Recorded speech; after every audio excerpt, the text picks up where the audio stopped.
I was peacefully dozing off on a plane to China when suddenly someone yanked my hair and chomped on my ear like it was a snack. I whipped around to find a naughty-looking boy. Ow! Seriously? Keep your teeth to yourself, kid! He then burst into tears and his mom turned to me. 你竟敢对他大喊大叫，他还是个孩子。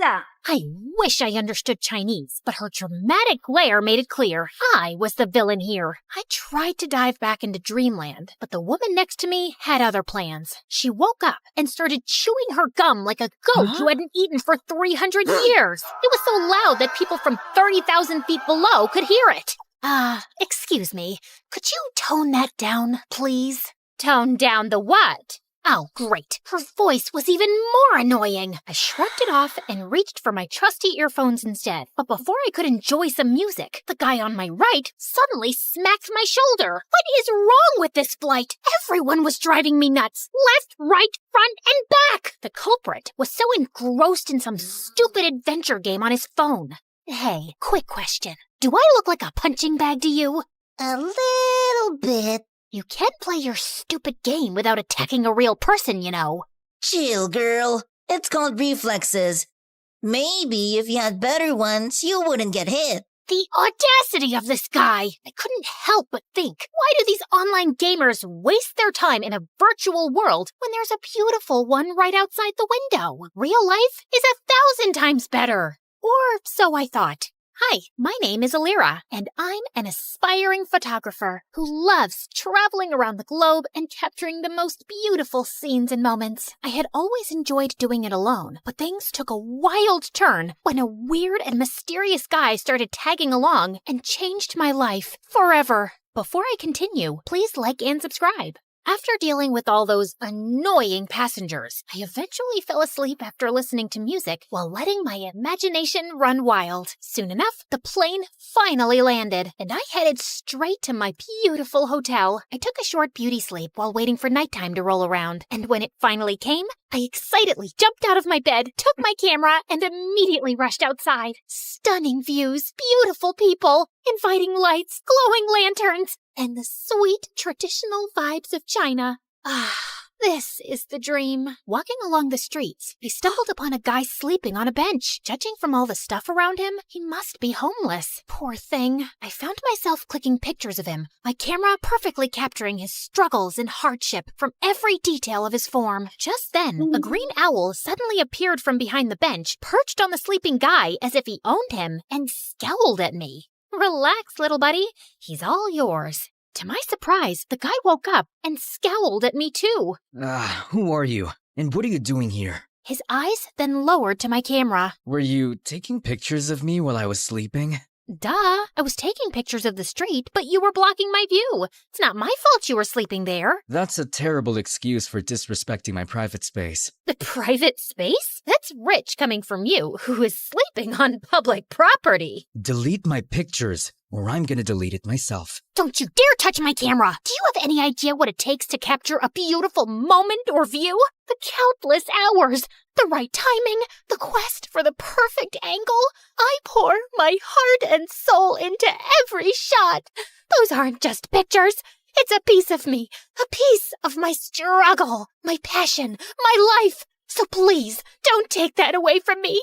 I trailed off when I realized that he was now holding my camera and swiping through the shots. But how? So you're not only homeless, you're also a snatcher. Give it back, you jerk. I lunged at him to retrieve my camera, but he suddenly vanished. I spun around, and he was still swiping.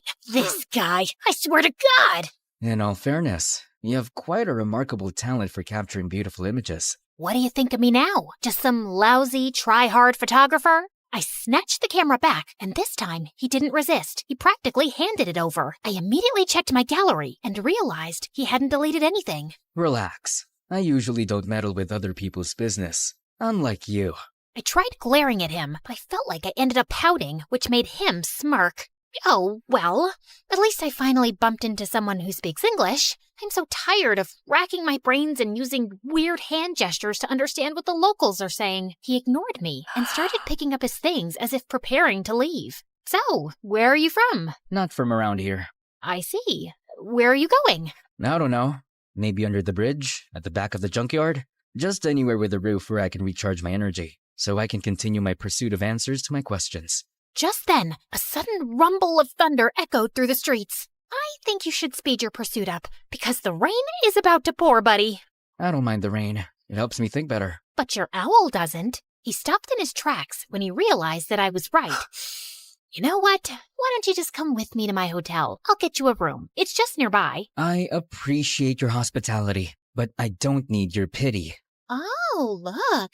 Mr. Grumpy Bench Guy is being such a drama queen. Fine. But the moment the rain stops, we're out. Another thunder rumbled as we started walking away. When we reached my hotel, the receptionist immediately greeted me with a question. 给你朋友另一个房间。 As I scrambled for my translation book, Hatham suddenly swooped in. Shida, Ching. Did you just speak Chinese? I speak multiple languages. I have a constant hunger for endless knowledge. So, you're a polyglot. So cool. That's literally my dream. But learning another language is so difficult for me. What's your secret? Oh, I use this splendid application on my phone, Duolingo. Oh, I have heard about it, but I never tried it. It has a fun and engaging approach to learning a language. It's like casually playing a game, which is a pretty good motivation for the learning process. Okay, that sold me. I immediately downloaded the app and was greeted by a cute green owl named Duo, who looked very familiar. I turned to his pet, who was sitting on his shoulder. Whoa, Duo looks exactly like your owl. They have the same name too. Just a little warning. Duo's nice and helpful, but he can be a little persistent sometimes. But it's also for your own good. Well, he seems to be a cute little guide. I went straight to my first lesson, and I was already liking it. Shui means water. Shui? Gosh, I am so thirsty. I need some shui. Okay, got it. Okay, so this is my room, and yours will be that one. I was talking to him, but he seemed preoccupied with something over my shoulder. I turned around and realized that he was looking at my collection of postcards on the wall. To my surprise, he suddenly barged inside. Where did you get these photographs? Those are the places that I captured with my precious camera. And these right here are my goal destinations. They're beautiful, aren't they? He looked so ecstatic as he gawked at one of the pictures like it was the most delicious meal he had ever seen. Where is this place? That's my next destination, the Tianzi Mountain. It's one of the reasons why I visited this country. Take me with you. Consider yourself lucky, my friend, because I'm going there tomorrow. I always preferred traveling alone, but maybe it was time for me to try it with a travel buddy this time, at least for a day, and just for fun. The next day, we traveled to the mountains, and when we got there, Hatham's calm demeanor instantly changed to ecstatic. The stone forest. An image of a familiar place seemed to have flashed right before his eyes. The stone, what now? He ignored me and started navigating the place, running around like he owned it. Dude, wait up! We rode a cable car, crossed a river, and jumped from one stone to another, and after an hour, I felt like collapsing. Slow down, Spider-Man. I'm not a marathon runner with endless stamina, you know. Jeez. When I finally caught up, I found him standing in front of a mysterious and ancient-looking monument. He fiddled with a rock against it, but nothing happened, and he looked super frustrated. Hello? I would really appreciate it if you would tell me what's going on. What is that thing? And what are you trying to do with it? This is a totem, and I need an electro-element to activate it. What do you mean, electro-element? Electro-element. Something, anything that produces lightning. Oh, you mean electricity? Huh? Lucky for you, I've got something here. What is that? You don't know what a taser is? It's my go-to for self-defense. Zaps people with electricity or whatever you call it. Interesting. He immediately took it from me and tried it on the totem. After a few sparks, it suddenly got triggered and a glowing symbol appeared on top of it. Holy cheeky bananas! Is that a hologram or something? He found 2 more totems, and after doing the same thing to each of them, a strong streak of light came from above, forming a pillar. What in the world is happening? Is this some kind of secret experiment from the government? And what's your deal with all of this? I've been traveling from place to place looking for these runes. Since I'm not from around here, I don't know where to go. I need to activate these beacons in 6 places scattered around the world. With your knowledge and resources, things are going to get easier for me now. But for what? Why are you doing all of this out-of-this-world stuff? We need to go. Dude, you didn't answer my question. Sometimes, the journey to find answers is more important than the answers themselves. Whatever you say, Plato. After activating the first beacon, we embarked on a thrilling and action-packed adventure of a lifetime. After Tianzi Mountain, we rushed straight to Huanglong River, which Hatham kept calling Luhua Pool Liu. There, we had to light up some fire totems. There were 5 of them, but according to him, only 3 needed to be activated. Of course, those 3 we needed were surrounded by water. Great, right? Hatham was all business, using his fancy tricks to get those waterlogged totems blazing, while I just snapped pictures of these outrageous moments. Our next stop was the breathtaking Matterhorn in Switzerland, aka Dragonspine, according to my travel buddy, where we faced a puzzle with circular platforms and wall signs. The place was so cold that I had to huddle by fire torches just to keep myself from turning into a popsicle. I let Mr. Mysterious Smarty Pants solve the puzzle by himself, while I continued my Duolingo sessions. You know I can't miss those streaks. With each beacon we activated, I felt a mixture of excitement and curiosity. What was this leading to? And why did it feel like the world had turned into one big adventurous playground? During our flight to our next destination, I found myself fully immersed in my new favorite app, Xin Ten Toila Elira. You could take a break sometimes, you know? I need to learn the basics, at least for now, and I like how Duo keeps reminding me with his cute little expressions. When we finally reached Vietnam, I decided to try out what I learned by asking the locals about the directions. Xin lỗi, bang có thể trong tôi đoán. The woman stared at me as if she was solving the most difficult math puzzle. Có thể... Xin lỗi, nó ngàn con đít chỗ, chúng tôi viết đúng viết vinh, hà lòng đục trong. Được chứ, bạn chỉ cần đi thẳng, rồi đi qua cái cây khổng lồ kia, sau đó rẽ phải và đi bộ khoảng 200 mét sẽ thấy một khoảng đất trống. Okay, I guess it was too early for me to attempt a conversation. After learning the direction, Hatham continued walking towards the bay. Ugh, why is this guy so good at everything? You still have a long way to go, Elira. I literally just started. Just wait and see. I'll be leading the leaderboard with an unbeatable streak in no time. I commend your determination. Keep it up. Soon enough, we were greeted by the beautiful emerald waters and towering limestone islands of Halong Bay, or as Hatham called it, the Golden Apple Archipelago. While I was snapping pictures left and right, Hatham got to work immediately. He solved a music rock puzzle thing, and after activating the place, we toured around the city and enjoyed their local food. I even tried conversing with the locals with the help of my brilliant travel buddy. It got me even more determined to learn more. So during our flight to Scotland, I got really busy with leveling up and earning rewards. I never knew that learning could be this fun. Learning could also be done in silence. Sorry.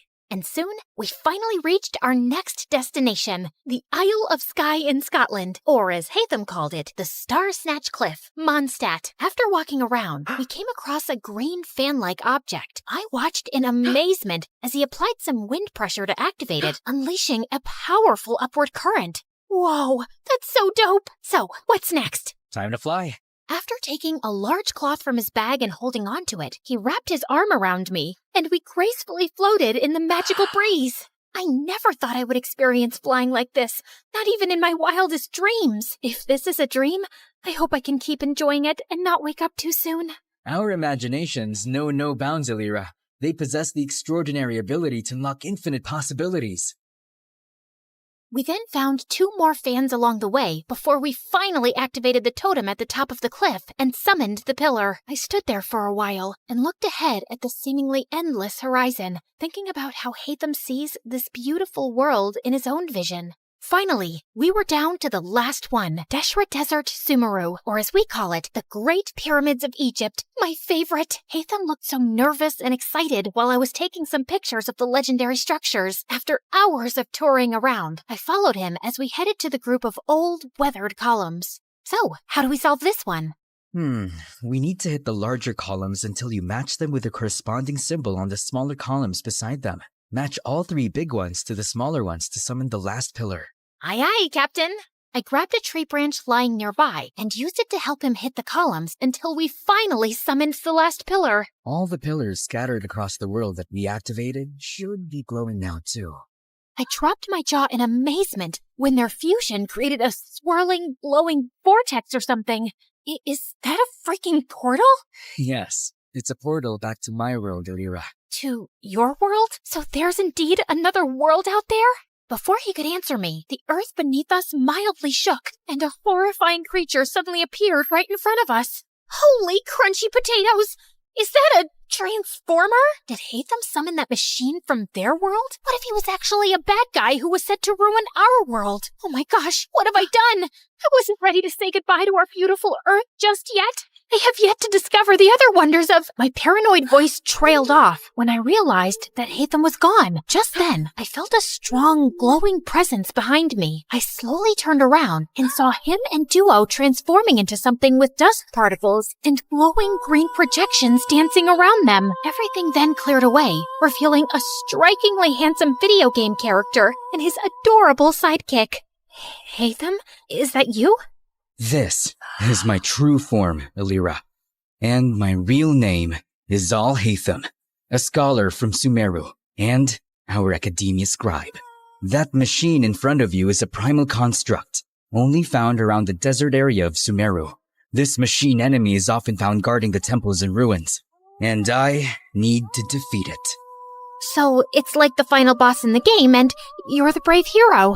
I suddenly felt bad for suspecting him as a bad guy. As the primal construct started charging toward them, 3 ethereal green mirrors popped in and hovered around Hatham, radiating a brilliant emerald light that almost blinded me. He then started fighting the monster, moving with grace and precision, consistently blending freestyle moves and rotational attacks with his sword and abilities. Watching them fight was mesmerizing, as if I had been transported into an epic video game. He unleashed a barrage of reflective attacks, boomerangs slicing through the air, slashes carving through steel. Each hit dealt a lot of serious physical damage. Soon enough, the terrifying machine was finally defeated. Dude, you were so cool! How did you do that? I don't need to fight. I only need to think. Everything else is connected. All I have to do is find the weakest link, deal with the causal factors, and everything else tends to resolve itself. Okay. Enough with your deep philosophical words, dude, and maybe start explaining everything to me properly. You know, I've been following you around like a dumb little kitten and catching up with your stamina. As a gratitude for helping me, you deserve to know the truth. My friend Kaveh and I were trying to open a domain, but something went wrong. It started malfunctioning. The rule is to hit these columns using a physical attack and never use any elemental attack. Kaveh didn't know this, so he used his elemental skill because he thought it was more efficient. It made a different reaction to the process, and instead of opening a domain, it opened a portal that connected to the human world. And before I knew it, it started sucking my friend. I tried to save him, but I was the one who got pulled inside instead. I got teleported here, which was a very different place, and I have been finding my way back for quite a long time. Thanks to my friend Duo here, who also got accidentally teleported for some reason. He's been my companion since the day I got here, and he's the one who has been helping me learn the different languages of humans. Now that makes sense, and no sense at the same time. I swear, I'm stuck in a fantasy adventure novel. Anyway, I'm glad that you finally made it. I appreciate all your help in this journey of mine, Elira. As much as I wanted to discover more about your interesting world, I need to return. Tevat needs me. Oh, well, traveling won't be the same anymore without you. I'm gonna miss you a little bit, I guess. Just play Genshin Impact, and I'm sure you will enjoy the magical beauty of our world, Tevat. We have 7 nations brimming with natural wonders that you would love to capture. You'll meet a diverse set of people with unique personalities and abilities like me. And together, we will fight exciting enemies. We'll share every adventure in this enchanting realm. I felt a lump in my throat as he extended his hand, but knowing that I would be seeing him again, I shook it with a smile. See you around, Elira. I watched them as they entered the portal, returning to their world. Come here, boy. Bam, bam, eat that monkey butt. All right, Hatham, time for some snacks. Ever since I started appreciating video games, I became the annoying passenger this time. These games opened my eyes to the existence of extraordinary places that remain hidden from our physical world, places that only exist in our minds Yet they possess the power to transport us on thrilling adventures. They hold captivating magic and beauty, offering a gateway to fictional worlds. Now, I embrace the opportunity to immerse myself in both realities, and because of it, I have never felt alone again. I was so into the game that I jerked when an incoming announcement sound chimed in. Ladies and gentlemen, this is your captain speaking. We will begin our final descent to Paris shortly. And now, it's time to explore the famous beauty of Paris. Bonjour, comment allez-vous? Wait, is it allez-vous? Allez-vous? Bonjour, comment allez-vous?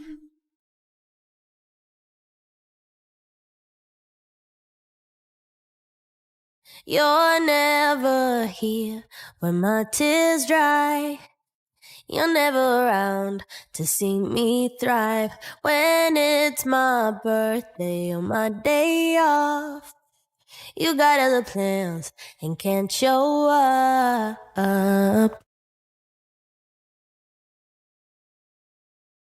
I used to think silence was peaceful.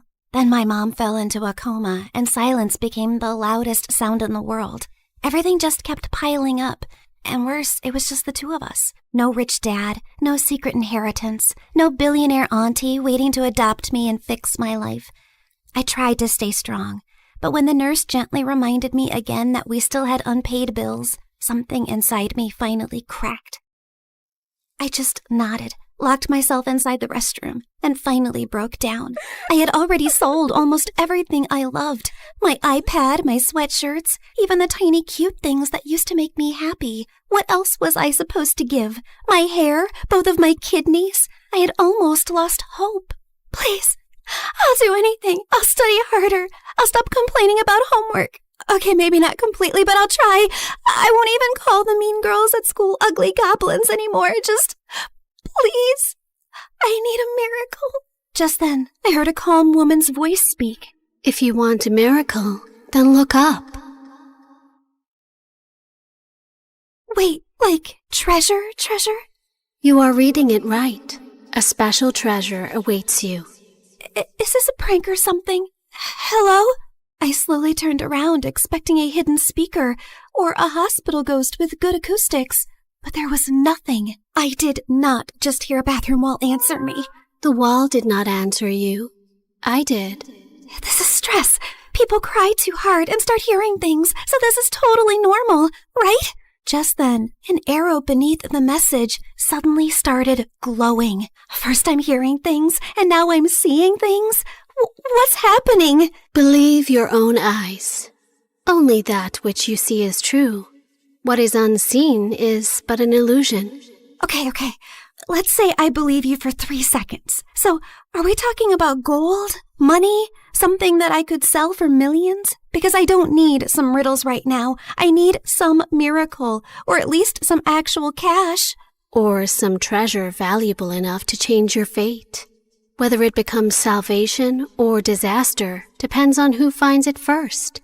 And right now, you're already running out of time. Out of desperation to save my mom, I eventually gave in. I followed her out of the restroom, through the hallway, and toward the exit while she narrated every tiny step like a freaking GPS. Continue forward, and please do not look suspicious. Proceed to the exit. Step over the small crack. Avoid the wet spot. Lift your foot slightly higher. There is an unpleasant object 2 centimeters ahead. I stepped down, and my whole body froze. Oh, my apologies. I meant there was an unpleasant object 2 centimeters ahead. Too late. Soon, we reached a narrow alley between 2 old buildings. Miss, are you sure this is the right way? The path continues forward. Though I understand your hesitation, narrow passages often awaken the mind's instinct for danger. However, if treasure were always placed in bright, comfortable places, far few people would learn anything from searching for it. So, that's a yes? Oh, that pretty summarizes what I've said. So, yes. I finally stepped into the alley, and thankfully it was only normal scary and not dangerous and life-threatening scary.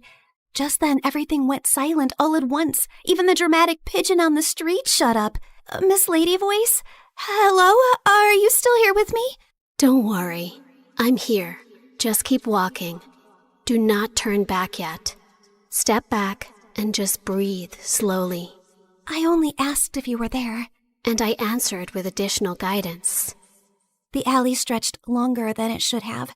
Soon warm wind rushed past me, and when I looked back, the alley was gone, and I was now standing in an open field under a bright blue sky.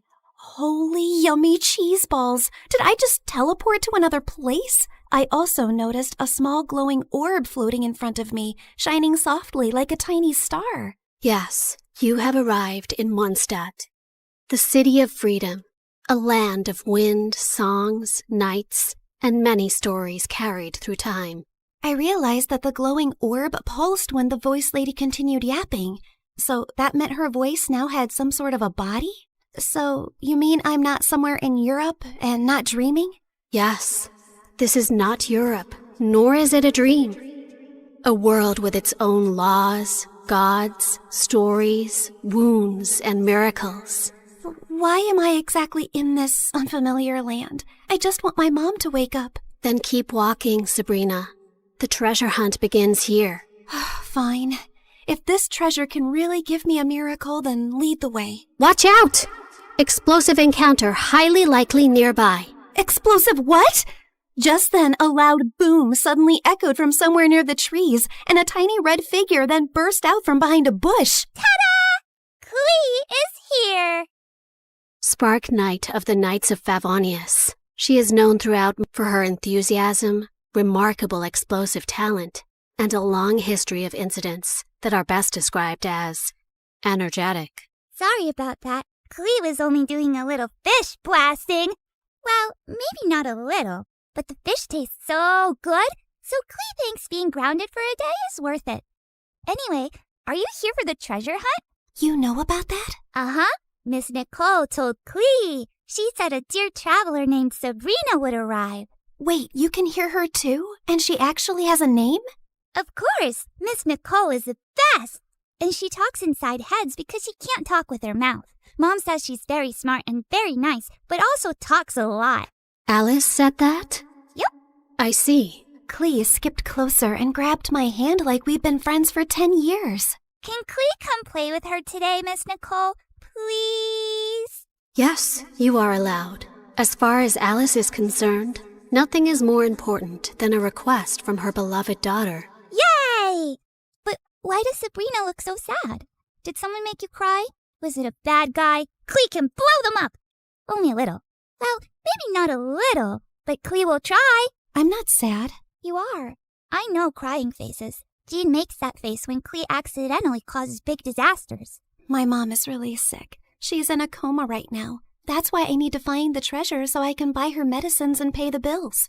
Klee gave me a soft smile and squeezed my hand. Mom always says love can travel very far, even farther than my best bombs. So your mom's love must still be with you too, even if she's sleeping. Thanks, Klee. You're welcome.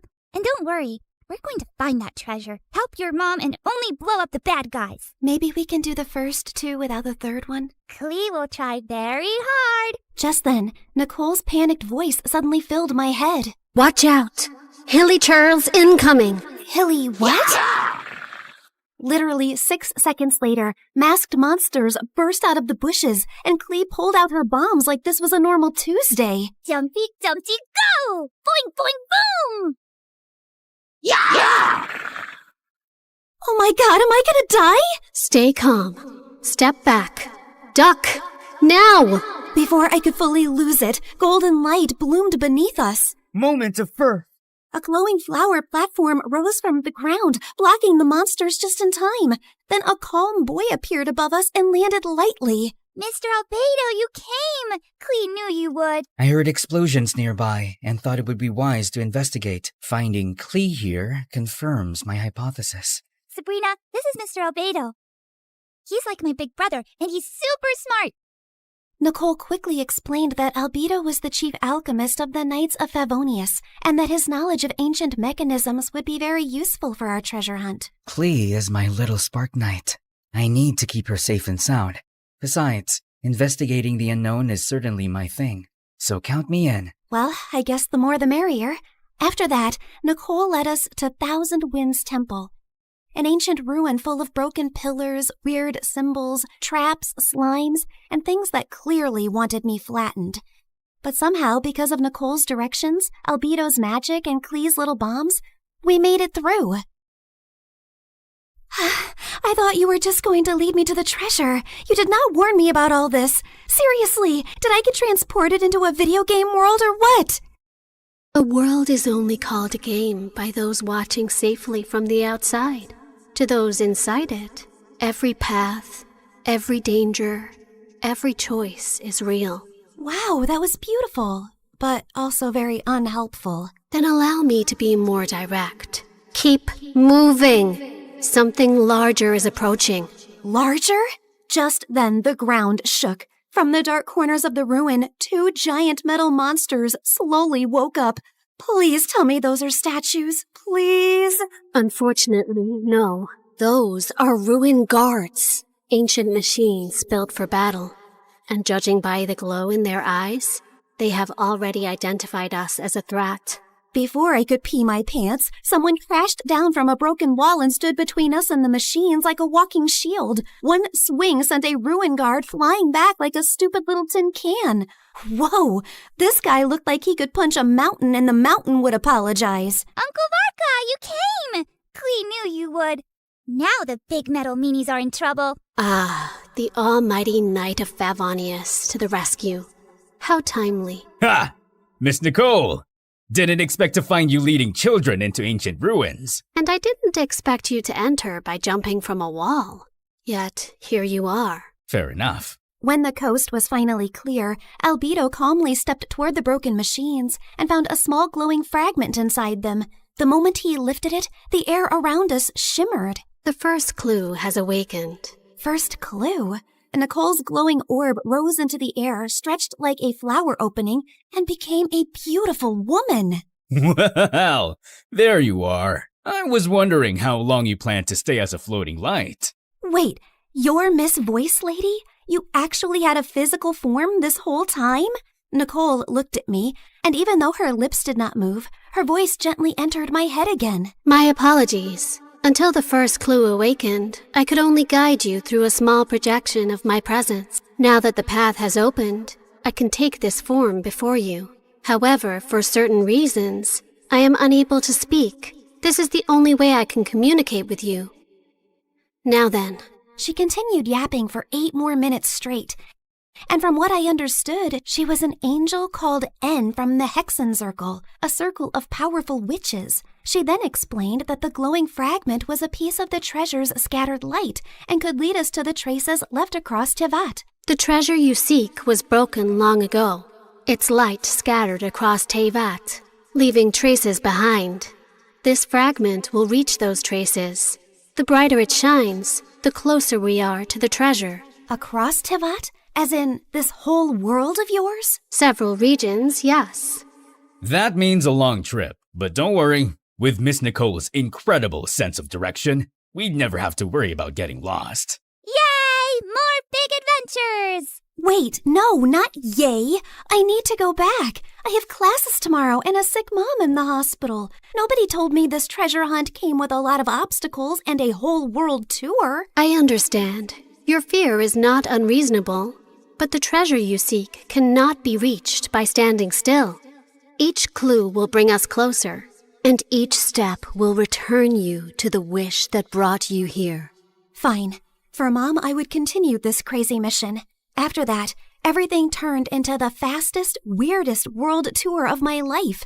The mute angel continued her directions like an unmutable treasure hunt navigation guide, dragging us across a giant magical map, jumping from one region to another, while I tried my best to stay alive and understand what was actually happening. In Inazuma, the sea was angry, the sky was angrier, and my stomach was fighting for its life. Storms often remind mortals that control is an illusion, and yet... Miss Nicole, respectfully, I'm about to throw up into the ocean. I suggest you give the kid the short version, Miss Nicole. Very well. Storms pass. Thank you. That one helped. In Sumeru, we finally got one peaceful break near a waterfall. Albedo sketched the view. Klee showed me Dodoko, and when she said her mom gave it to her so she would never feel lonely, my chest hurt in the softest way. After our little break, Nicole led us to Nutlan, where we were nearly roasted alive.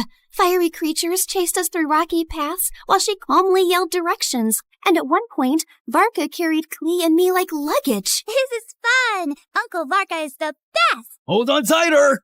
Every trace we followed made the fragment shine brighter. And by the time we reached Fontaine, it was full-on glowing, like it had finally remembered where the real treasure was hidden. Nicole led us beneath the water to hidden ruins, where the fragment pointed us toward the final trace, the one hiding the real treasure. Freaking finally!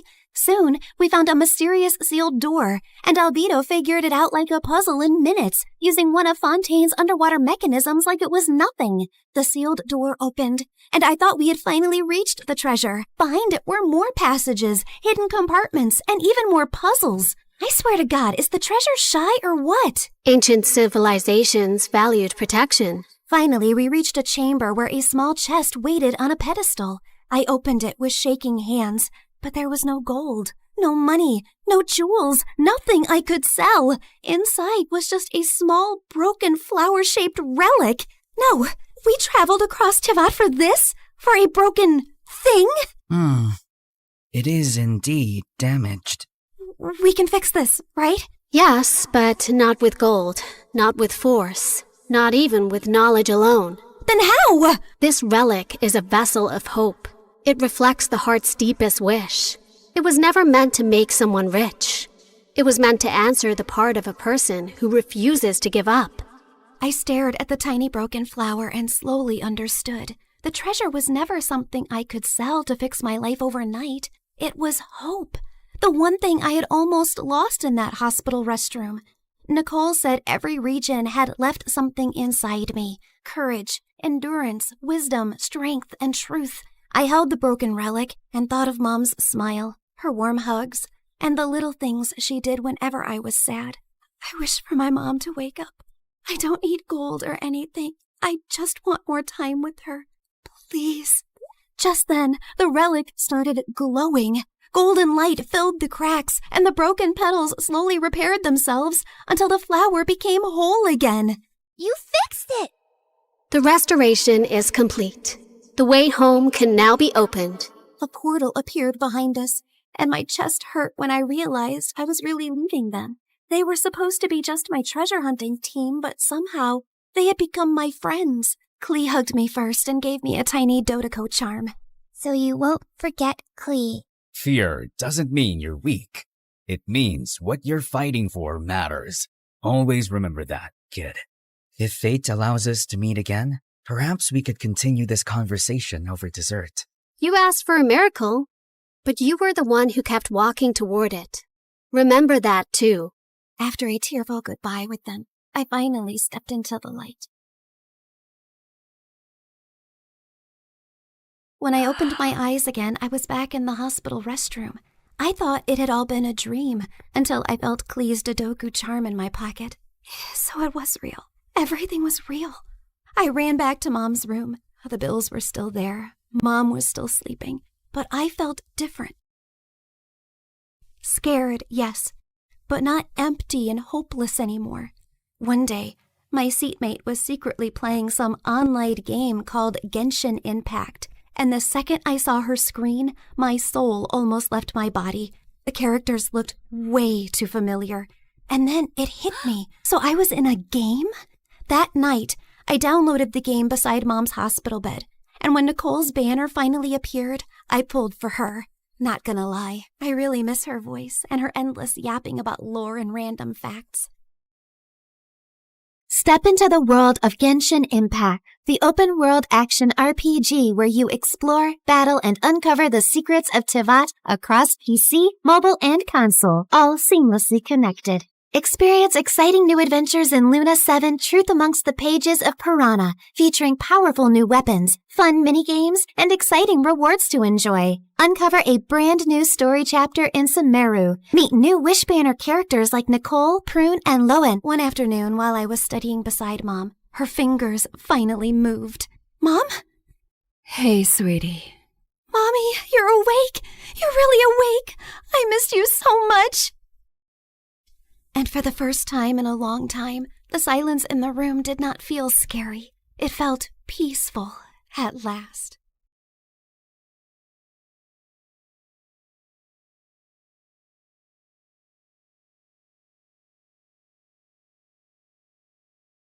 Hi, I'm Emma from Chile. Please like and subscribe to MSA. Show your love for MSA with their awesome bottles and notebooks. Peek at the collection in the description and pick your favorites. My childhood was tough. My parents were always fighting. But when I grew up, I met Clara, and my life started to become better. We met on the first day of high school, and I remember it like it was yesterday. Hi, is this seat taken? No? Great. I saw you sitting alone and thought you needed some company. Is that a choco chip muffin? I love them. You get the best muffins at this coffee house nearby, but if you eat too many, you might get gas or a sugar rush.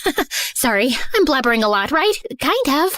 You'll get used to it. I'm Emma, by the way. Do you want to be my friend? Trust me, we both need friends if we want to survive high school. Oh, okay. I'd like that. I'm Clara. Since that day, we were like gum. Clara was a pretty and shy girl, and me, well, I was the weird girl with a tiny obsession for Sherlock Holmes. You better not be asking who Sherlock Holmes is. Wow, that's an interesting outfit. It's my Sherlock Holmes uniform, Clara. I already told you like 1 trillion times. Yes, of course. How can I forget? The world's greatest detective, right? The best, the biggest, the most... Wait, are you teasing me? Wow, you figured it out. Guess you are good at detecting things. It's elementary, dear Watson. What? Oh, never mind. But despite my weirdy personality, Clara always stuck by my side until one day, everything started to break. I was coming back from school and saw Mom going crazy in rage. She was screaming at Dad, throwing his stuff outside, while Dad just looked like a deer in the headlights trying to stop her. Let go of my hand. That's it. I can't live with someone who scams others. We're done. Get out of my house. Please, not in front of Emma. Why? She should know what kind of father she has. Tell her how you scammed people into investing money in your little Ponzi schemes. Tell her that you're a liar and a crook. Go on. A mouse got your tongue? Mom kept screaming at Dad, and I just couldn't take it. So I ran away to my room and locked my door. Mom followed me and was still screaming, but I just lay on my bed, trying not to cry. And later that night, she came into my room. I know you feel horrible, darling, but it's for the best. Your father was a good guy, but now he prefers money over his own family. But what happened? I don't know, dear, but I do know that you and I are going to be just fine. We're a team. Remember that, okay? The next day, I went to school feeling worse than ever, but I saw Clara and I got a little happy. Hey, I had the most awful day yesterday. Can we skip classes and talk? I really need to vent. And why do you think I have the time to listen to you whine? Excuse me? Clara started to walk away from me, but I stopped her. No, wait, I don't understand. Did I do anything wrong? We can talk about it. Oh, God, if I have to listen to you talk one more time, I will kill myself. I don't even know how your parents tolerate you. You're so childish and annoying. I can't be around you anymore. But we're best friends. And now we're not. So please don't talk to me again. Clara left, and I felt completely broken. Did she always think of me like that? I tried to talk to Clara between breaks, but she ignored me, and she did so for the rest of the week. I had no other friends, so I just spent my time in the school library reading some Sherlock Holmes. At least the books were loyal. But one day, I was walking to my next class and saw a notebook by the lockers. I opened it out of curiosity, and what I saw blew my mind. The notebook was full of pictures of Clara. Clara going to class, Clara in the gym, Clara walking to her house. What kind of creep would do something like this? I was flipping through the pages when I noticed someone familiar in one of the photographs. It was this guy from our class, Gerardo, and he was holding a camera in a mirror reflection in the photograph. I'd seen Gerardo following Clara around in school, and I always felt that there was something off about him, but Clara would never let me chase him away. And now he was taking her pictures? This guy was a freak, and I had to do something before Clara was in some serious trouble. So I went to the principal and explained everything to her. I can't accuse any student without real proof, Emma. I mean, Gerardo is the official photographer for our yearbook. He could be taking pictures of anything else. But if you feel so strongly about this, I'll tell the teachers to be on the alert, okay? But nothing ever happened. Since telling the principal blew up in my face, I fell back on the one thing that I knew would work. My awesome detective skills. I spent the entire night stalking Gerardo on social media, but it was a dead end. The only possible solution was to confront him. But the next morning when I entered school, I saw Clara walk in with Gerardo looking completely different. Her face was painted with makeup, and her hair was all red. Oh my God, Clara, what happened? Did a radioactive spider bite you or something? What happened to your hair? And what's with the makeup? Can you stop touching her, you freak, and get out of the way? I wasn't talking to you, creepy stalker. Clara, what are you doing with him? Did he torture you? Do you need my help? She doesn't need anything from you, so get lost if you have nothing to say. Clara didn't look at me, so I walked closer to her, ignoring Gerardo's protests, and pulled out the notebook. Clara, this guy is a stalker. He's been taking your pictures since God knows when.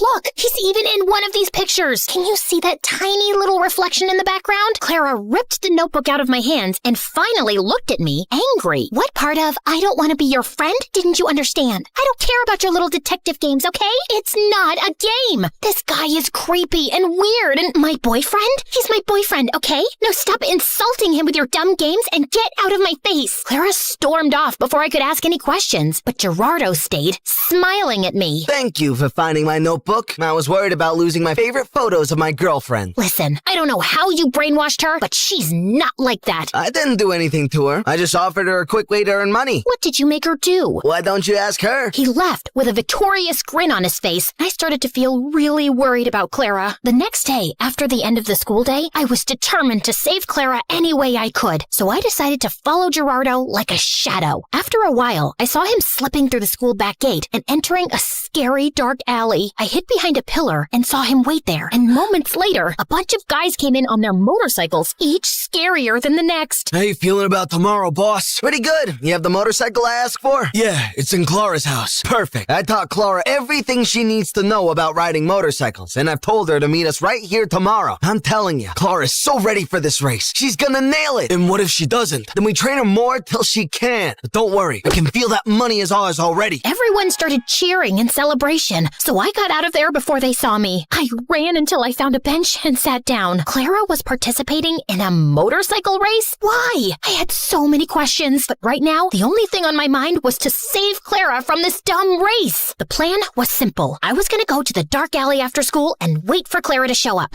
and then I would just grab her arm and run till we were safe. So the next day, I went to the alley extra early and waited for everyone to show up. Everyone, including Gerardo, was around, but Clara was nowhere in sight. Half an hour went by, and when she didn't show up, I decided to leave. But my jacket got caught in one of the boxes, and I fell, and all eyes turned to me. Whoopsie! I was just making sure there was no rats here. I think it's safe to say that this place is officially rat-free. Okay, bye! I turned around to run for my life when suddenly Clara popped in front of me, looking like a raging bull. I thought I asked you to stay away. I just want to help you, Clara. This is too much. I don't know what's happening with you, but I can help. How? You didn't even know your father's a scamster till your mom told you. I know you think you're some great detective and you can help everyone, but no, Emma, you can't. You have to stay away from this. Get that in your thick skull and leave me alone. I know you're saying this to hurt me, and I am hurt, I won't lie. But Clara, this is too dangerous and— Okay, enough. My head's hurting listening to your annoying voice. Lock her up. Wait, Clara tried to protest, but someone dragged me into a room nearby, took off my backpack, threw me in, and shut the door. I could hear Clara almost crying, so I pressed my ear to the door, trying to hear outside. I know she's in trouble, but you can't leave her here. You need to focus right now. We'll come back for her later, I promise. Now get on the motorcycle. You've got a race to win. I tried to scream for help, but I gave up after a while and just sat down on the floor. Ugh, how did I let this happen? I spent hours walking in circles and knocking on the door, but then I suddenly came up with an idea. I'd read in the Sherlock Holmes books how to pick locks with a hairpin, so I took the one I had in my hair and started to try it. Something clicked, and all of a sudden, the door opened. Bullseye! I knew I had it in me. Okay, now focus. I left the alley and started to run without direction, but then I heard sounds of motorcycles. I went down a stone stairway and found a giant tunnel full of motorcycles and people. And Clara! But before I get Clara out of there, I need to do something else. Hello? 911? Come to Keller Street, down the stone stairway, and hurry up. There's an illegal motorcycle street race happening. Can you provide me with your name? There's no time. Hurry up! I hung up and ran down the stairs. All the motorcycles were already lined up, and Clara was on one of them. I could see Gerardo talking to some guy, so I ran to Clara without him seeing me. Come with me. It's impossible to escape from you, right? You can roll your eyes later. Just get off this thing and come. Emma, you don't understand. I found out a week ago that my parents declared bankruptcy, and we might have to move to a homeless shelter. He's a liar. Look at that nose on his face. It's so plastic and fake. You can't trust him. His nose was really crooked. You should have seen— Wow, great story. Let's save it for another time. Now come. Just as Clara stepped down from the motorcycle, we heard police sirens outside. I pulled Clara away before Gerardo or anyone else could frame her. How? Shh, you're a suspect. If anyone anyone asks why you're hiding behind this bush, pretend that you're from a really exotic island, you know? Maybe you're collecting a... Emma, I'm such an idiot. I've ruined everything. My grades, my life, my future, our relationship. Gerardo told me not to talk to you anymore because he wanted me all to himself. Emma, I am so sorry about everything. I just really need my friend right now. Hey, don't worry. I'm not going anywhere. You and your family can stay with us until you guys get back on your feet. Let's just go home and get you cleaned up. I missed you. I missed you too, Emma. Thank you.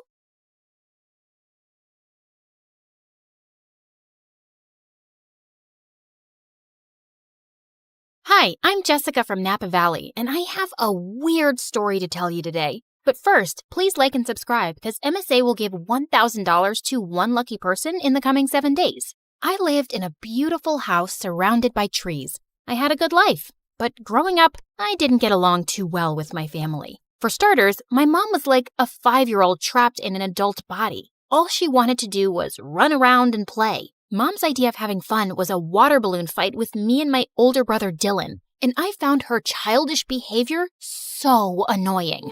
I could never study in peace without hearing Mom sing show tunes around the house. Come on, you little bookworm. Let's bake some cupcakes. Don't you know how to have any fun, you nerd? Ugh, see what I mean? But the only person worse than Mom was Dad. He was barely home since he was a fancy businessman who traveled a lot. And when he was home, he treated us like servants. Bring Daddy some juice, will ya? My toes hurt and I can't move. There's not a lot left and we're saving it for tomorrow morning. Oh, so maybe you should be the one who goes on 5-hour flights to earn money for us. I kinda hated being around all of them, so I spent most of my time alone reading and practicing my violin. But when I got to 11th grade, things took a crazy turn. Mom told me one morning that we were taking in an exchange student. She's from Tokyo. She'll go to your school and live with us for 4 months. Isn't that exciting? Sure, but we'll have to clean the kitchen first so she doesn't run crying. Be happy, Jessica. Now you'll have a live-in friend to bore to sleep while you play your violin. I sure hoped she wouldn't be a live-in headache like Dylan. That weekend, we all drove to the airport to pick up our Japanese guest. Her name was Queenie, and she looked like a goddess out of a wonderland. Even her fingers were beautiful. Thank you for having me. Truly, it means so much. It's our pleasure, sweetie. Look, I got you a stuffed welcome panda. Mom? Hi, I'm Jessica, and I'm the normal one in the family. Please, don't judge me based on them. Oh my goodness, this is so sweet. Can one of you help me with my bags? They're heavy because of all the books I brought. Wait, Queenie was into books? I loved this girl already. She and I were talking about our favorite authors on the way home, and after that, we really started to bond. It was nice finally having someone I had stuff in common with. Queenie was also super helpful around the house, so both of my parents adored her, especially Dad. Aren't you amazing? How about I buy a present to thank you for all your hard work? Maybe new shoes or gold earrings? I would have bought some for Jessica, but all she cares about is school and homework. That's very kind. But you guys have already done enough, really. Then one night, Queenie and I decided to go on a walk, and she grabbed a jacket from the coat closet. Oh, that's actually Dylan's. But it's so comfortable, and I don't have any warm jackets. Can't Dylan lend clothes to his guest? You can't just take someone's jacket without permission. Give it back. I don't want you wearing it. Fine, here you go. I'll just freeze to death then. Come on, Jessica. Dylan looked really mad, and suddenly he pulled me aside. What's her deal? After all we're doing for her, she gets this worked up over a jacket? I don't get why you can't just lend it to her for 10 minutes. Because there's something about that girl I just don't like. You mean 'cause she's actually sophisticated and has manners? Makes sense why you wouldn't like her. Dylan just looked angry and stormed off. Jeez, what a drama king. He probably was just jealous that Mom loved Queenie so much. He'd always been Mom's favorite. The next day at school, I was studying for exams in the library when Queenie came in and sat next to me. Hey, girl, listen, I just want to apologize about Dylan being so mean to you. He must have forgotten to take his meds. Don't worry about it. Actually, I was wondering if you could help me with my English assignment later. I'm still not fully comfortable with the language. Yeah, of course. Thank you so much, Jessica. I'm really grateful for you. Queenie hugged me super tight, and I realized I was her only real friend here. I could just feel how sad and lonely she was. I waited for Queenie at her house for several hours, but she didn't show up, even though I called and texted her 100 times. Then finally, Queenie arrived carrying a small box. Sorry I'm late. I was buying you a present. Here, open it. Aw, Queenie, you didn't have to get me. At that second, I saw a hissing rat and I started to scream. Jessica, calm down. This is a pet rat. I have one just like him at home. He's so sweet. Just hold him. Queenie let the rat crawl on my arm, but he bit me. Minutes later, I had to go to the emergency room, and Queenie burst into tears. I swear, I had no idea that rat bites were poisonous. I have the exact same one at home, and he's such good company. It's okay, Queenie. The doctor said I'll be fine. Just don't go around giving people pet rats in the future. Queenie just kept apologizing and hugging me. I felt bad for her, but man, it had been an exhausting day. And for some reason, things kinda went downhill after that. Queenie wanted to be around me 24/7 and do everything together. I was thinking I could come with you to your violin lesson today. I've always wanted to play an instrument. I have a recital tomorrow, Queenie, and don't take this the wrong way, but I need a little space. We already go to school together and live in the same house. Of course, I totally understand. Your mom wants me to make dinner anyway. I was relieved that Queenie wasn't upset, but when I knocked on my violin teacher's door, I saw he looked mad. What is it now, Jessica? Haven't you caused me enough stress today? Caused you stress? What are you talking about? Your mother called in to tell me you wanted to quit the violin for good. The recital is tomorrow night. I have 24 hours to find a replacement. My teacher slammed the door angrily, and I was so confused. Why would Mom tell him I was quitting the violin? I went home to confront her when I saw Queenie standing by the kitchen, smiling at me. How was your violin lesson? Was your teacher disappointed that you quit? How did you know about that? Wait, unless you were the one who said I quit? Yeah, I was a little hurt that you didn't let me observe your lesson. So I thought a good punishment would be taking the violin away from you for a while. I'm sorry, punishment? Queenie, you're not my mom. How could you do that? Playing the violin is one of the only things that gives me joy. Like you already don't have enough joy in your life? You don't appreciate anything your family does for you, especially your mom. You make it so obvious that you think she's dumb. You're just an ungrateful witch. That made me so mad that I slapped Queenie hard across the face, and then I stormed off to my room. I refused to speak to Queenie that whole morning and didn't even say thank you when she made me breakfast. I suppose all sisters fight once in a while. Honey, Queenie's going to come to school late today. We have to renew her passport. Good. Get it renewed ASAP so she can go back to Japan. And she's not my sister. Jessica, what's gotten into you? Queenie just smirked at me and I left. I tried to forget about her at school, but around lunchtime, I got a text from her. Jessica, where's your mom? I haven't seen her all morning. Is she okay? What was she talking about? Hadn't they gone to the passport office together? I called and texted Queenie to find out more, but she didn't answer. And when I called Mom, her phone went right to voicemail. I started panicking and went home as fast as I could to see what was going on. And I found Dylan on the porch looking super upset. I just got a text from Queenie asking where Mom is and if she's okay. What is she talking about? Neither her or Mom are answering their phones. Why would Queenie send a text like that? Something's going on. We have to call the police. Okay, but go tell Dad first. I found Dad in his office and told him everything, but he shrugged like it was nothing. What's the big deal? She'll turn up soon enough. So you're not worried at all if Mom's okay? You don't think those texts were weird or... Quit bothering me, Jessica. I could use a break from your mom. Get a little peace from her morning singing. What? What kind of monster was my dad, not caring if Mom was safe? I would have to take matters into my own hands. But just then, I heard yelling coming from Dylan's room, and I opened his door to find Queenie sitting on his bed, while Dylan looked furious. What is going on? Queenie, you've been home this whole time? Do you know how many times we tried calling you? What is going on with our mom? Sorry, that's not a question I can answer. Jessica, this girl's a creep, and I know she had something to do with Mom being missing. Look, Queenie, I know we had a fight yesterday, but we really need your help. Queenie didn't answer me. She just walked towards the door with her arms crossed. You two won't find your mom anytime soon.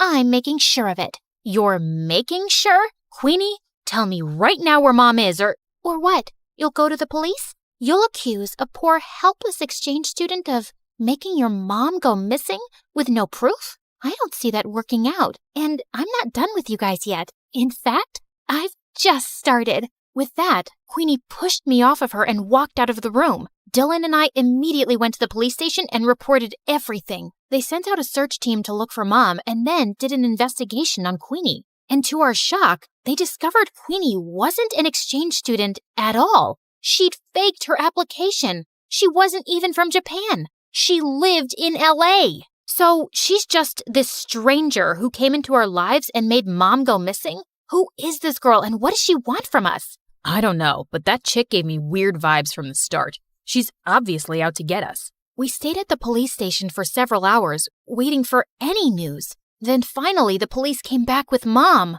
Oh my God, what happened to you? It was Queenie. She said she had to show me something important, then drove me into the middle of the woods and threw me out of the car. She just left me there without my phone. I was just lucky some forest rangers found me. But don't worry, I'm all right now. Just then, some policemen walked in with Queenie. Looks like Mommy made her way out of the woods. You're a monster, Queenie. We know everything. How you kidnapped Mom, how you faked your exchange student application. Who are you, and why are you trying to ruin our lives? Because you ruined my life first. When I was 10 years old, your dad conned my parents out of all their money and disappeared, and we ended up having to live on the streets. My mom had a mental breakdown. Your dad is a criminal, and I finally tracked him down because I wanted him and his perfect family to suffer the way I did. I was speechless. I knew Dad had been a jerk, but he was a crook too? Queenie was admitted into juvie, but we insisted that the police look into her family's case. And 2 days later, the police came to us with some news. It turned out that Dad was part of a group of conmen that had been going around in disguise all over the country for years, scamming people. And as soon as Dad got home, they arrested him. He kicked and screamed and shouted at us to do something, but we didn't. A part of me almost felt relieved to see him go. I am so sorry, you guys. I never knew much about your father because he always told me to mind my business and kept everything a secret from me, and I stopped asking. That's why I was never happy in our marriage. He was the worst. He never cared much about you or us. You did everything for us, Mom, and I really appreciate you. I'm so sorry if I looked down on you for being messy or childish or whatever. Now come on, let's go talk to the police to get Queenie's family help for their situation. Be grateful for the life you were given. Every day is a gift.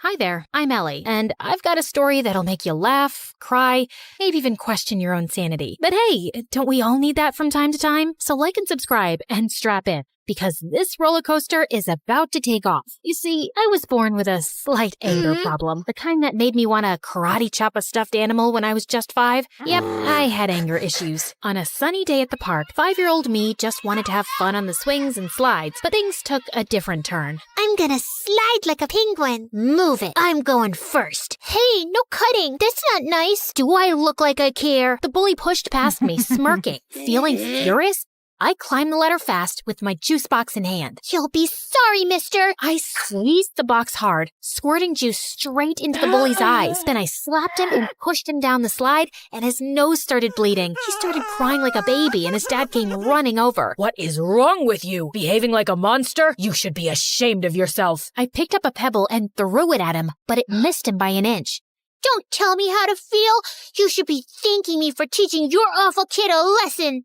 I threw another pebble at him and then ran away. Mom and Dad yelled at me all the way back home. I cried and said sorry. Then I jumped onto my parents and smothered them with kisses till they forgave me. Yeah, I think I'm a kind person in general. I mean, as long as I'm not angry. Fast forward to first grade, and there I was, little Ellie, eager to make friends at school. One day during recess, I spotted a group of girls playing hopscotch, and I approached them. Hey you, I think we should be friends. No thanks, I already have friends. Well, that didn't go as planned. plan, but I wasn't giving up so easily. Oh yeah? Well, you haven't met a friend like me. I started shouting and spinning with my arms spread out like a wild little windmill. I even threw my sandwich on the ground. I'm fun, I'm cool, and I'll bring snacks to share. So why wouldn't you want to be my friend? Say yes, or you'll regret it. Say it. The girl hesitated, then let out a sigh. Okay, fine, I'll be your friend. Please, just stop yelling at me. And just like that, I made a new friend. Her name was Lucy, and she was the best. 2 years later in 3rd grade, my family told me one day that we had to move for Dad's job. Scared of losing Lucy, I got really angry. I won't leave Lucy. She's my best friend, and I'm not going anywhere. I protested by staying in our backyard treehouse, and I refused to come down till my parents changed their mind. We know you're upset, but we have to think about what's good for the family. But when I didn't budge, my parents caved after a few days. I was so happy, I finally climbed down from the treehouse. And I learned that standing up for what matters can make a difference, and that my anger was the best thing I had. It gave me whatever I wanted. What I didn't realize back then, though, was that Lucy eventually figured she could take advantage of my anger issues to get her way too. If she wanted something from someone, she'd come up with a sneaky plan to get me all riled up against that person. Yeah, it always made me the bad guy fighting and bullying people, while Lucy looked like she was the nice, calm friend of a monster. But no one got seriously harmed. As we entered middle school, though, Lucy started doing it more frequently and for bigger things, and I began getting into serious trouble. Like one day, Lucy came to me saying that Mrs. Thompson had called her into her office and said she was giving her a C- on her project. You know what else she said? She told me that I should get myself a better friend because you're distracting me with all your fights and affecting my grades while you get good grades yourself. She even said that you hang out with me just so you can feel better than me. Can you imagine? What? That's not true. Of course I know that. Listen, in today's lesson, I'm gonna confront her about this psychological manipulation. And if she sneezes a lot, it means she's nervous that I've told you everything she said. You know all the teachers fear you, but Mrs. Thompson is always sneezing because of her allergies. Yes, but sneezing a lot means she's nervous and she's hiding something. She told us that once, but I guess you forgot. Lucky you have me to remind you. When it was Mrs. Thompson's class, Lucy gifted her a red nose, and seconds later, when she confronted her about the manipulation, Mrs. Thompson started sneezing like crazy, and I felt furious. How could you? I thought you were a nice teacher, but you're just like the rest. And with that, I pushed her hard. She fell down and screamed in pain. While everyone's attention was focused on me, Lucy sneaked into Mrs. Thompson's laptop and changed her own grade on the project. Mrs. Thompson broke her arm, and I got suspended for 3 weeks. My parents were furious with me and insisted that I tell them exactly what happened. When I did, Mom said that Lucy was the manipulative witch here. I yelled at her and didn't talk to her for days. How could she say that about my BFF? Days later, I visited Lucy, and her mom opened the door and looked at me like I was some cockroach. Ugh, you again. What do you want? I heard what happened with Mrs. Thompson. Why can't you be a normal human being? Poor Lucy, she almost failed her project because of you. What? Yeah, you're crazy and you're affecting my child. She'll end up failing all her classes because of you. Why does everyone keep saying that? Because it's true. Hey, listen, you silly woman. I was about to scream at her when Lucy showed up and pulled me inside her bedroom. Please, Ellie, you can't talk to Mom like that no matter what she says. But I'm a good friend and I forgive you. Now calm down, girl, and take the Snickers bar. I know it's your favorite candy. Lucy had clearly been spreading lies about me, but I was too blind to see it back then. And when I returned to school, things were a bit different. A new girl, Isabella, had joined our class. She was rich, pretty, and quickly became popular. Lucy seemed annoyed by her existence, but she seems like a cool girl to me. Till one day, Lucy and I saw Isabella walking out of the bathroom, and I noticed a marker in her hand. Lucy went in to use the bathroom as I waited in the hallway, but moments later, she came out, dragging me back into the bathroom with her. OMG, you gotta see this. You won't believe what Isabella wrote about you on the door. It's totally her handwriting. I'm so done with this annoying psycho Ellie. She's always bullying everyone. I want a peaceful, calm school that I can brag about to my rich friends. I offer $1,000 to anyone who can get rid of her. DM me on this Instagram account if you're interested. What a stupid, ugly witch. Furious, I stormed over to Isabella. How dare you write that about me on the bathroom door? I saw you with that marker, so don't you dare lie to me. Ellie, seriously? I had a marker, but I was working on an art project. I didn't write anything about you. Oh, yeah? Well, Lucy seems to think it's in your handwriting, and Lucy said that? Okay, you should stop listening to that friend of yours. She's just using you like a puppet. Can't you see it? For some reason, Isabella's words struck a chord with me, like she just said something out loud that I kinda already knew. But I quickly brushed my thoughts away. You don't know anything. Just leave me alone. But Isabella didn't leave me alone. She'd always make an effort to talk to me and waved at me with a smile. I started warming up to her, and we got closer. But that drove Lucy crazy. One day during lunch, I was sitting with Isabella, laughing and chatting, when Lucy stomped over angrily. Ellie, how could you ditch me for Isabella? After all we've been through together? Just calm down, will you? I'm not ditching you, just spending time with Isabella. We can all be friends, you know. Are you for real? How dare you replace me? And with that, she pounced on me. I didn't want to fight her, so I just pushed her away, but she grabbed my hair again. Luckily, someone called a teacher, and Lucy got detention for 2 weeks. And I swear, those were the best 2 weeks of my life. Things were calm and peaceful, and I didn't have a single fight with anyone. Isabella even convinced me to start getting therapy for my anger issues, and I felt really good about it. Then one day, Isabella told me something. Hey, Ellie, yesterday when I got back from school, I was shocked to find Lucy in my house. I asked her what she was doing there, but before she could reply, her mom showed up. She's our maid. I swear I had no idea. She said she'd brought Lucy over to help her clean the kitchen before Christmas. Oh, yeah, I know that her mom works as a maid for you, but we never talk about it, because I don't want to embarrass her or anything. But I don't have a good feeling about her suddenly being in your house. She might be up to something fishy. So we decided to keep an eye on Lucy that afternoon, and we watched from a safe distance as Lucy's mom gave her instructions to clean. But just a few moments later, after her mom left, we heard a loud crash, followed by Lucy's scream. We rushed to find Lucy lying on the floor with a broken shelf and scattered kitchenware around her. We tried to help her up, but she screamed in pain and couldn't move. Just then, Lucy's mom and Isabella's parents came running too. Oh my God, what happened? Oh, Mom, I was just reaching for something on the shelf, but it was unstable. It just all came crashing down on me. Lucy's mom turned to Isabella's parents furiously. This is all your fault. You knew this shelf was broken and you never bothered to fix it. I told you so many times. Now my daughter is injured because of your negligence. I'm gonna sue you for this. You'll pay for the harm you've caused my daughter. Isabella's parents tried apologizing repeatedly, but Lucy's mom didn't listen to a word and called an ambulance to take Lucy away. I couldn't help feeling sorry for Lucy, although I was almost sure she'd hurt herself on purpose to cause trouble for Isabella and her parents. She probably hadn't expected it to be this bad.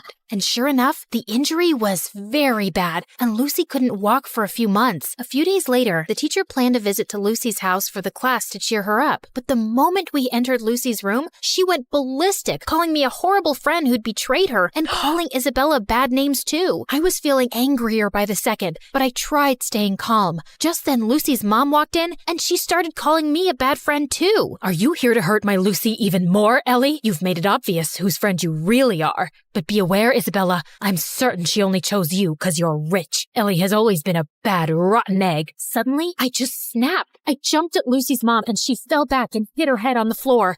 Everyone looked shocked, and I knew I'd messed up big time. I ran out crying. When Mom found out about it, she was so mad. Ellie, I can't believe you attacked Lucy's mom. She called me, threatening to contact Child Services and telling them that you need to be put in some rehab center because you're a danger for other people. I honestly felt terrified hearing that, and my first instinct was to lash out and scream in my defense. But instead, I took a deep breath and thought of my friendship with Isabella, and it helped calm me down. Mom, I know it was wrong, and I'm really sorry. I'm working on controlling my anger. I'll be better, I promise. Mom looked really surprised and then nodded, but she still took my phone away and grounded me for a month, and I didn't protest. I knew I deserved that. Back at school, Isabella told me Lucy's mom was going ahead with the lawsuit, and I really wished there was something I could do to help. Lucy or her mom wouldn't listen to a word I'd say. But then one day, I was in the school's bathroom when someone knocked on the stall door. It was Lucy's mom. Ellie, I need to talk to you. I've been reading Lucy's diary,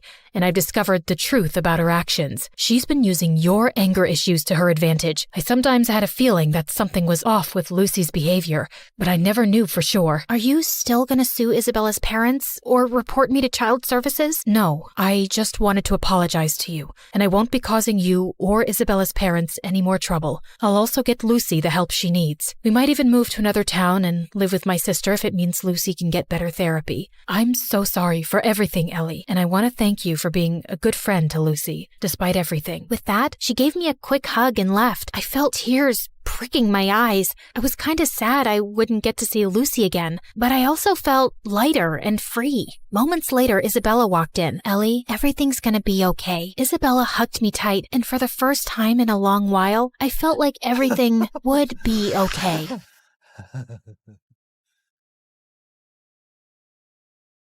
People call me the Queen of Entertainment, a famous pop icon, a musical superstar. You can take your pick. As for me, I like to be called the Queen of Hearts. Hi, I'm Ariana Grande. I was born in 1993 in Florida to overachiever parents who were super successful in their careers. Right since I was a toddler, I loved to sing. Mom would sing me lullabies and I'd sing along with her. You have a beautiful voice, my baby, just like an angel. I'm not so sure. I didn't get selected for the school choir. Don't let that dishearten you, sweetheart, and have confidence in your talent. I'm sure you're meant for greater things. Although I loved singing, I was also fascinated by theater and acting. I performed on stage for the first time when I was 8 in a musical named Annie. Are you nervous, Ari? No, not at all. In fact, I can't wait to set the stage on fire. And I did just that. That musical was a great success, and it marked the beginning of my musical theater journey. After that, I performed in so many other local productions like Beauty and the Beast and The Wizard of Oz. Life was going smoothly, but then my parents got separated. I felt devastated for a while, but thank God I had my pet dogs to keep me going through that tough phase. Just so you know, I have 10 rescue pups. One of them is named Sirius Black. Yeah, I'm quite obsessed with Harry Potter. But then, aren't we all? So by the time I turned 14, I decided I'd acted enough and now wanted to make a career in singing. I packed my bags and moved to Los Angeles to meet my managers. Guys, I think I want to make an R&B album. That's a hell of a goal, but who do you think's gonna buy a 14-year-old's R&B album? Well, that kind of made sense. So I went back to Florida and decided to focus on theater for the time being. Then when I was 15, I got chosen from among thousands of girls to play one of the main characters in a Broadway musical called 13, for which I later bagged a prestigious award. By this time, I'd moved to New York, so I was missing school a lot. Mom, I want to continue performing, but what about studies? I want to finish high school at least. Don't worry, sweetheart. Your school has agreed to send study materials so you don't miss out on your studies. That was pretty cool. I was studying and focusing on my career, even though I was miles away from home. Then in 2009, I bagged the role of an adorable goofball named Cat Valentine in the famous Nickelodeon TV show named Victorious. Since the show was set in a performing arts school, it gave me an opportunity to showcase my acting as well as my singing abilities on a national platform. Thanks to the show, I was suddenly a teen idol. So, Ariana, what's next? Are you looking at a career in Hollywood? To be honest, acting is fun, but music has always been first and foremost with me. I was determined to give singing a shot, so I kept uploading my videos on YouTube where I sang covers of songs by Adele, Mariah Carey, and Whitney Houston. Meanwhile, the second season of Victorious premiered in 2011 to 6.2 million viewers, becoming the highest-rated episode of the show. Victorious ran for 3 seasons until it was finally wrapped up in 2013. Then one day, I got the most unexpected call. Hello, Ariana. I'm Monte Lipman, CEO of Republic Records. I saw your YouTube videos and I want to sign you up for the label. Are you interested? Yeah, of course. I'd love that. I put down my phone and did a little happy dance. My music career was finally taking off. The next 3 years, I focused completely on my vocals and singing and collaborated with many contemporary artists. The result was my first album, Yours Truly, that debuted at #1 on the US Billboard 200 albums chart, and it sold 138,000 copies in its first week. After that, there was no looking back for me. Today, I've sold over 85 million records worldwide, broke 27 Guinness World Records as a singer, bagged 2 Grammys, and was listed among the 100 most influential persons in the world by Time magazine. So friends, I hope my story inspires you to never give up on your dreams, since miracles do happen. Just believe in yourself, because if you don't, who else will?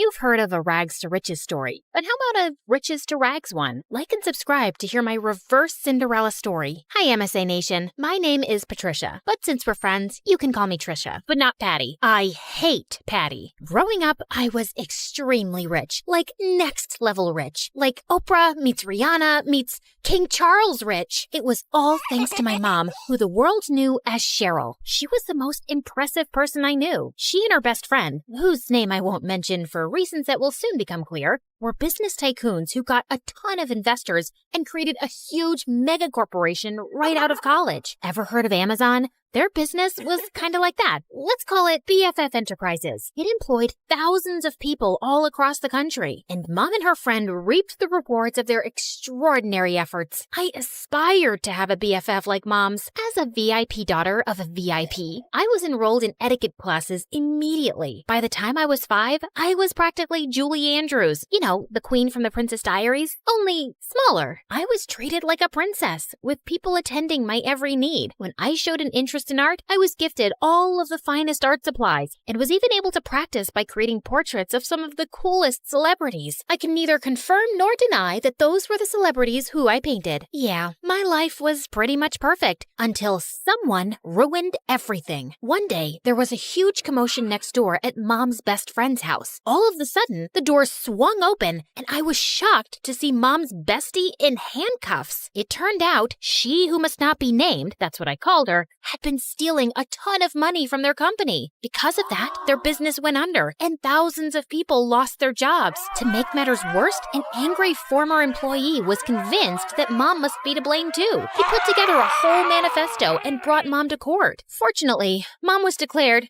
innocent. I knew she always would be, of course. She who must not be named was proven guilty and sent to jail. The employee who had lodged a case against Mom ended up behind bars for defamation too. Mom's name was cleared and she and I lived happily ever after. That's the end of my story. Thanks for tuning in. Just kidding. It got a whole lot worse from there. Even though she was innocent, the public knew Mom as the face of the company, and they were mad. Mom and I weren't exactly well-equipped to fight off an angry mob, so the government intervened for our safety, and we were forced to join the Witness Protection Program and completely change our identities. We were given cover stories and everything. So, remember before when I said my name was Patricia? Well, that was sort of the half-truth. I had a different name before all of this mess. A gorgeous name. But that and everything else were taken from me when she who must not be named ruined my life. I was pulled from my life of glamour and ease and relocated to here. Yeah, the house was a serious downgrade from what I was used to. See what I mean about an opposite Cinderella story?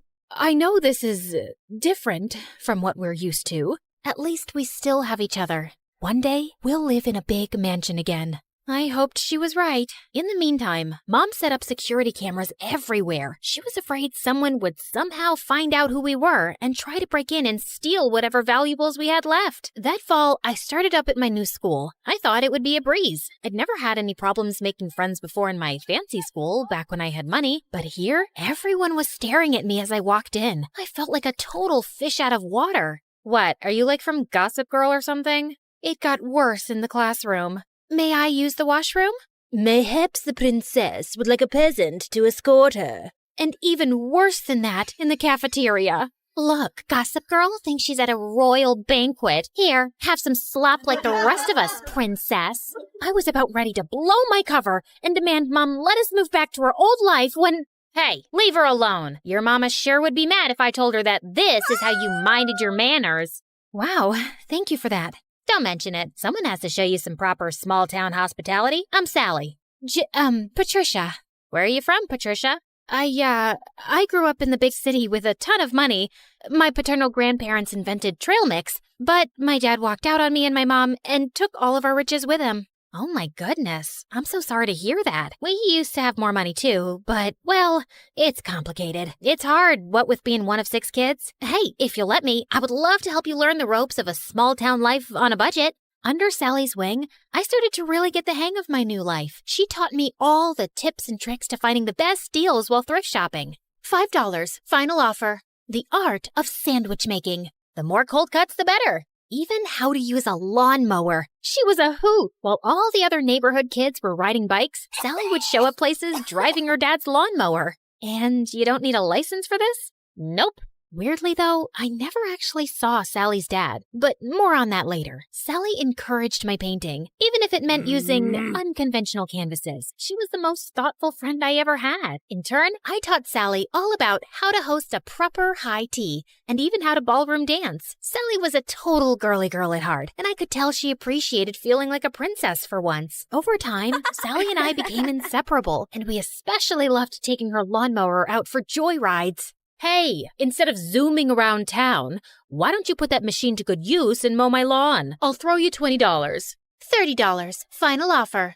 The haggling skills Sally taught me were really coming in handy, and that's how Sally and I started earning some extra cash. In the beginning, we had a handful of customers, mostly our friends' parents, who paid us to mow their lawns and rake their leaves. But then, Sally had a fabulous idea. Trisha, you're such an excellent artist. We should offer painting services too. You can even do customized designs. Oh my gosh, Sally, you're a genius. We showed up to the hardware store, excited to get all the materials we'd need to expand our business, but were shocked when we saw the prices. We were in over our heads. I went home, defeated. But then, I thought of someone who just might have some good advice. Janessa, the apple certainly doesn't fall far from the tree. I'd be happy to jumpstart this business for you too. We'll finally have a new way to make money. But first, I want to see your business plan. With Mom's guidance and funding, S&T's Landscaping was born, and with her savvy advertising, our client base expanded quickly. Plus, I was having a blast customizing people's houses with my art. With Sally by my side, I was starting to finally feel at home in this small town. There was just one weird thing. Sally never invited me to her house. She always made excuses why we should meet at my place instead. Oh shoot, I totally forgot. My crazy Uncle Louie's at my house this week. He always brings all 17 of his pet chickens. We should probably just hang out at your house. I fell for it when she told me about Aunt Linda and her 6 boa constrictors, but 17 pet chickens? Yeah, right. One day, curiosity got the better of me. When Sally told me she was heading home after school, I pretended I was going to my place, but I followed her instead. What could she possibly be hiding? I followed Sally to the outskirts of town, the bad neighborhood. Whoa, Sally lives here? The trailer barely looked big enough to hold a twin bed. How could Sally and her 5 siblings and her parents even fit in there? Just then, I lost my balance and fell to the ground with a huge thud. Trisha? Sally, I can explain. I thought Sally was gonna start screaming at me, but instead, she started crying. I'm sorry I never showed you my home. It's just, well, I was embarrassed of this ugly trailer. My dad used to have an excellent job, and we had a big house and a big yard, but Dad lost his job a few years ago and ended up in jail. Ugh!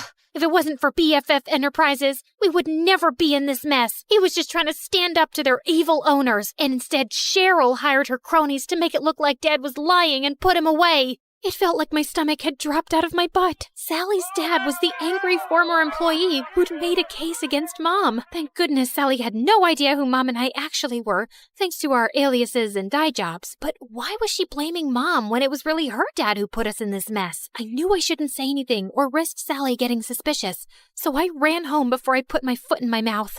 Trisha, wait! Was it something I said? I avoided Sally the rest of the week, which wasn't easy. I felt so conflicted. Sally was my best friend, but she hated my mom and blamed her for her dad being in jail. So, I decided to get Mom's advice. I need to talk to you. Sally's dad is your angry former employee who ended up in jail. Oh, come on now, Trisha. What a strange joke. Why was Mom calling me Trisha? At home, she always called me by my real name. Mom, this is serious. Sally has no idea who I really am, or that you're actually the co-founder of BFF Enterprises. Just then, Sally popped up from behind the couch, and suddenly, Mom's behavior made sense. Sally, it's not... I can't believe this. I thought we were best friends, and all along, your family is why my family is suffering? Sally, please, leave me alone. I don't want to talk to you ever again. I've heard of surprise birthday parties gone wrong, but never this badly. I probably lost my BFF forever. But Mom was more preoccupied that Sally would out us both. What are you doing? Follow her. Make sure she doesn't talk. Do whatever it takes. I hadn't seen Mom this stressed out since the trial. I tried texting, calling, even showing up at Sally's window, but she wouldn't even look at me. I returned home, completely hopeless. Did it work? Will she keep quiet? She won't even talk to me. Just then, Mom turned into a fire-breathing dragon. Well, not literally, but I'd never seen her this angry. Then we need to move again, now. But this is her home. Sally is my friend. Some friend. As soon as she talks, I'm going to jail. Mom, what are you talking about? Why would you go to jail? The judge said you were innocent. Of course he did. I bribed him. My business partner and I were both stealing funds from the investors because we deserved more. But unlike me, she was dumb enough to get caught and unwilling to do whatever it took to stay out of jail. And Sally's dad figured it all out and tried to get me behind bars too. But I showed him I am not to be messed with. I couldn't believe it. I was so blinded by all of her generosity over the years. I'd never even once suspected that she could have done anything criminal. And I felt so awful for Sally and her family. They didn't deserve this. But then again, how could I choose between my mom and my best friend? What Mom said next, though, made everything totally clear. You got us into this mess. Now you have to get us out. Me? I'm just a kid. You're the one who was so greedy that you stole money and ruined your company and all of your employees' lives. You even let your own best friend take the fall. You cared so much about money, you forgot about what really matters, friendship. Trisha, come back here. My name isn't Trisha, Mom. It's Janissa.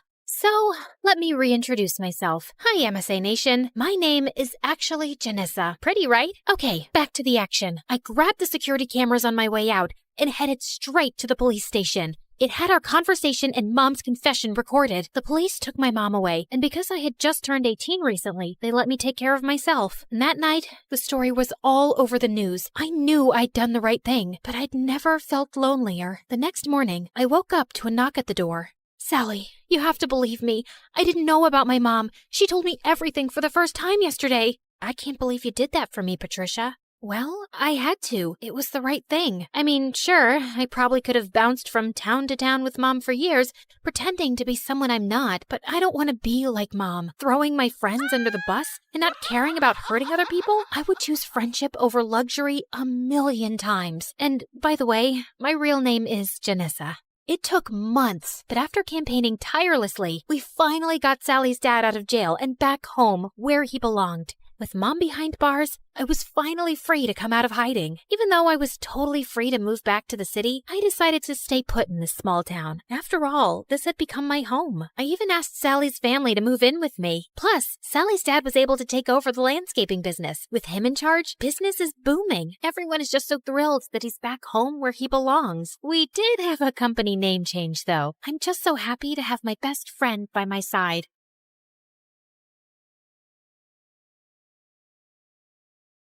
I woke up in the middle of the night feeling extra thirsty and almost passed out when I saw the time. It was 3 a.m., the devil's hour. I tried to go back to sleep, but I just couldn't. Come on, girl. Ghosts aren't real, but dehydration is. So hold yourself together and get your ice-cold water. I silently prayed as I went down to the kitchen. Suddenly, I caught someone moving in the shadows. Holy Mother of God! Was it the devil? I was about to scream when I realized that it was just my older brother, Kevin, who looked suspicious.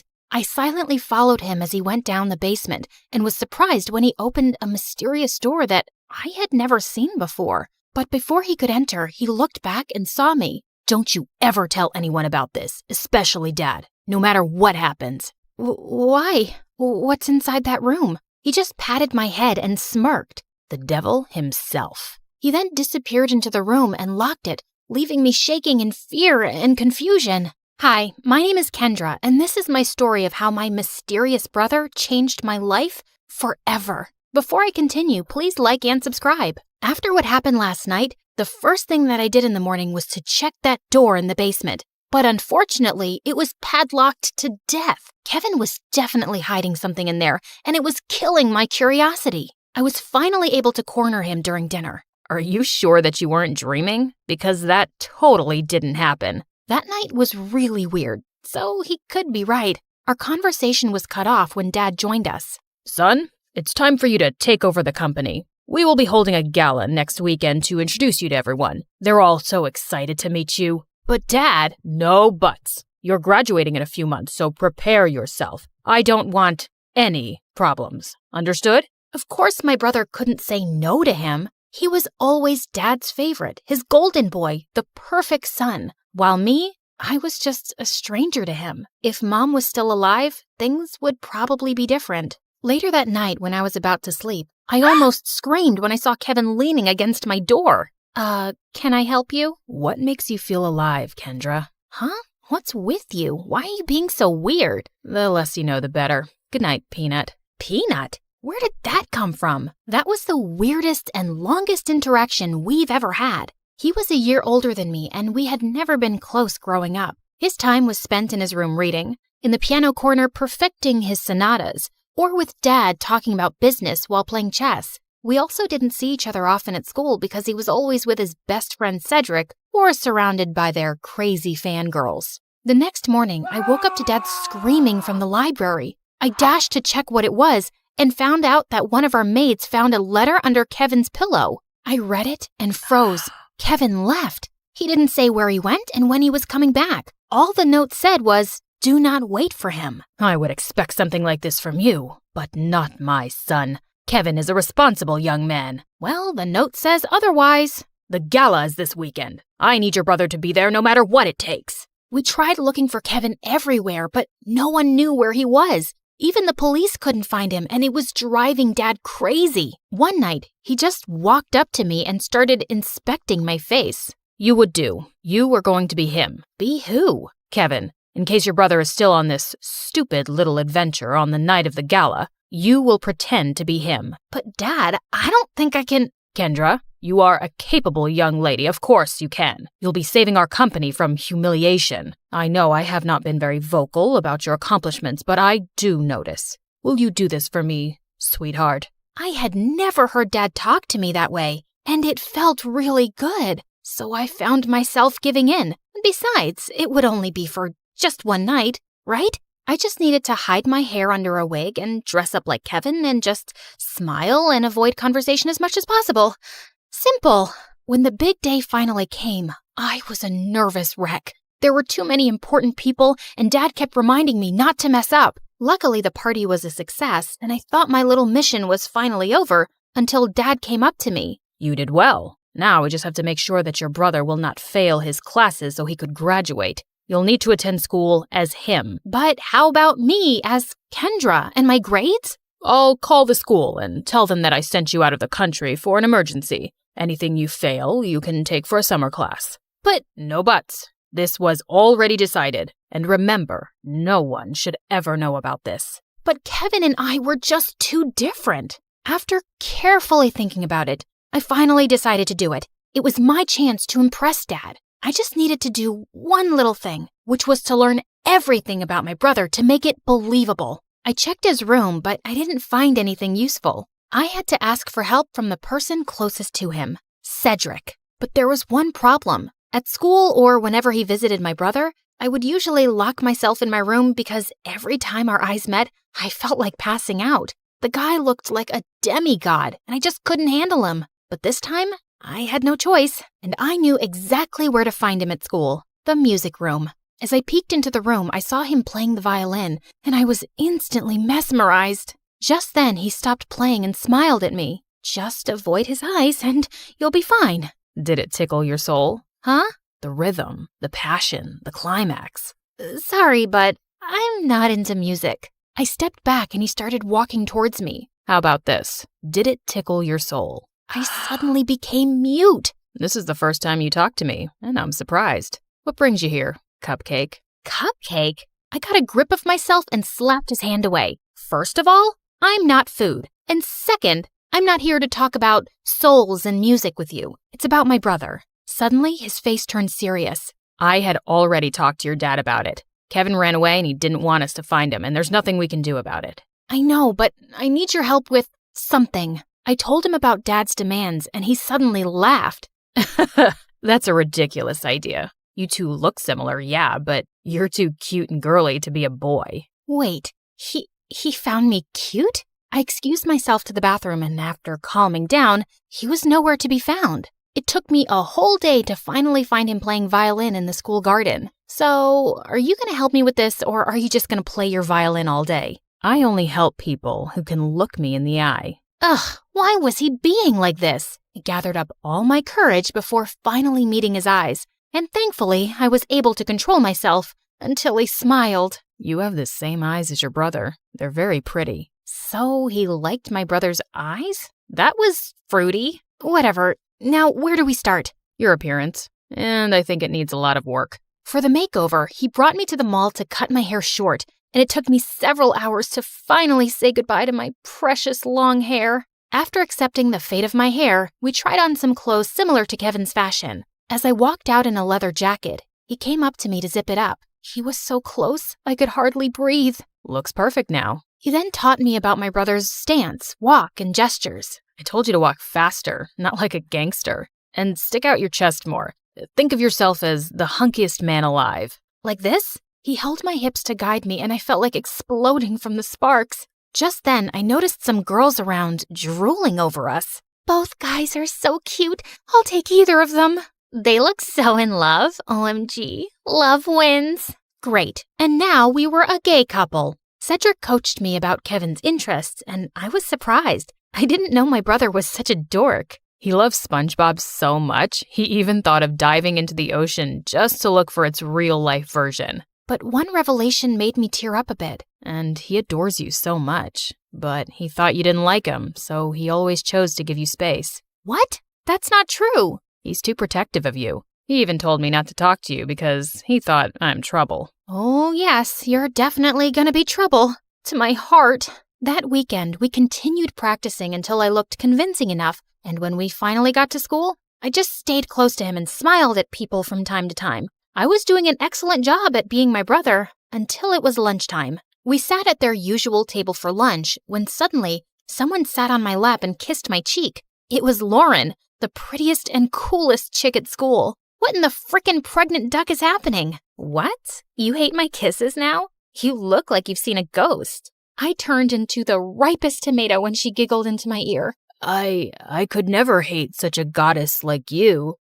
Wow. Since when did you become this cheesy? I gave Cedric a panicked look, but the jerk was trying his best not to burst out laughing. I kicked his leg under the table and his wince was satisfying. I then excused myself in the bathroom and dragged him with me. There, he revealed that Kevin had been dating Lauren for a while now, and I had no idea about it. Lauren had been all over me for the next several days. This was totally normal, of course, except for the little detail that I was not her actual boyfriend. And through all of this, Cedric remained an unhelpful idiot who was clearly enjoying my discomfort. We were walking to our last class when someone suddenly grabbed and pushed me against the wall. You're acting weird lately, and I like it. Before she could kiss me, I acted like there was a bug inside my shirt and ran away. I needed to talk to Cedric. As usual, I found him in the music room. We need to tell Lauren. Suddenly, Lauren appeared from behind me. Tell me what? Wait a minute. Don't tell me that you guys are dating?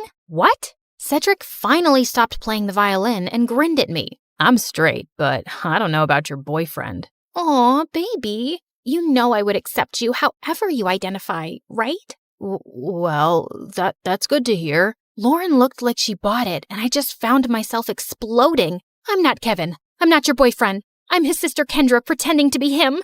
I then explained everything to her. Oh, okay. Explains why you look and act differently. That's it? No violent reaction whatsoever? I'm used to Kevin's quirks. So, anything I can do to help with this mission? Just don't tell anyone about this. Got it, baby. Despite knowing the truth, she still kissed me on the cheek and it made Cedric laugh. I started hanging out with both of them since then. They would talk fondly about my brother and share things about him that I didn't know. It made me realize that he wasn't as boring as I thought he was. One day, Cedric dragged me to the music room and asked me to listen to his new composition. It was a wrong move to come with him, because the way his fingers moved and his handsome face played with the painfully sweet tune screamed danger to my heart. I calmed myself down and hyped him up when he was done. You really like playing the violin, don't you? I like to touch people's hearts with classical music. How about you? What makes you happy, Kendra? I'm curious. I ended up telling him about my passion, which was fashion designing. I used to draw my designs every day, but when Dad saw it, he burned all of them. He found it lame and useless to his company. I'm sorry to say this, but your dad is the biggest jerk in the world. He treats you and Kevin as assets to his company, and never as a son and daughter. You're right, but it just made me crave for his love and approval. Someday, I hope you'll be able to find the courage to do what you need to do. You have me now, you know. I'll take care of you. He leaned in closer, and I thought he was going to kiss me, but to my surprise, he pulled away and walked back to the platform to play again. What was that all about? After the incident in the music room, I started thinking that maybe Cedric liked me too, until one day I heard him talking to Lauren in an empty classroom. You like Kendra, don't you? What are you talking about? She's off limits. And besides, she's just like the little sister I never had. Those words were enough for me to accept the truth, that Cedric will just be my dream. To distract myself, I invited Lauren for a sleepover, and as she was trying on some of my favorite clothes, I couldn't help but admire how beautiful she was. Just then, I found her smirking at me through the mirror.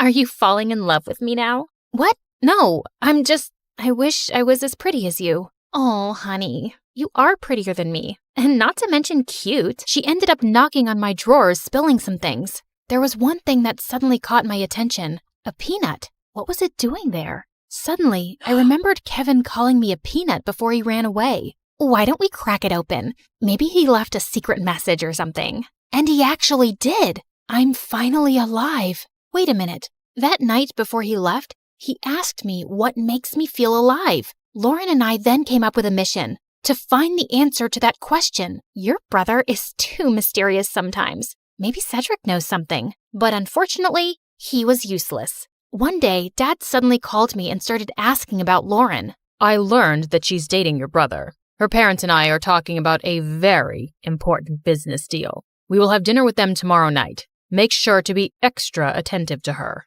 I thought it wouldn't be much of a problem until they suddenly decided to marry us off with Dad knowing that I was Kendra. He was crazier than I thought.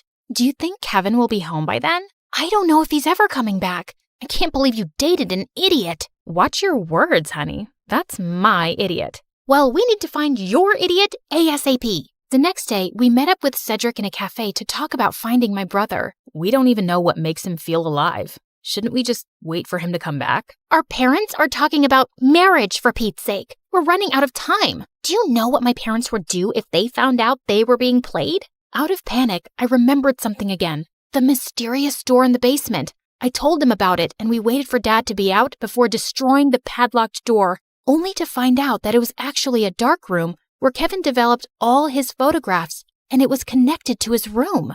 And all those pictures were related to an island that only meant one thing. Kevin was staying on one of them. It makes sense now that he always disappears on weekends. I also found a camera in his bag one time, but I never saw it again. And why didn't you both tell me about this earlier? You're both idiots. And with that, the three of us were off to an adventure to get my brother back. As we traveled, I kept on flirting with Lauren to avoid Cedric. And for a moment, I thought I saw his deadly glare through the rearview mirror. Was he jealous? I wished. In a span of 2 days, we had already visited 7 islands, but there was no luck. Just when we were about to give up, we suddenly spotted someone resting on a hammock. It was Kevin. He looked shocked to see us. Suddenly, he glared at Cedric. Dude, you told them? Wait, you knew? Let me explain. No, you knew. And you kept silent while I was going crazy trying to find a way to bring back my brother so I could get me back. Kendra was equally furious. Babe, I can explain. Shut it, Kevin. You're not my favorite person right now. Kendra. Later, I need to speak to my brother. I walked away and Kevin followed me. Now start explaining the reason I'm sacrificing my identity. I'm sorry, Peanut. I didn't mean for you to be tangled up in my mess. I felt stuck and suffocated because of Dad's expectations. I always knew I would have to take over the company someday, but I didn't know it would be this soon. I thought I would have enough time to still do what I love, to enjoy every island and see its beauty through my lens. But suddenly, I didn't even have a year, so I panicked and I ran away. I'm such a coward. It didn't take a second for me to melt. No, that's the bravest thing I've seen you do. All our lives, I've only ever seen you nod to Dad's every demand. I'm proud of this version of you. I convinced him to come back, but he ended up convincing me to ditch Dad and come with him. After everything that happened, I just realized one thing. Dad wasn't worth it. So I agreed. Lauren is amazing, you know. She didn't deserve to be left without a word. I know, Peanut. I guess I have a lot of making up to do. Good luck. Walnut. Later that day, he spent his time making it up to Lauren and talking to Cedric, while I was left alone doodling some cute dresses on the sand. My brother then came up to me and asked me something. Are you mad at Cedric? I asked him not to tell anyone. Keeping this from you must have been very hard for him. I understand, but you like him, don't you? What? No, I mean... Don't worry. I finally gave him the go signal. You two can kiss or whatever. As soon as he left, Cedric walked up to me with an earth-shattering smile. Can we talk? I couldn't look at him in the eye again. About us. I've always fancied you, you know. More than violins. I felt like melting at his confession. I told him about the reason why I'd been avoiding him all these years, and he responded to it by finally kissing me on the lips. Thank God I didn't pass out. So, did it tickle your soul this time? Yes. Finally.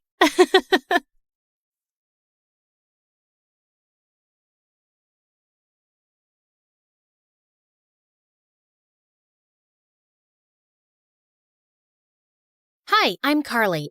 This is my crazy story. Before I continue, please like and subscribe. I was born to a single mom who worked very hard to raise me and my twin sister Blake. Blake was born with a rare condition that impacted her kidneys, and she was always sick. Since Mom was busy juggling things at home and work, it was my duty to look after Blake.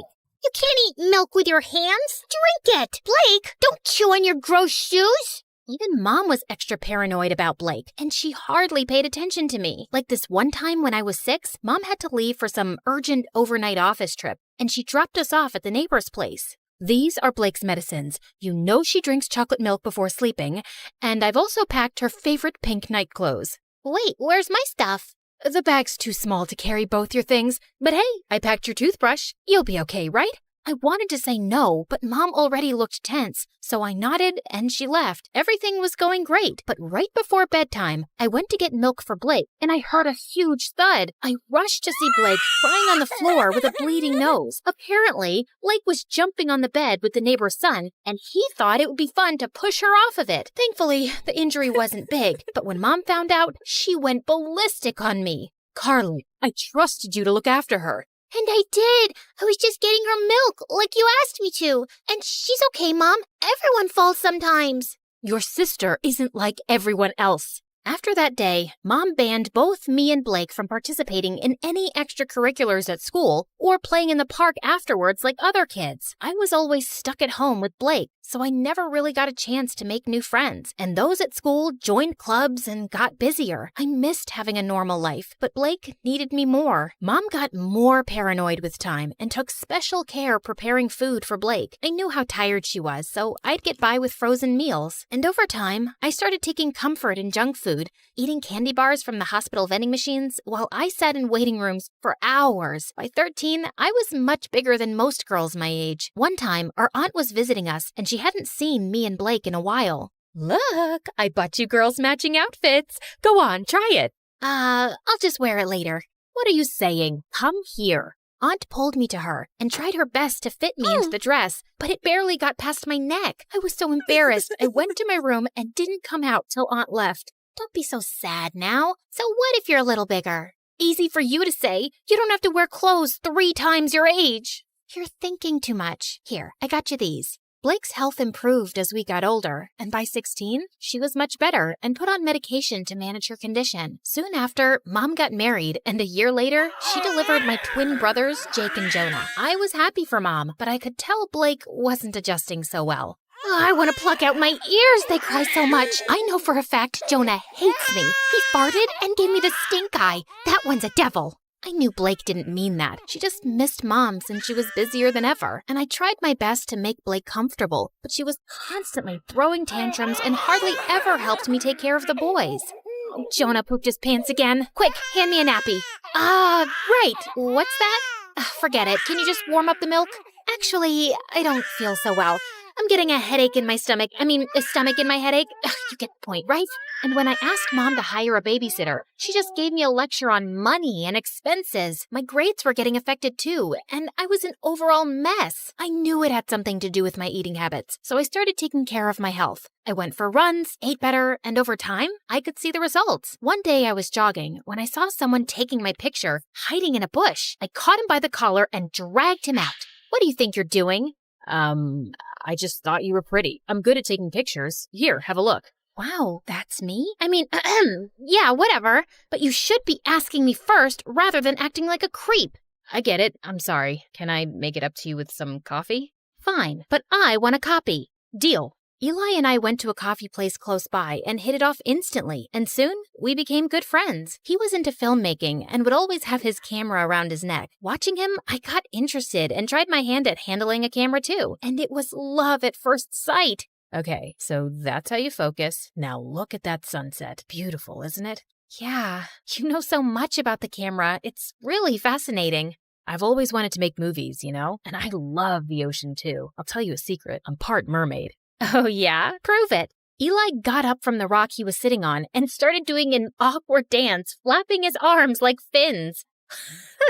Okay, I believe you. Well, good, because I was afraid I'd have to splash you with my tail. Really? That was on your mind? Well, that and something else. With that, Eli jumped down and pulled me in for the most magical kiss. Eli and I started dating soon after, and I decided to make him finally meet Blake. So the next time he invited me out, Blake tagged along. But the moment she saw him, she burst out laughing. Oh my God! Where did you get that shirt from? Your grandpa's closet? Actually, yeah, he has a really good shirt collection. Do you like it? I can get you one. Ew, no thank you. I'd rather wear a tent than slip into something so cringe. Come on, Blake, that's not very nice. What? I'm kidding. I'm sure Ebola can handle a few harmless jokes. Eli. Blake made it painfully obvious that she didn't want Eli around, and even though Eli kept his cool, I knew she made him uncomfortable. Then one time, Eli invited me and Blake to the launch of his dad's new restaurant. I appreciated the effort he was making with her, and I hoped she would too. But I was so wrong, because minutes into the event, Blake threw a massive tantrum over pickles. What do you mean you're out of pickles? Pluck them from a tree or something. Could you please keep it down, Blake? Everyone is staring. So, you care about all these fancy people, but not your sister? No one understands me. I just had a very big lobster, and I feel like throwing up. You know pickles calm me down. This is such bad customer service. Hey, you have pickles, and you, and you. And then she started taking pickles off of everyone's plate till Eli intervened and dragged us outside. What's the matter with you, Blake? What? It's not my fault your party sucks. At least I brought some entertainment to it. Blake, let me handle this. Eli, I'm really sorry for the mess, but what? Your sister's not normal. And you are? You're so boring, if someone stole your identity, they'd give it up because it sucks. You really need to watch your tongue. And you need to watch your hands around my sister. Guys, please. Before I could say another word, Blake started hyperventilating and fainted. We immediately took her to the hospital, where the doctors told me that she passed out from anxiety and high blood pressure. Thankfully, she was out of danger. I'm really sorry about Blake, but that girl's out of control. You've got to draw a line somewhere. You saw what happened, Eli. You can't just scream at her like that. She's my sister. I can't be around her, Carly. This is going to be a problem. I wanted to stop Eli, but there was nothing more I could say. Blake was my sister, and she came first. I didn't meet Eli for a few days, and a week later, he told me that one of his movies that I'd helped him with had gotten selected for a local film festival. He wanted me to come, but Blake was still recovering, and I couldn't leave her alone. But when he came back, he told me something shocking. Everyone loved the movie, Carly. One of the biggest film schools in New York wants to take us both in on full scholarship. How amazing is that? I don't know what to say, but I don't think Mom would let me go to New York, Eli. You're a great filmmaker, Carly, and you should give it a fair shot. And think about it. You could finally live your life on your terms. God knows you need it. I was numb for a second, and then I felt like someone gave me new wings. It did sound like an amazing opportunity. All I had to do was convince Mom, but when I told her, she looked at me like I'd asked her for her kidneys. Have you gone crazy? You can't move to New York. Your life is here with me and Blake. I applied to this marine biology course on behalf of both of you, and you guys got in on scholarship. This was always the plan, and it's the right one. But that's not what I want to do. I want to make movies. I'm really good at this. Everyone says that. Everyone or Eli? Who's Eli? Just this dumb boy she's dating. I'm sure he's the one who's filled your head with this sawdust. How can you even think about leaving me? I just want to do what I want for once. Can't you give me a few years from my own life? Oh, stop being so dramatic. And not another word about this movie business, Carly. You'll stay here with us. Is that clear? Mom left, and I turned to Blake angrily. You couldn't take my side for once? What did I do? Oh, you mean telling Mom about Eli? I don't think she even noticed. I left the room angrily and didn't speak to Mom or Blake for the next few days. I thought I could confide in Eli, but suddenly he was acting really cold. Every time I tried to talk to him, he would turn the other way, till one day I finally cornered him after class. Am I imagining things or are you ignoring me? Neither. I'm just busy. So, I told my mom I want to make movies and she went bonkers, but look, Carly, you and your family have issues and I don't want to get in the middle of it. Do whatever they say. But you told me to live my life. You said... Yeah, I did. And now I'm saying I don't care. You'd choose your clown sister over everything. I've seen that. So good luck, but I don't think I can be with you anymore. Eli, wait. Tell your sister she won. I felt frozen in my place as Eli walked away, and a week later, he left for New York. I couldn't believe he'd just dumped me like that. I felt so bummed out that I didn't come out of my room for days, and Blake was the biggest pain in the butt. Come on, we need to go shopping. It's painful to watch you in those pajamas. I'm not in the mood, but I am. Also, we'll have a nice lunch, watch a movie, just like old times. I said I'm not in the mood. Back off. Jeez, why are you so snappy? Because of that stupid boy? He wasn't stupid. I loved him, Blake, and now he's gone. Because I chose you over him, like always. And you don't care about my feelings, like always. Carly, just leave me alone. Blake left with a small face, and I felt kind of bad, but I was too mad to go after her. The next day, I calmed down a bit and was about to call Blake when her phone started buzzing like crazy. I picked it up, and I was shocked to see it was Eli. Before I could answer, the call got disconnected, and a text message appeared. I did what you wanted. Leave me alone. My mind went blank, and I opened the call logs on Blake's phone to see multiple calls to Eli. Suddenly, it all started making sense. Of course Blake must have driven Eli away. No one hated him more than her. What's this? You don't understand. Oh, I understand everything perfectly. You asked Eli to dump me so you and Mom could use me as your servant all my life, right? Before Blake could even say more, I pushed her out and slammed the door in her face. I started packing my bags and stormed downstairs, only to run into Mom. What's wrong? Is Blake okay? Yes, she's fine, but I'm not, and I haven't been fine for a while now. But you don't care, do you?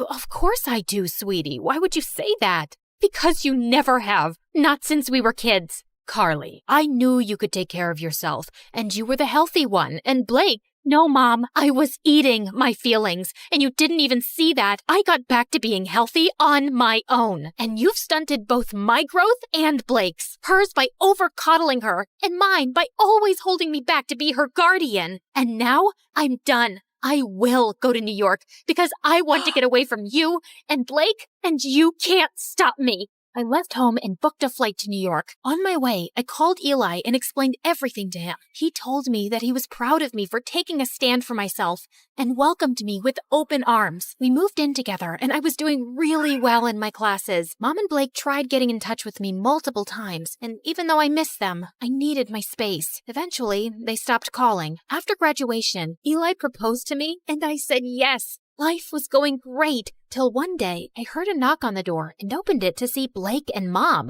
What are you guys doing here? Eli called us and told us about the engagement. Carly, I have a confession. It was me who convinced Eli to break up with you, not Blake. Wait, what? Eli never told me that it was Mom behind everything. I didn't want to stress you out more. I could see you missed your family, and this would have made you sad. But I saw the call logs and the messages on Blake's phone. I'd actually been calling him to apologize, but I guess he thought both me and Mom wanted him to dump you.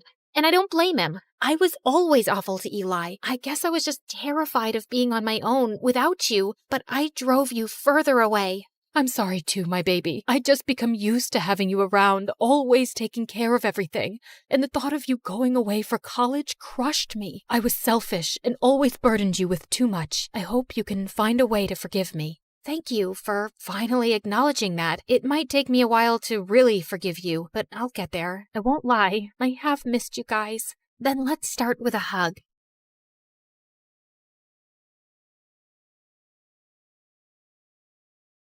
Hi, my name is Ashley, and I live next to the worst family on earth. They're the biggest snobs ever. They drive around in the fanciest cars and clothes and look down on everyone else. And they have a son named Jack, who's an absolute troll. But before I continue, please like and subscribe. If you do, you might see a shooting star tonight. When I was 6, I was playing with my favorite doll, and Jack ran up to me, snatched it out of my hands, and threw it into the street. A car ran over it and smashed it into pieces. Another day at school, Jack stole a bunch of cookies out of the cookie jar and blamed it on me. Ashley took the cookies. No, I didn't. She hid them in her desk. The teacher opened my desk and found a cookie inside. I got in huge trouble, and after school, I saw Jack on the playground stuffing his face with the stolen cookies. When Jack wasn't terrorizing me, his parents were trying to get my family kicked out of the neighborhood. Our house was the smallest on the block, and even I had to admit, it was a really ugly green. And my parents were a little weird sometimes. My dad loved to sunbathe on the front lawn, and every morning, my mom made this strange sound to call all the stray cats in the neighborhood to feed them. She'd also sing to the birds and make birdhouses all day. Our house looked like a zoo, and the neighbors hated it. Their yard is unacceptable. It looks like an overgrown swamp. Their house gives me a migraine every time I look at it. Mommy, my eyes hurt. You have to do something, officer. And can someone please tell that man to put a shirt on? Jack's parents threw fancy parties every week, but me and my family were never invited. We only lived in the neighborhood because we inherited the house from my grandfather, who used to be a famous investigative reporter. I wanted to grow up and be just like my grandfather. When I was 12, I joined the school newspaper, and when my teacher's cat, Mr. Whiskers, went missing, it took me less than 2 days to find him on the roof of the school auditorium. Though I suspected Jack had something to do with it. In high school, Jack was the richest and most popular kid. I, on the other hand, only had one friend, my cousin Bethany. Bethany moved into town a week before we started 10th grade. But Bethany was obsessed with being popular and would do anything to get Jack and his rich friends to like her. Jack's friend Sadie was the ringleader of the rich kids, and she made Jack look like a saint. Bethany adored Sadie. She'd carry Sadie and her minions' books, do their homework, and follow them around. She'd even let them copy her answers during tests. They'd smile in Bethany's face and laugh at her behind her back. Why do you let them treat you like that? They're just joking around. Those girls aren't your friends, Bethany. They're jerks. Bethany never listened. She wanted to be popular so bad she couldn't see the truth. One day, my mother dragged me out of bed at 5 a.m. on a Saturday morning to volunteer at a soup kitchen. It's important to give back to those less fortunate. But do we have to do it so early?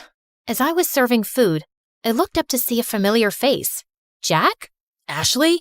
What are you doing here? Jack's face turned white, and he just ran out of the soup kitchen.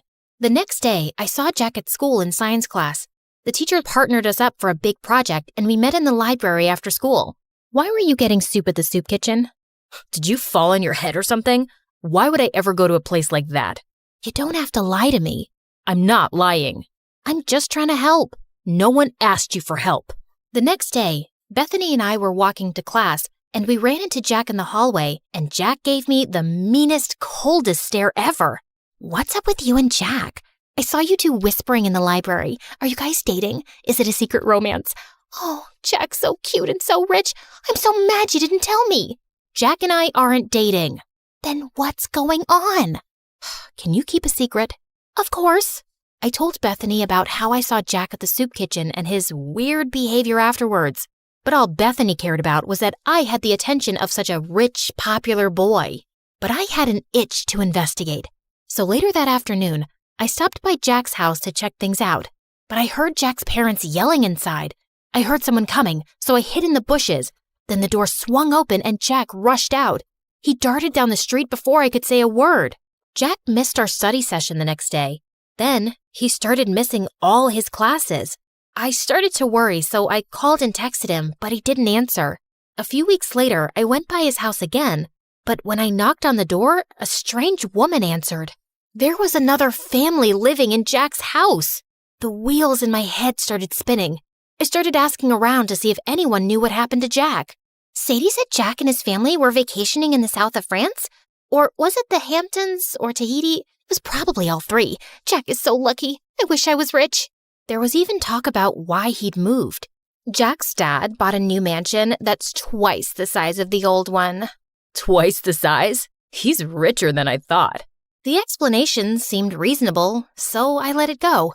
During summer break, I was heading home one day after running some errands when I saw a boy in an oversized hoodie playing guitar on the sidewalk. He played a sad song that was so beautiful, it made my heart sink. When the song ended, some people dropped money in the can beside him. I walked over to put in some money too, when a suspicious-looking guy crept up and snatched the boy's can. Then the thief ran toward me. Without thinking, I stuck my foot out and tripped him. Give that back, or I'll turn your face into scrambled eggs. I took a martial arts stance that I saw in a movie once. It worked because the thief dropped the money and ran. I picked it up and turned to the boy whose hood had come off. It was Jack. Jack? Are you okay? Jack shook his head and broke down into tears. He told me that his parents broke up, then his dad sold their house, stole his mom's money, and fled the country. Now Jack and his mom were broke and living in a shelter. I felt so bad for Jack. No one deserved that, not even a rich jerk like him. So I invited Jack and his mother to my parents' house. Ashley, why is this woman in our house? They're in trouble, Mom. They need our help. Jack's mom apologized for the way she treated my parents. My parents forgave her and invited them to stay in our guest room for as long as they needed. Luckily, Bethany was away all summer with her family, so I could keep the secret. Jack and his mom were so grateful that they helped out as much as they could around the house. Jack even tried to help my dad fix a leaky faucet. That didn't turn out well, but the gesture was sweet. I tutored Jack to help him catch up on the work he'd missed at school. It was odd having Jack in my house at first, especially when I saw him walk out of the shower with a towel around his waist. A few weeks later, Jack's mom got a job and they moved out. I hated to admit it, but I missed having him around. On the last day of summer, Jack sent me a text asking me to meet him. What's all this? I wanted to thank you. It's not much, but it's the best I could do. Jack opened the basket and pulled out my favorite foods, chili dogs and Brussels sprouts. You and your family are the strangest people I've ever met. What's that supposed to mean? It's a good thing. No one's ever been so kind to me. And I love how you and your parents live your lives without caring what others think. It's inspiring. How do you do it? I don't know. It's just how I was raised. I wish I was as strong as you. I looked at the biceps bulging out of his shirt. I think you might have me beat. School's gonna be so tough. I'm supposed to be the rich kid with the fancy car and the millionaire parents and... You're not that guy anymore. And to be honest, you were a real jerk before. I like the new you way better. Since we're being honest, I have to admit something. What? I think I have a crush on you. Really? And I'm pretty sure you have a crush on me too. Then Jack pulled me close and kissed me. We talked for hours that night, and he even played me some songs. I saw Bethany at school the next morning after summer break. Jack passed us in the hall and he winked at me, and I couldn't stop smiling. What was that? I don't know. Jack's always been weird. Then why are you blushing? I didn't tell Bethany about me and Jack. We were taking things slow. One day, Jack and I were walking home from school when Sadie and her rich friends pulled up in a fancy car. Hey, Jack, where's your ride? I don't... You're trading it in for a new one, huh? Always trying to one-up me, Jack. We all get it. You're the richest, but I'm a close second. Yeah, my new car is going to be great. It's twice as expensive as the last one. Jack, what are you doing? Ditch that loser and hang out with us. Plus, we have to decide what color we're going to wear to the winter dance. I'm not going to the winter dance with you. Then who are you going with? Tell me you're not going to take that freak instead of me. If you're referring to this amazing girl standing beside me, then yeah, I am. Sadie was pissed and drove off. I appreciate the compliment, but you can't keep lying. About what? Your father's not buying you a new car. I know that. Then why lie about it? Why not? It's not hurting anyone. The truth always comes out, no matter how hard you try to hide it. Let's talk about something else. What time should I pick you up for the dance? I think I'll pass. I'm allergic to liars. Jack and I didn't talk after that. I'd see him at school bragging to his friends about the money he didn't have, lying about the huge fancy house he just moved into, and making fun of the poor kids. He was a rich, self-centered jerk again. I couldn't believe I fell for this guy. Jack called and texted me after school, but I ignored him and binge-watched MSA videos. What's with the frown? It'll give you wrinkles. I don't get why Jack has to lie about being rich. Some people will do anything to keep up appearances. Lie, cheat, sometimes even steal. But it's not right. Of course it's not right. Doing the right thing isn't always easy. I decided to go to the dance alone. Bethany and I were supposed to go together, but she wasn't returning my calls. When I arrived at the dance, I saw Bethany hanging out with Sadie and her crew, following them around, holding their drinks. Hey, Bethany, I've been trying to reach you. Sorry, I gotta go. Bethany was acting strange. She could barely look me in the eye. Then Jack walked up to me, and before he could say a word, everyone's cell phone started going off. I looked at my phone and saw a video of Jack's mom working as a maid. You're not rich, Jack. You're a poor loser. Then all of Jack's rich friends laughed at him. And don't try to deny it. Bethany told us everything. She even made this video. It's true. Ashley told me that she saw Jack begging for food at the soup kitchen. Shut up, Bethany. No one asked you to speak. Be a good little puppy and stand over there. I felt furious at Bethany.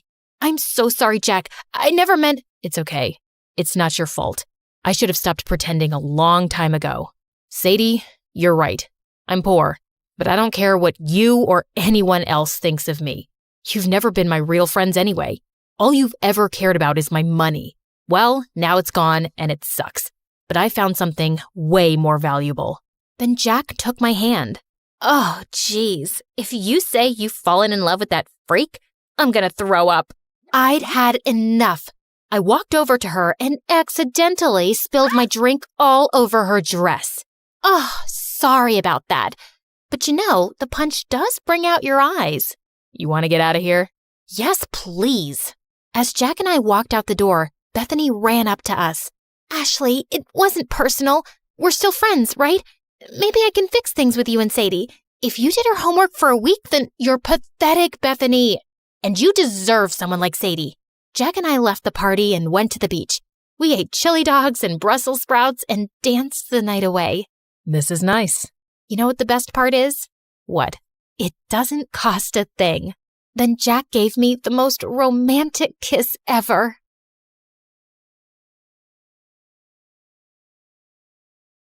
Hi everyone, my name is Marina and I'm from Nevada.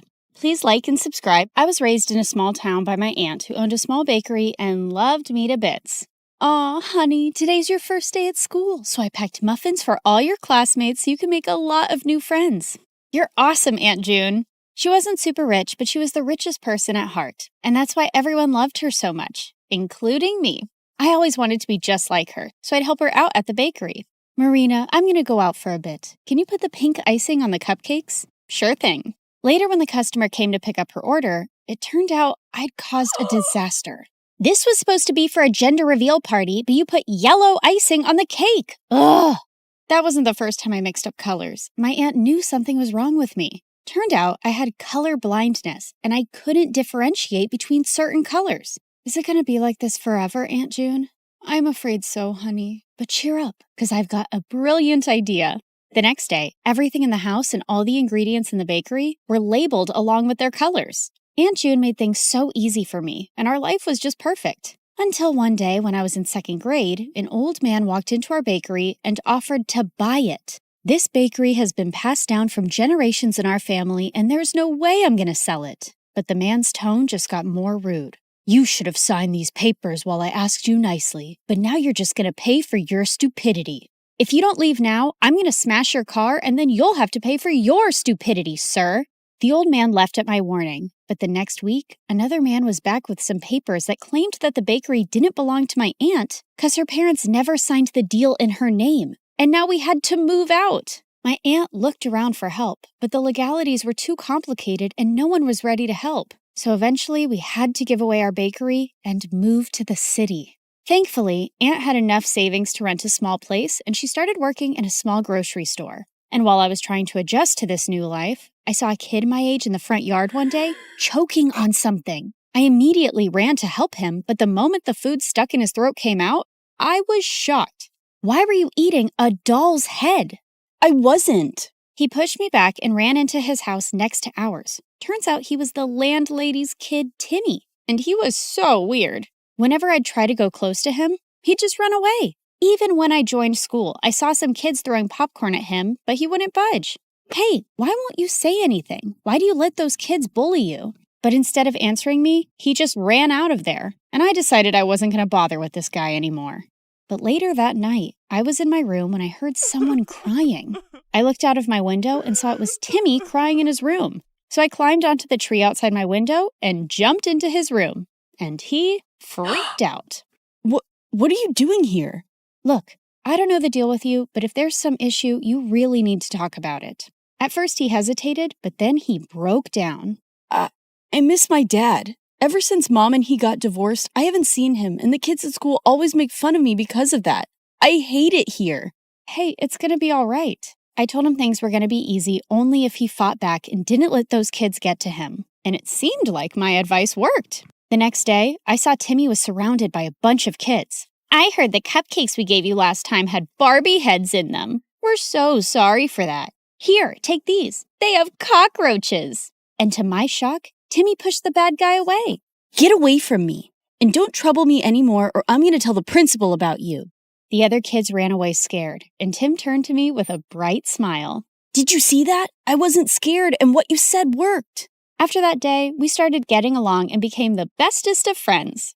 And Tim grew up to be really protective of me. He'd keep me away from all the bad guys and trouble in school. Then on my 16th birthday, I told him I was going to start working to support my aunt. But he had a weird reaction.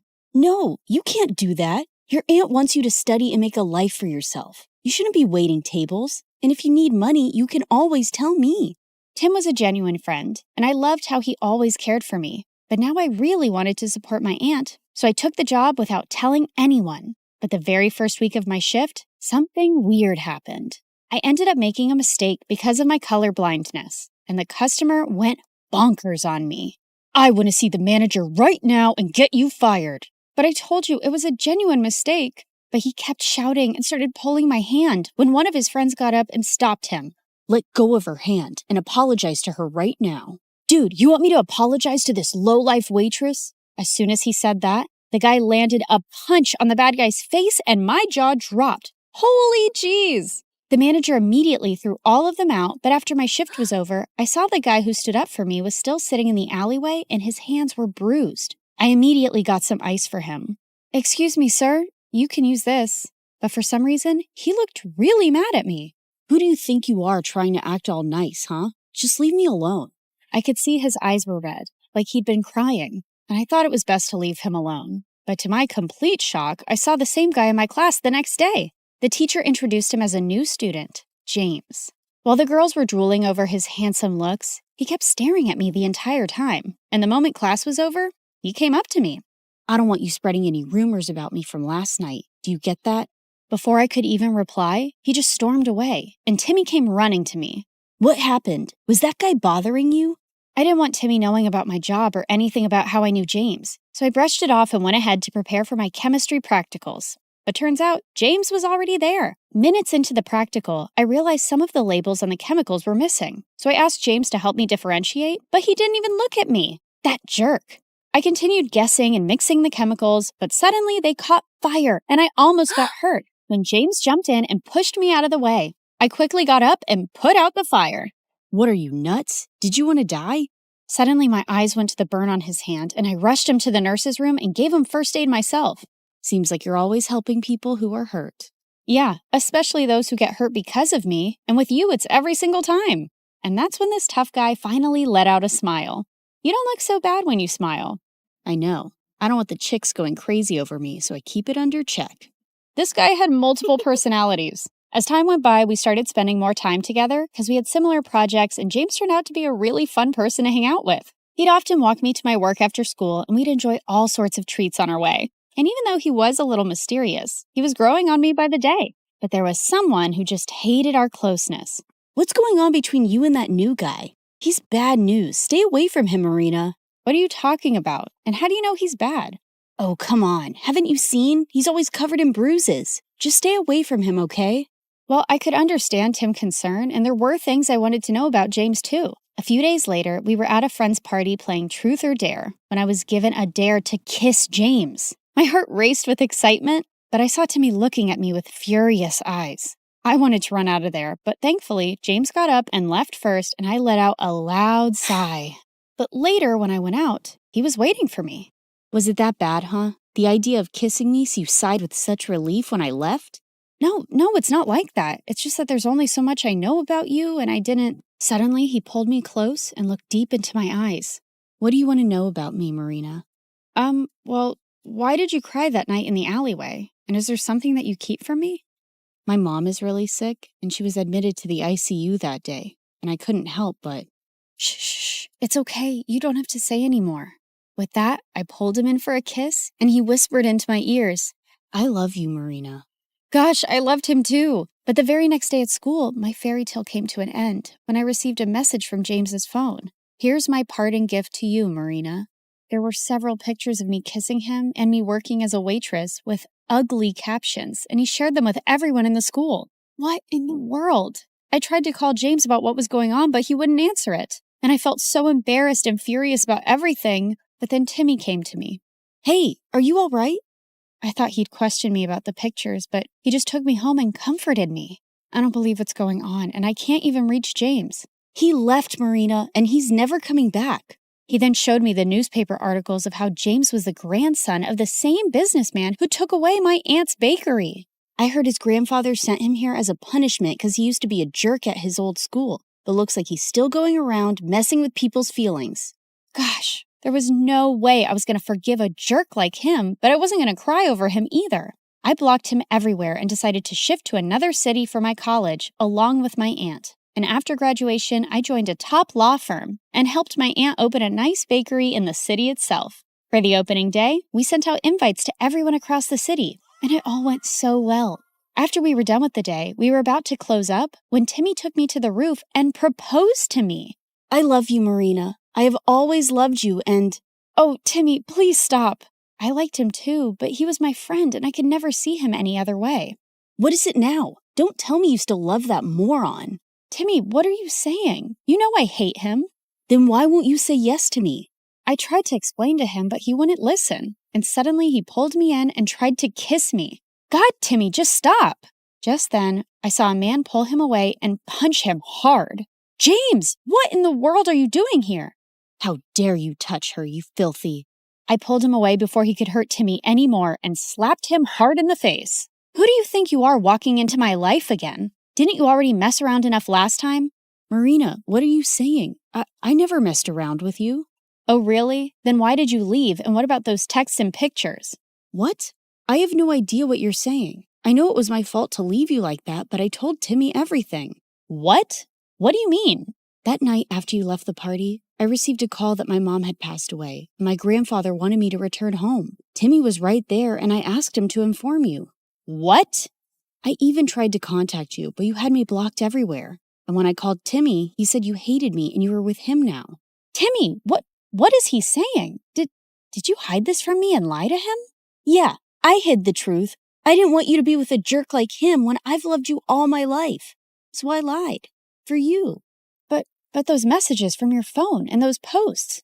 I have no idea, Marina. I lost my phone the same night. You didn't lose it, moron. I stole it and sent those messages and those pictures. Timmy, I can't believe you. You son of a witch. No, James. Just let him go. He's a jerk and doesn't even deserve that. Oh, Marina, please don't cry. I'm here. I'm here for you now.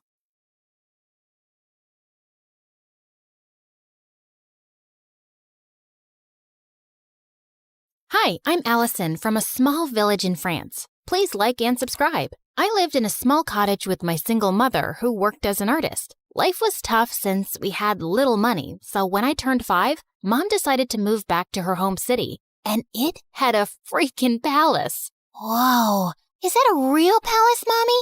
I want to see what it looks like from the inside. I want to meet The king. The king doesn't live there, Allie. Only his sister, the Duchess, does. And only those who work in the palace can go there. Soon after, Mom got a job as a royal portrait artist, and I would beg her to take me along someday. But she always said I was too clumsy and the palace was full of delicate things. I'll be careful, I promise. Oh, I forgot to tell you. There's also a ghost who has lived in this palace for decades. Was the ghost there when you were a kid? Yep. Then it must be old by now. I can easily outrun it. Of course, I didn't believe her. If anything, it made me more curious about the palace. When I was 9, Mom was called by the Duchess to make her portrait, and this time, I followed her. Somehow, I managed to sneak inside without getting noticed. And boy, was it pretty! As I wandered around, I slipped into a nearby room full of toys and blingy things. I'd never seen anything like that before,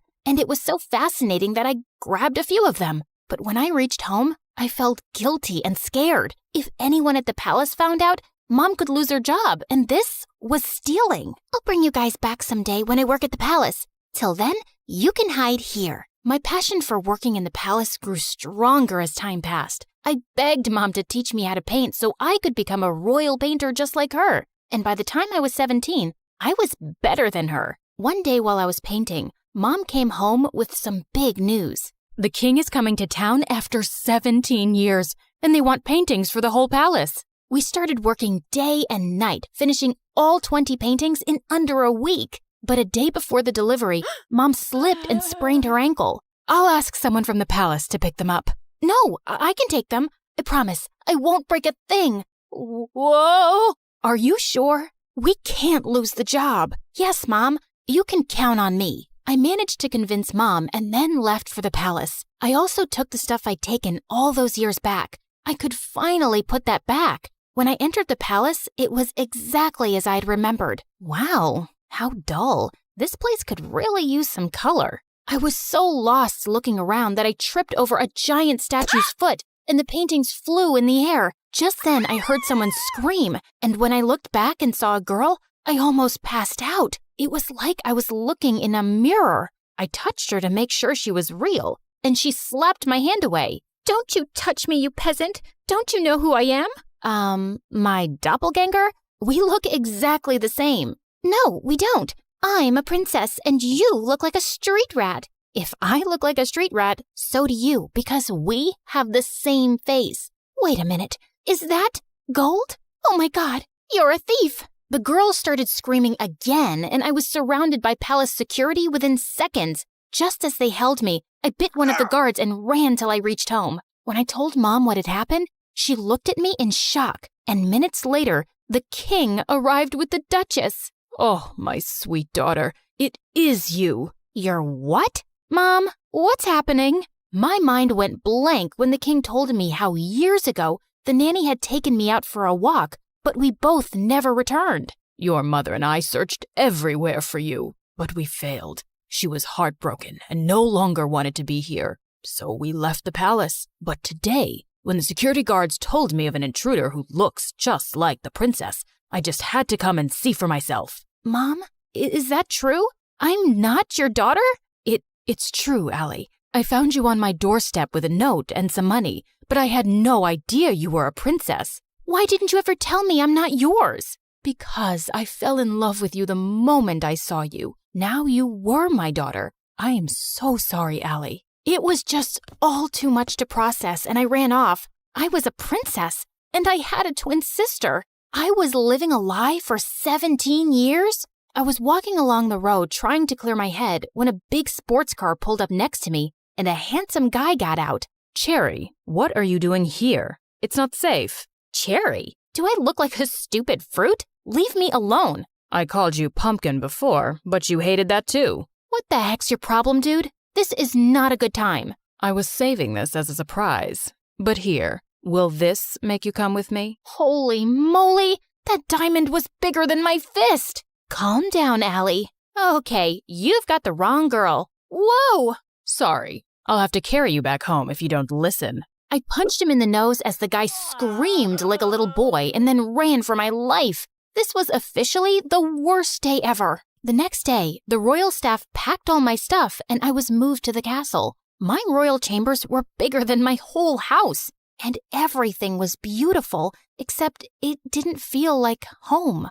Mom wasn't there, and even though I was mad at her, I missed her. I was unpacking when my sister walked in. I know you think you're suddenly a princess now too, but don't let this get to your head. Remember, I rule. Charlotte, dear, don't be so rude to your sister. You should be happy she's back. Okay, Amber. Allison, Darling, we're starting with your royal lessons from tomorrow. Be ready at 4 a.m. sharp. Good luck with that. It's not easy being a princess. She wasn't kidding. It was a mad schedule. Mornings were for horse riding, then music in the afternoon, and martial arts in the evening. My body was super sore, and I was exhausted. But within a few weeks, I'd grown tougher and learned a lot. One evening during martial arts practice, someone walked up to me. It was the diamond guy. I thought they were just rumors, but you are prettier than Charlotte. We look exactly the same, like identical. Can't you see that, or did the punch make you blind? Feisty. I'm Prince Arnold, by the way, Charlotte's fiancé. Isn't she too young to get married? Are you jealous? What? Move along, dude, unless you want another punch. But the guy just winked and left. What a flirt! Later that evening at dinner, Dad announced that he'd be holding an official coming out party for his daughters, and the entire village would be invited. What's a coming out party? Lame question. It's your official introduction. So why are you having one? Don't people know you already? That's when Dad told me that Charlotte had always been sick all her life. She had a rare genetic heart condition that didn't allow her to roam around too much. It was only recently that she'd gotten better. But I'm still better than you. What's your problem? My problem is that you're here to take my crown away from me, and I won't let that happen. Enough. That's for me to decide. Now eat your dinner. I'd root for you. I kicked that butt face under the table, and he turned red. Much deserved. The coming out party had sent the whole town into a frenzy, and Mom was called to make our official portraits. Seeing her made me feel so much better. So, how do I look? Like a princess. Have you forgiven me? Maybe. I mean, you're still my mom. Of course I am. The party was a huge success, and I could see the king's pride in introducing his daughters. You should see Allison fight. She's a natural. Her paintings are so good. I think I should send her to Paris to become a professional. Dad, I wanted to become a chef, and you didn't allow that. That's because you weren't well, Charlotte. Now, don't interrupt me while I'm talking, darling. I was a little embarrassed with all the praise, and it clearly bothered Charlotte. So I excused myself and went out for some fresh air, only to find that jerk, Arnold, making out with a maid. What the heck, dude? Oh, hey, Allie. Don't worry, this isn't serious. And you're next. I felt furious and turned around to leave, but he blocked me. Oh, don't be so mad. Come here. Arnold pulled me in and was about to kiss me when I pushed him hard, but Charlotte walked in just then. What's happening? Wait, I knew it wasn't you. My darling Charlotte, this imposter tried to take advantage of me. She tried to kiss me while pretending to be you. What? That's not true. This guy's been flirting with me ever since I came here. Charlotte, he's a jerk. I just caught him making out with a maid. Enough. First, you try to steal my life, then my dad, and now you have your eyes on my fiancé? I won't let you get away with it. With that, Charlotte went inside and got on stage as everyone stared at her in confusion. Attention! My twin sister is a manipulative witch. She's a thief and a liar, and so is her mom, that lady. Tell me, Allison, did she teach you how to be a lowlife? Because you surely weren't born one. Say what you want about me, but keep my mom out of it. I feel sorry for you, Charlotte. How could you be so bitter? It's so... Before I could finish, Charlotte jumped on me and we got into a crazy fight. As the king pulled us apart, Charlotte started shaking and fell to the ground. We rushed her to the hospital, and the doctors informed us that she had fainted because of stress and needed rest. I wanted to visit her, but the Duchess stopped me. I think it's best that you stay away. You've done enough damage. Brother, she's not good for Charlotte's health. We might not get along, but she's my sister. She's right, Allison. I think it's best if you give each other some space. Maybe you can stay with your mom for some time. It will only be temporary, love, and I'll have you back as soon as possible. I think we dumped too much on Charlotte, and she needs to get better. Of course, I understood. but I was actually happy to get away from everything for a while, especially since Charlotte and I were on the front page of every newspaper the next day. People called us the Crazy Royals. We were a joke. I was packing my stuff when the Duchess walked in. You're finally going back to where you belong. I knew you'd never fit in here, and it was a mistake to bring filth into the palace. I know I didn't grow up here, but I'm still a princess by birth. So please, mind your manners and never talk to me this way again. Don't forget your place. That's exactly what I'm doing. I pushed her aside and left for my old home. Mom was ecstatic to see me, and to be honest, I felt happier than I'd been in weeks. A few days later, once Charlotte was better, the king announced her engagement to Arnold to give people something else to talk about. Dad invited me, but I decided not to go to the ceremony. I just wanted to stay away and avoid any more drama. On the engagement day, Mom had gone out for something when Charlotte came over. What are you doing here? Don't you have an engagement to get to? I can't marry him, Allison. He's a snake. I should have trusted you. Good time to say I told you so. But what do you want from me? After our fight, we can't have another media blowout. Dad will never allow me to call off the engagement at the last minute. Please, come with me. Maybe we could convince him together. Please help me. Charlotte was crying like a baby now, and I didn't want her to have another fainting episode. So I agreed. But just as we entered the palace, Charlotte stopped. I need to fix my makeup. The entire town is in there. Wow, priorities. Thanks for doing this. I'll be right back. I started to walk around when I spotted Charlotte. She's here. I've done everything you asked me to do, including the fake fainting. Now do your part and make her leave forever before Dad decides to bring her back here again. Leave it to me now, princess. I have the perfect plan to make sure you get the crown. Oh my God, these people were crazy. I had no idea what her plan was, but it sounded dangerous. So I ran straight to Dad, and seconds later Charlotte followed. Allison, I thought you weren't coming, but I'm so glad you did. Of course she had to come. She had to ruin my engagement. She just can't see me happy. Oh my God, Arnold, hold me, please. Oh, shut up already.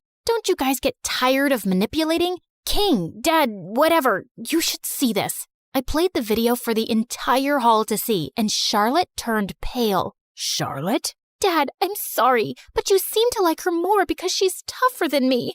And when Auntie told me that she was after Arnold and my crown, I couldn't take it anymore. But this was all Aunt's idea. Sister, what were you planning to do and why? Suddenly, the Duchess turned into a mad person and started screaming. I'm tired of being your servant. I'm the older sister and the crown was mine, but these girls took that away from me, and I would have gotten away with everything if this one hadn't shown up. What do you mean? You knew she was alive? Whoopsie, you did a boo-boo. The Duchess confessed how she'd paid the nanny to take me away and drop me in the jungle, but the nanny had dropped me at Mom's doorstep instead. Charlotte was so sick as a kid, I didn't think she'd survive for so long. With both of you gone, I'd be a queen, but Karma's a witch. The king gave orders to take the Duchess away to the dungeons for treason, and Charlotte turned to me. I was horrible to you, and I probably don't deserve your forgiveness. But could you try? It might take some time, but I'll get there. What about me? You can chew your shoes and get lost. Yeah, I always knew you were a jerk. I was called back to the palace, and I took Mom along this time. Charlotte and I changed history by taking over the crown together. We were both queens in our own way. And I learned that those who love you will always stick by your side.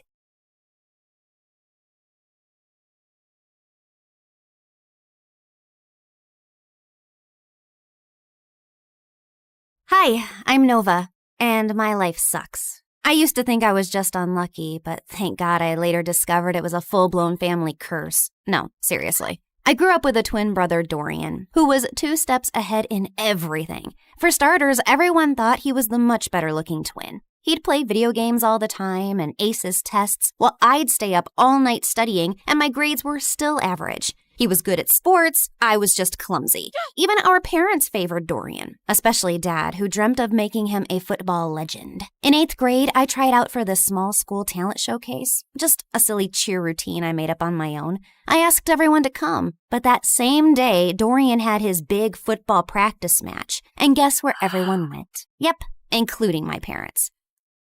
What's going on? Your brother scored the winning goal at his big match, so we called all his friends over to celebrate. So you missed my talent show for a dumb match? You participated in a talent show? Why? You're so uncoordinated. Just last week you tripped over a sock and hurt your head. Thanks, but I don't need your judgment.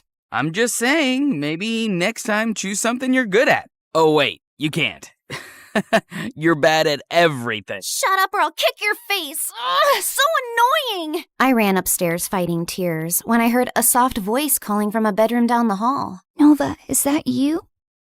That's Ella. She's my younger sister, and she's been sick since forever. Doctors didn't even have a proper diagnosis, just a fancy name that meant they were still trying to figure out what was wrong with her. And since our parents were too busy making Dorian a star, it was usually left to me to look after Ella, which I didn't mind at all. Hey, how was your talent show? What did Mom and Dad say? They never came because Mighty Dorian had a match. So what? Did you have fun? I almost did a backflip and only tripped twice, so yeah, it was fun. Then that's all that matters. Talking to Ella always made me feel better, but I could never tell her how I really felt. My problems just seemed so pathetic compared to everything she was going through. Even at school, I mostly kept to myself while Dorian hogged the spotlight. The only time people spoke to me was to ask for Dorian's number, so I barely had friends. Until I met Maya in high school. She was new and asked me if I could show her around, and we hit it off right away. We liked the same music, same shows, and I finally had someone I could pour my heart out to. She was the only person I felt free and happy with, but that changed on her 18th birthday. Maya decided to throw a costume party. I was gonna be French fries, and she was gonna be ketchup. It was gonna be epic. But when I got to her place, I was the only one in a costume. I checked my phone wondering if I'd missed a text from Maya, but nothing. And worse, I found her standing near the pool talking to Dorian. Oh, wow. Looks like someone didn't get the memo. What is he doing here? And wasn't this supposed to be a costume party? Oh, shoot. I thought I texted you. I wanted to have a costume party, but Dorian thought it was stupid for an 18th birthday. And since when did you start taking advice from Dorian? Since we started dating. What? He asked me out last week, and I said yes. Why? Of all the men on the planet, why him? And you couldn't stand that there was finally someone who liked me more than you, could you? Would you stop overreacting? You look like angry McDonald's French fries, and I can't take you seriously. Also, my feelings for Maya are totally genuine. Genuine my butt. Everyone at school knows you change girlfriends faster than you change underwear. Maya, listen to me. Whatever garbage this guy's been feeding you, it's not worth it. But I love him. No, you're infatuated. Like every normal girl your age is with some butthead like him. Come back to your senses. Fine, I can see this is a total waste of time. So before I embarrass myself any further, I'm leaving, and we're done. I stormed off dramatically, only to walk straight into the birthday banner. I tried to fight it, but stumbled and knocked over an entire balloon arch. Maya ran to help me, but I spun around mid-fight and accidentally slapped her in the face. Did you just hit my girlfriend? I grabbed a paper cup and hurled it at Dorian's head. Ow. Wow, that really hurt me, Nova. How will I ever recover from this concussion? Everyone laughed as I ripped the last streamer off my leg and stormed out, and went straight to Ella. She was the only person who'd understand me. Oh, wow. You look tasty. I don't know about tasty, but I am definitely tragic. Mom never let me have fries. Said they're too oily. Here, take a bite. It might cheer you up. You're weird.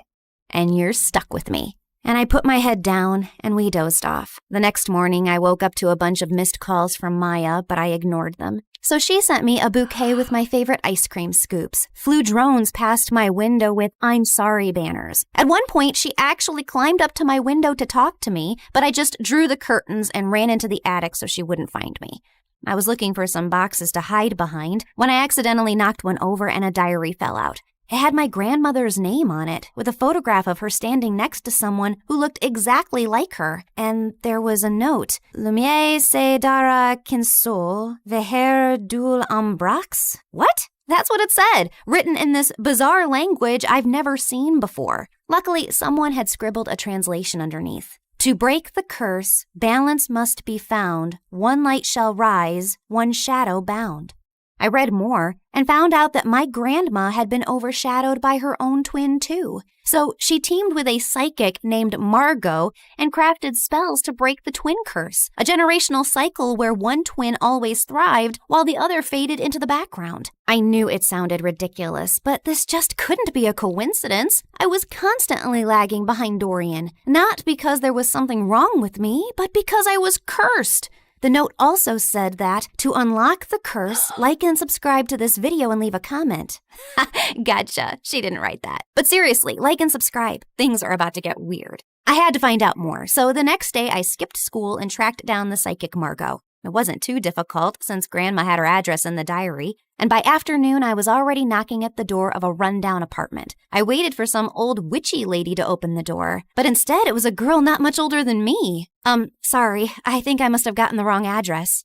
No, you're in the right place. We've been expecting you. Like me and the spirits. They told me you were coming. You're Nova, right? Hilda's granddaughter. You know me? I know a lot of things. Like it's gonna rain in about 5 seconds and you should come in. And right on cue, it actually started raining. Freaky. Anyway, I walked in and the girl told me she was Margot's granddaughter and her name was Coco Lin. My dad's Chinese and my mom's American. They couldn't decide whether to give me a Chinese name or an English one, so they mashed them together. Kinda has a ring to it if you say it on repeat. Coco Lin, Coco Lin, Coco Lin. Cool, right? I think it's very cool. Like, it's also pretty cool that I'm my grandma's reincarnation. I've retained some of her memories and her power to see the future, talk to ghosts, and read your star chart, yada yada. In fact, before I was my grandma, I was this super rich woman who went on a ship, met this cute artist. He was poor. I was loaded. We fell in love, but then the ship crashed and he died. Like the movie Titanic? What? Never mind. Can we just get to work, please? I gave her the diary, and she invited me into this small room. As I settled into a beanbag, Coco Lin took the diary in her hands. Then suddenly, she threw her head back dramatically. Before I could ask if she was okay, she snapped her head forward like a possessed owl, then started spinning in slow circles. Then she dropped to her knees, flapped forward, and after a full minute of silence, popped back up. All done. The curse is now reversed. Whatever once belonged to your brother is now yours. Wait, what do you mean by reversed? I wanted you to end the curse.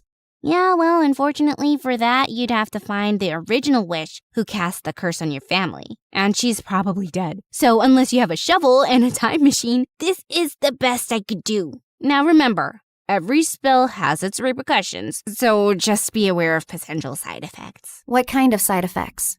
Mild nausea, headaches, nosebleeds, and in rare cases, hallucinations. It depends. On what? On how badly cursed you are. Just kidding. I fixed the curse, remember? You'll be fine. Would you like some tea? But I just thanked her, paid her fee, and got out of there as fast as I could. The whole way home, I kept thinking if what I'd done was wrong. But was it really that bad if Dorian suffered a little? Also, Coco Lin was kind of a weirdo, so I wasn't too sure if her chaotic head Roomba fixed anything. But boy, was I wrong. I looked around and I froze. This wasn't my room.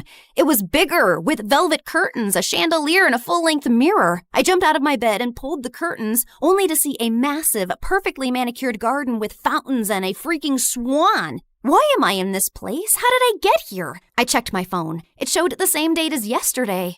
Okay, this is clearly a dream. Ow! Ow! I pinched myself hard, and seconds later, Mom burst into the room. Oh my God, Nova! Why did you scream like that? I thought some stalker tried to jump into your room again. Again? When was the first time it happened? Oh, my poor baby. You've been so traumatized lately, you've probably blocked out everything. It's fine. We can talk about it later. For now, drink your kale. You're already late for gym, and Coach gets cranky when you're not warmed up before cheer practice. Mom, I don't do cheer practice. I barely passed PE. This isn't real. I rushed outside to find Ella's room. She might have answers. But the house was so huge, I had no idea which room was hers and accidentally entered Dorian's. What are you doing in my room? Shut up and tell me what's happening. Are you trying to pull some elaborate joke on me? Who even owns this house? One of your weird rich friends? What are you rambling on about? I'm just living my perfectly miserable life in silence, and you won't let me have that? If your life is miserable, I might as well be an earthworm. You know, I saw this documentary about teen celebrities. and how they all went bonkers at age 18, you should watch it. I think you'll fit right in. You think this is funny? God, just tell me where Ella is and I'll leave. Same place she's always been. Why? Suddenly remembered you have a sick sister who needs your attention? I've always cared about Ella. You don't care about anyone else but yourself, Nova. Now get out and go sign some stupid autographs. I was shocked. The way Dorian was talking and everything Mom said could only mean one of two things. Either everyone in my family had lost their minds, or the spell actually worked and transported me to my new reality where I was the golden child. I ran back to my room and opened my closet to find shoes and clothes that I could never afford. Downstairs, Mom was smiling like I was the best thing that ever happened to her, while Dorian sat quietly on the side scowling. Then I went to school, and the moment I got out of the car, people flocked around me. Hi, Nova. Love your outfit. Can we get a selfie? Are you coming to my birthday next week? You can cut the cake if you want to. It was like stepping into a dream where I finally mattered and wasn't invisible next to Dorian. I was still processing everything when Stacy walked over and linked her arm through mine. There you are, bestie. I've been trying to call you. Really? I didn't get any calls. I said I was trying, but then I got busy with these new cheer uniforms. Everyone's obsessed with pink, but what do you think? I actually kind of like blue. But clearly everyone else wants pink, so let's go with pink. Oh, I knew you'd say that. We're so in sync. If you were a boy, I'd totally date you. I mean, you'd have competition, obviously, but I'd cheat on my boyfriend with you. Okay, wow. I was best friends with Stacy? This girl who once insulted me in front of the whole school was now asking for my opinions? And over the next few days, it only got better. I had a personal stylist, a manager, and spa appointments booked every other morning. My closet had its own air conditioning, and Dorian had to ask my permission to even borrow a charger. My parents transformed into my biggest fans overnight, hovering at every photo shoot, attending even the smallest events, and proudly displaying an entire wall of my trophies and awards. At school, I never stood in line. I had my own table in the cafeteria stocked with fresh smoothies and sushi rolls.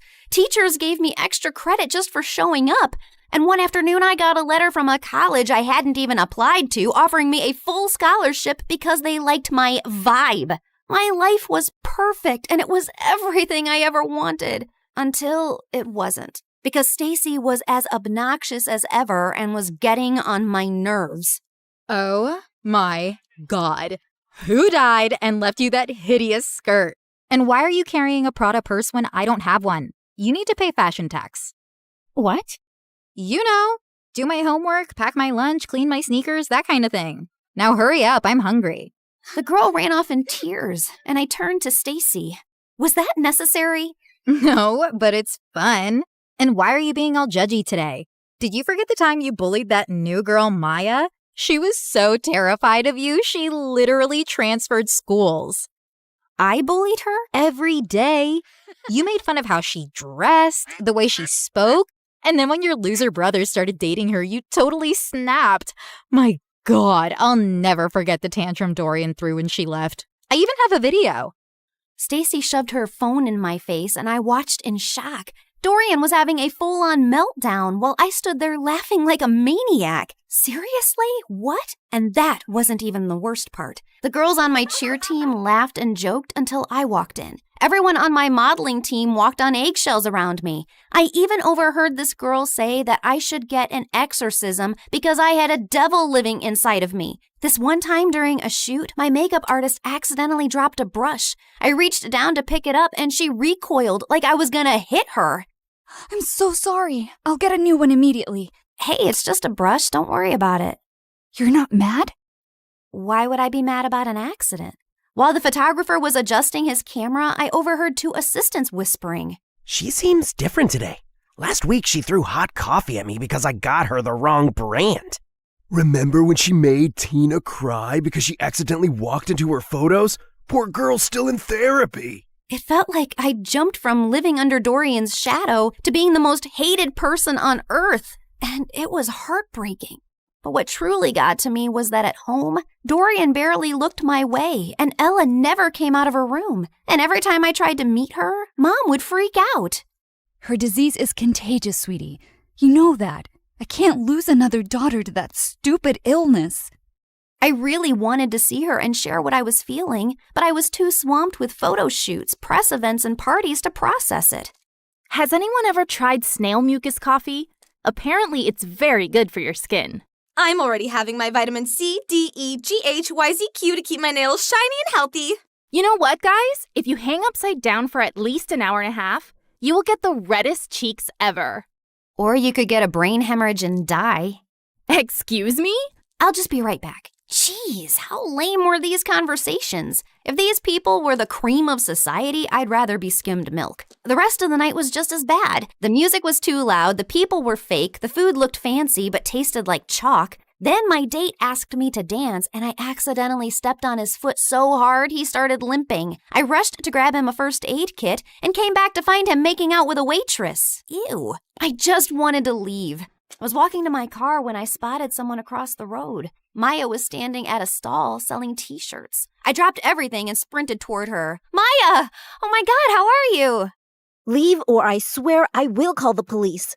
Look, I know you're really angry at me and I deserve it, but I swear I didn't mean to. You didn't mean to ruin my life? Come on, Noah. You and I both know you bullied me because you're evil. But honestly, you did me a favor. That school wasn't for me anyway. The only good thing that happened there was meeting Dorian, and I'll always be grateful for that. But you, I never ever want to see again. Please, Maya, I said I'm sorry. I'll do anything to make up to you. I'll buy all your t-shirts. I don't need your charity, Nova. But if you really want to help me, then help me sell these. You're a professional model, right? She pulled out a pile of tees with the most chaotic slogans I'd ever seen. This too shall pass, like a kidney stone. The only X I want is extra money. Nice. Who came up with these? Of course I did. I've always been really creative. That's true. By the end of the night, Maya and I had sold every single t-shirt in her stall. We even clicked a bunch of pictures, and when I shared them on my Instagram, Maya's business exploded overnight. She called me the next morning telling me how people were begging for restocks. Someone even asked if she shipped internationally. I'd finally used my popularity for something good, and I was happy. But that changed the moment I entered school the next day. Why were you hanging out with peasant Maya yesterday? It's all over your Instagram feed. I was just trying to help her sell her stuff and apologized for being completely moronic. You did not. It's against every rule book ever written for mean girls. Once you bully someone, you never apologize to them, especially not if they're as ugly as peasant Maya.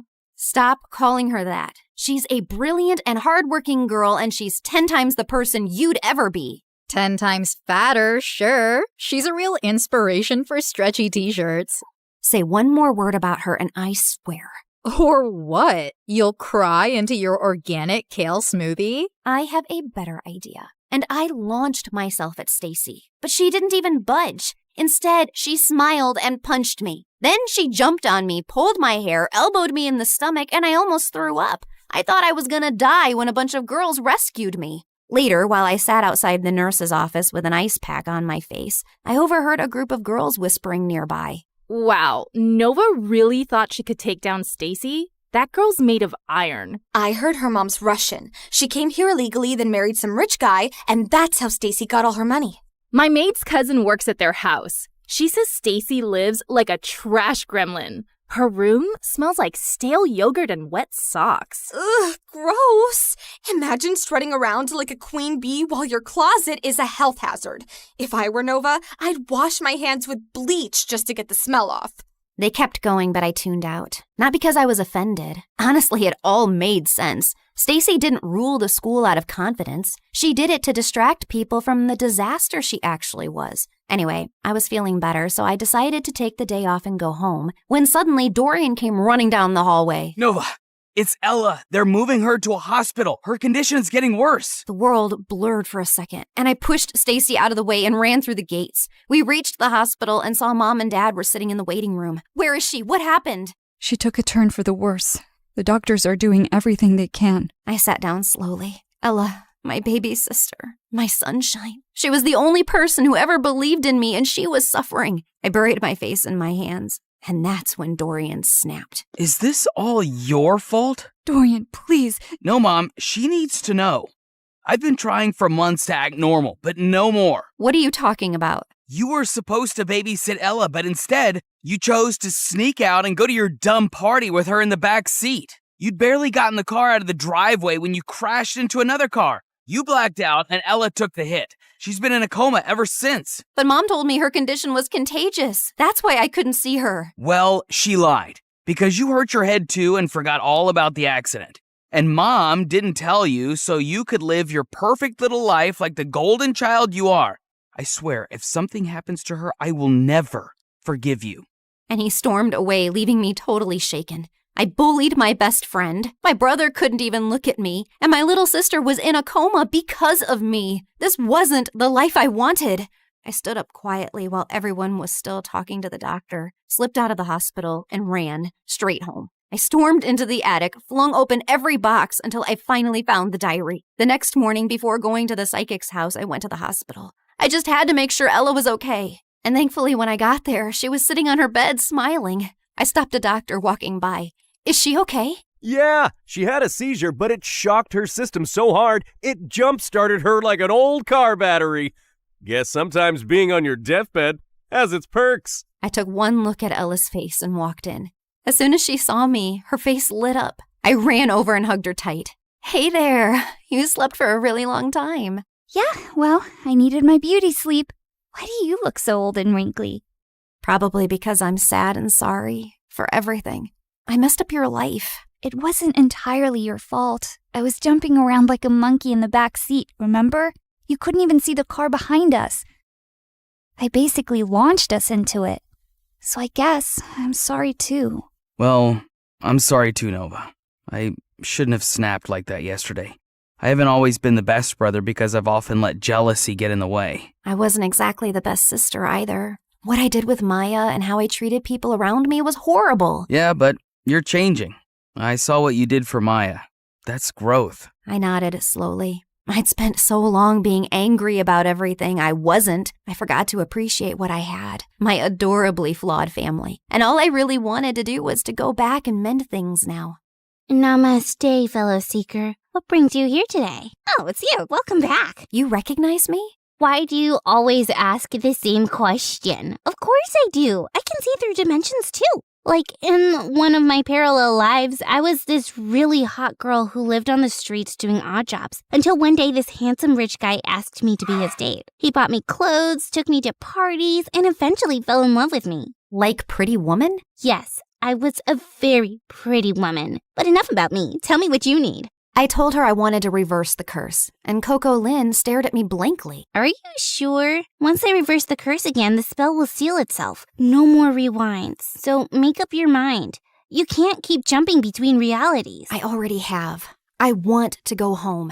And this time I won't hide behind Dorian's shadow or bad grades. I spent so much time being angry and dejected that I never really focused on myself. And that's why I never got anywhere in life. I can't control how people treat me, but I can control how I take their opinions. So now I'll live for me, with kindness and purpose. Spoken like someone who's truly ready.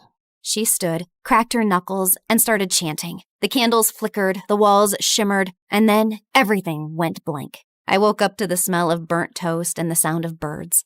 I sat up slowly and looked around.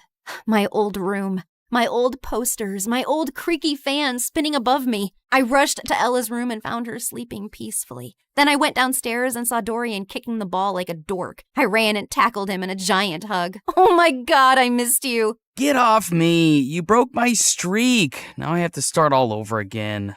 Well, so do I. That morning, I got dressed and walked into school. And for the first time, people noticed. Not because I was a model or because I had 1 million followers, but because I held the door open. Because I helped a kid who dropped books. Because I smiled at people. For real. And that's when I realized that life isn't about being the favorite. It's about being someone you can be proud of, even when no one's clapping.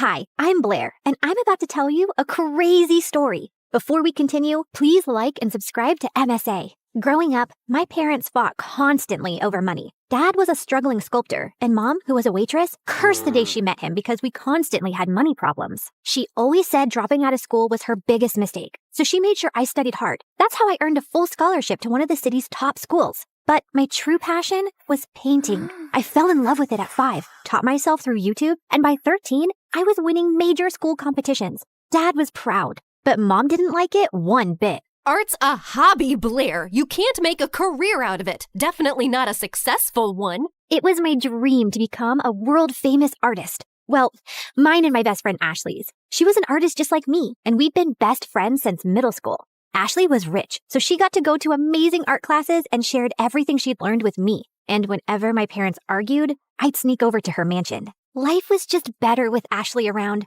except for her annoying twin brother Dexter. He mocked our art, hid our supplies, and chased us with his paintball gun. Whenever we complained to Ashley's parents, Dexter would just put on his innocent face and get away with it. Even at school, everyone adored him for his sense of humor. Ashley absolutely hated him, and I could see why. Like on their 15th birthday, Ashley spent hours getting ready, and she looked beautiful. But the moment Dexter walked in, everyone gathered around him, completely ignoring Ashley. Look at him, smiling like he owns the world. I will never understand what people see in him. Probably his athletic body. I mean, if you look at it from an artistic point of view, Dexter's pretty much perfect for a portrait. What? I mean, so what if he's good looking? You've got a great personality.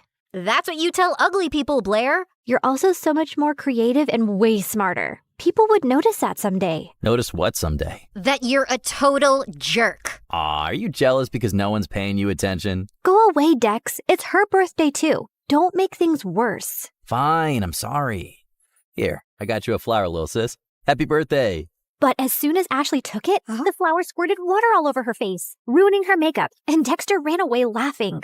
As we grew older, Dexter just got more annoying. At 17, he joined the football team, became the most popular guy in school, and a serial heartbreaker. Every day, some girl would be crying over him, and it was nauseating. As for me, my parents were fighting a lot more lately, and one day, Dad just packed his stuff and left. Shortly after, he filed for divorce, and Mom went bonkers. She refused to shower or step out of the house, and a week later, she came home and told me she'd quit her job. Between rent and expenses, we soon ran out of our savings and didn't even have enough money for food. Do you have cash? Sure. Let me just grab some from the secret trust fund your dad left me.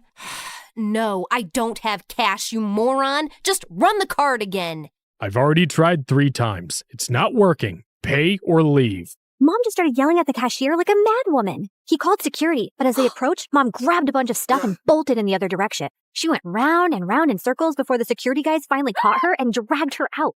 Since Mom was acting all kinds of crazy, I took up a part-time job at a cafe to help out. But between work and school, my life was miserable, and Ashley wasn't helping. What do you mean you're not coming for the concert? We booked this months ago. Things were different back then. Now I have to work. Ask someone to cover your shift. We're short-staffed, and I need the money. But Hank's gonna be there, and I need your help talking to him. You're not getting out of this. Ashley kept pushing me, but I kept refusing, and eventually she gave up. The next morning, she told me Hank had asked her out, and I was happy for her. College applications were looming, and I desperately wanted to get into NYU's art program, where Ashley was applying to. It was expensive, and I needed a strong portfolio for a scholarship. I couldn't risk my mom finding out, so I stayed late after my shifts at the cafe to work on my portfolio. One day, while I was heading back home, it started raining heavily. It was already late, so I couldn't get the bus, and was waiting for a cab when someone walked up to me with an umbrella. Dexter, what are you doing here? I was just across the road running some errands, and by errands, I mean date that didn't go too well. Anyway, I saw and I thought I'd help. Dexter led me to his car, and on our way, we got talking. He asked me how I was doing, and I don't know why I ended up telling him everything about Mom and how things were really tough at home. Ashley told me about your parents' divorce, but I didn't know things were so bad. If you need anyone to talk to, I'm here. Something about the way he said it made my heart melt. And after that day, Dexter and I got closer. He would wait for me at the cafe and then walk me home. We'd debate over classic movies, argue over music, and bond over our favorite MSA videos. The more time we spent together, the more I saw a different side of Dexter. One that was kind, funny, and surprisingly thoughtful. And before long, I started having feelings for him. You know, I've always had a bit of a crush on you. Really? Why? You're kind, beautiful, smart, creative, and you're probably the toughest person I know. Wow, thanks. I always thought you're kind of annoying. Gee, thanks. What a compliment. Let me finish. But now I think you're the only person who gets me. You've shown me what it's like to really connect with someone, Dex. I guess what I'm saying is... That you like me? I like you too. And then Dexter kissed me, and it was perfect. I wasn't sure how Ashley would take it, but before we can even gather the courage to tell her, we found her crying in the school garden the next day. Hank dumped me. He says my nostrils are too big and that my face reminds him of his dead cat. What kind of reason is that?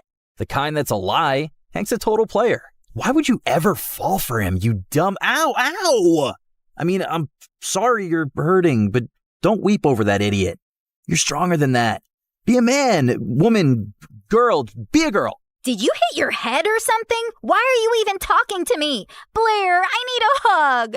The next few days were a mess. Ashley was hung up on Hank and dragged me along for endless shopping sprees and salon visits to distract herself, and I didn't think it was a good time to tell her about me and Dex, who I wasn't even getting to spend any time with. She was also home all the time, so Dexter started sneaking into my room late at night. This is not fair. You're totally ignoring me. I know, but she's miserable, and she needs me. Hey, Han, remember when you needed her, but she was too busy falling in love? Anyway, my football team's having a party tomorrow night, and I'd love for you to come.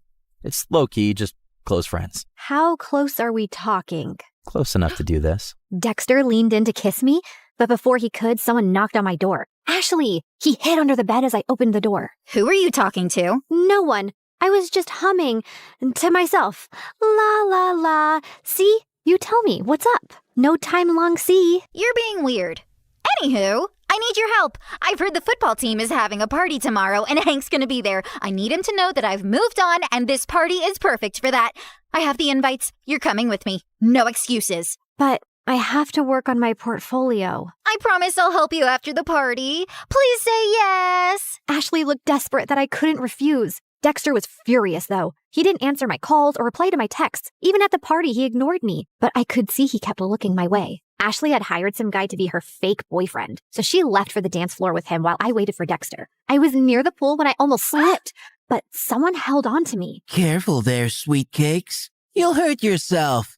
Blair, right? I'm Hank. I know. Great. Then let's skip the introductions and dance. I don't want to. Come on. She said no. I turned around and saw Dexter looking furious. And who are you? Her boyfriend? Yes, now back off! Or what? You'll hit me, pretty boy? You bet I will. Dexter punched Hank right in his face and he stumbled backward. Hank charged at Dexter and the two got into a fight. Everyone gathered around and I caught sight of Ashley's face in the crowd. She looked furious. I ran over to her, but I slipped and fell in the pool. I don't remember much after that, but when I opened my eyes, I was in a room with Dexter and Ashley staring at me. What happened? You passed out. You don't know how to swim? I didn't exactly grow up with a pool in my backyard, so no, I don't.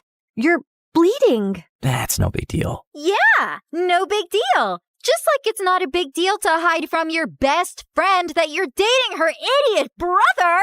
How could you not tell me? I don't know, okay? I freaked out. You've always hated Dexter, and then you'd just broken up with Hank, so I didn't want to rub my relationship in your face. You don't have to treat me like I'm a child who doesn't have a handle on her emotions. Anyway, you've chosen Dexter. Although I can't understand why him out of all the boys on the planet. But you did, and you're my best friend. So I'll accept it on one condition. Never, never make out in front of me, or I'll projectile vomit all over you. Deal? Deal. After that, things went smoothly. Dexter and I could now date openly, which made me really popular. One of his friends asked me to create a portrait for her dad. He loved it so much that he gave me a lot of commissioned work. Soon, I was making enough to quit my job at the cafe, and life became a lot easier. I even finished my art portfolio and was working on some last-minute changes one night when Mom barged in. You're applying to an art college? Why didn't you tell me? Who told you? Doesn't matter. Have you forgotten how much we've struggled because of Dad? And who will even pay for this college? I don't have that kind of money. I'll get a scholarship, Mom. I made a portfolio. Look. No, art school is too expensive and not worth it. You'll join a community college and stay close to me. Now give me that. Mom snatched the portfolio from me and left. I followed her, but she locked herself in her room. No matter how much I begged, she wouldn't open the door. Mom didn't get out of her room the whole day, and since submission was only 2 days away, I had no choice but to give up on my dream. I was talking to Ashley and Dexter about it when he came up with a brilliant idea. Dad knows the dean personally. How about I talk to him and get you a personal interview? And we can ask my friend whose dad bought paintings from you to let us borrow those. It could be your portfolio. That'll work. It should. I'm not letting you give up on your dreams, Blair. What about Mom? She just has to make peace with it. I know you love her, but what she's asking of you is not fair. She's acting like the kid in this relationship. The interview was scheduled for 2 days later, and I spent every second preparing. On the big day, I felt really confident, but as I was on my way, I got a call from the admissions office saying that my interview was canceled. Apparently, I had called and canceled my interview, claiming my mom was unwell, even sending medical reports as proof and withdrawing my application because I needed to take care of her. I tried telling them so many times that it wasn't me, but they just cut the call. I had no idea how Mom had found out about my interview, but I was furious that she'd done this. I went back home to confront her, but to my shock, I found her passed out on the floor. I called 911 and immediately rushed her to the hospital. On my way, I messaged Dad, and by the time we reached, he was already there. And what he told me next shocked me. A month ago, your mom fainted at work and was diagnosed with a rare heart disease. She needs a transplant, but since she couldn't afford it, she turned to me for help. But why didn't you tell me? We're trying to arrange money, and we wanted to wait till then to tell you. She didn't want to worry you. And here I thought she was lying when she submitted those documents. What documents? I explained about NYU and my interview with the dean. I don't think your mom's behind this. She was skeptical, but after seeing your portfolio, she was impressed. She told me she was changing her mind about you pursuing an art degree. I thought she threw my portfolio away. No, sweetie. She was proud of you. But Dad, if Mom didn't call them, then who did? Does anyone else know that she's sick? Yeah, Ashley's dad knows. We needed money for tests, so I asked him for a loan and sent pictures of your mom's report to prove it.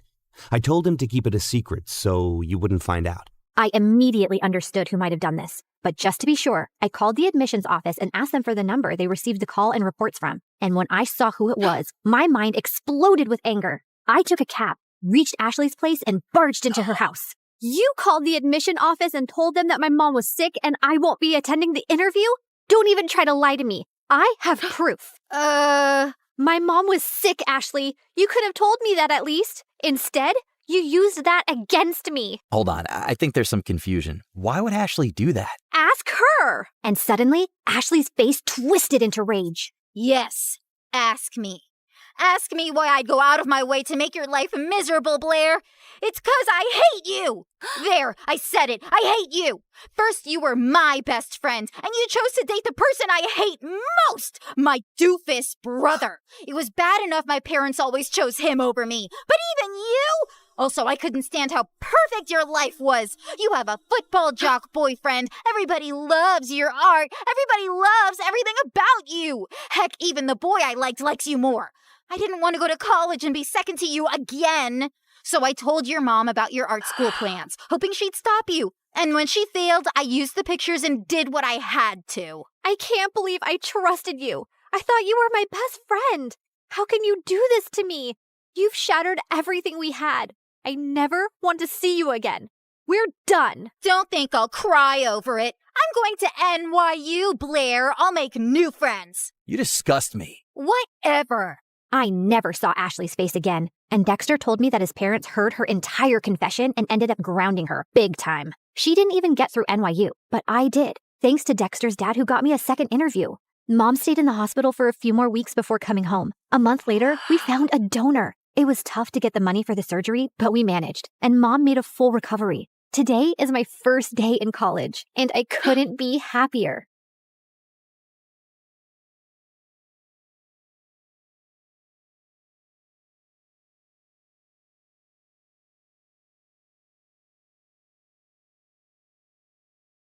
As Hermes, messenger of the gods, I've borne witness to countless tales spun across the tapestry of Olympus. With my winged sandals, I have traveled across the realms of the universe, carrying tidings that have altered fates.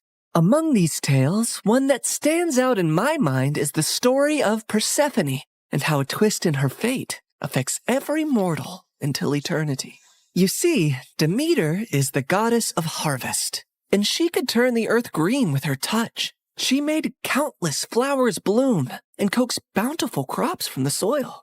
With her presiding over the planet, no living creature ever went hungry. She took great joy in her role, but her heart belonged entirely to her daughter Persephone, the Maiden of Spring.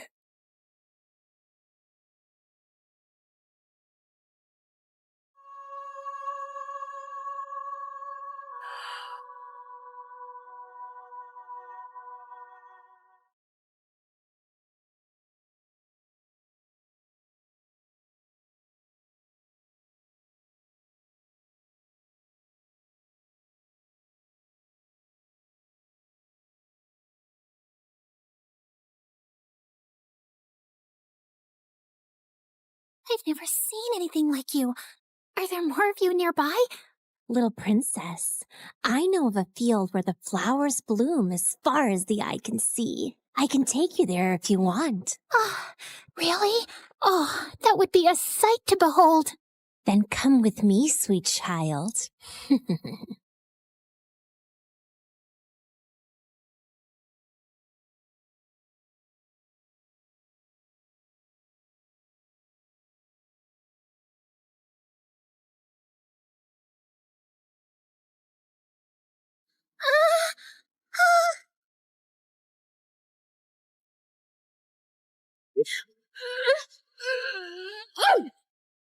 Enough, spirit of mischief! I have given you plenty of chances to change, but it seems all you want to be is a troublemaker. Did you think you could lure my daughter away and I would be unaware?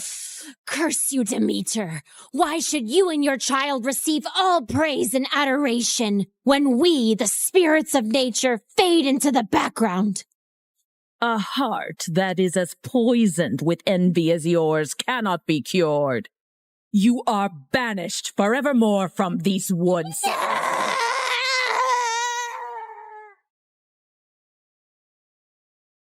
Did you forget that you are not allowed to venture into the forest alone? I'm so sorry, Mother. I only wished to see the magical flowers. And you shall see many wonders, my child, but always within the safety of my reach. The world holds great beauty, but also grave danger.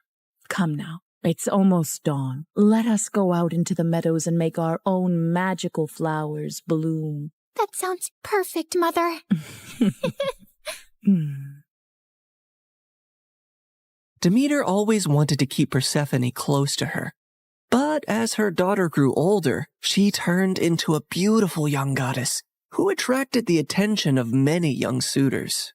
Any time a god smitten by Persephone's beauty sought her hand in marriage, Demeter sternly turned them away. I cannot marry her off, Hecate. She is too delicate for the harsh world outside. Huh? These gods who come after her, they only see her beauty, not her gentle soul. They cannot care for her as I do. Demeter, you must be mindful of what Persephone wants too, or she might grow to resent her cage. A cage? Is that what you would call it? She has everything here that she could possibly desire. She's a powerful goddess, and under my guidance she can wield life from barren soil. Any god she marries will only dim her light. No, she will be here with me forever. Innocent and loved. I do not desire to leave your side, Mother. I will stay here, forever. But fate had different plans for Persephone.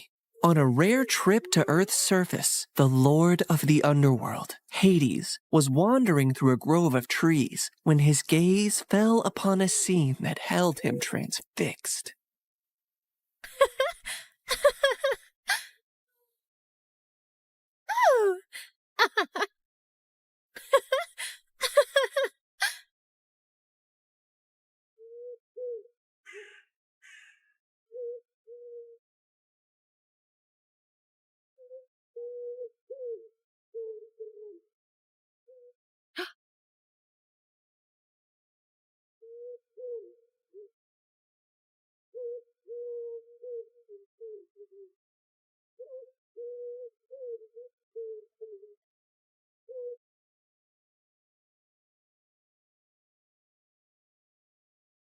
Hades, my lord, you seem to be troubled.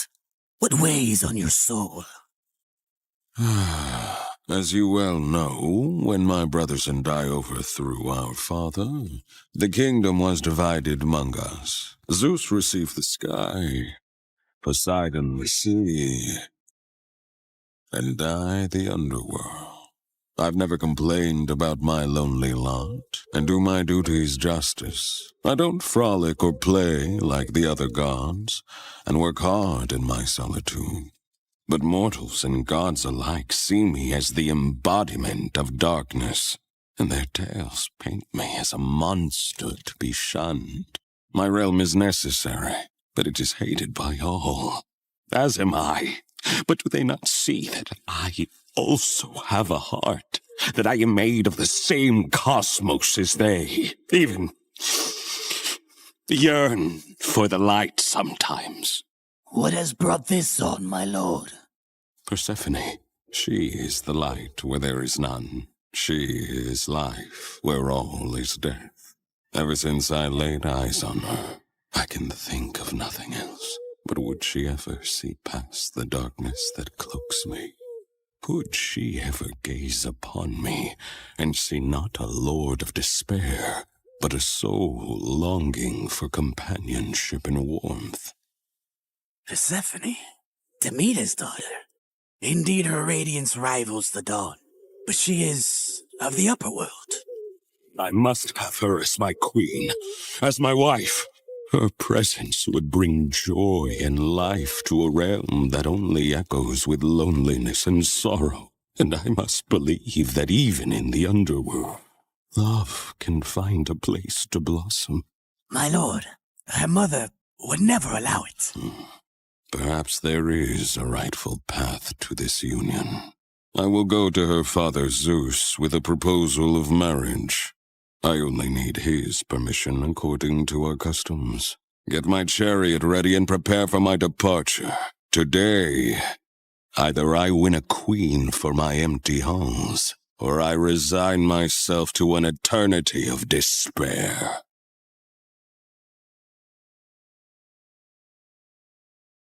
The next day, when Persephone had wandered far from her companions in a field and was kneeling down to admire Narcissus, suddenly the earth beneath her shook.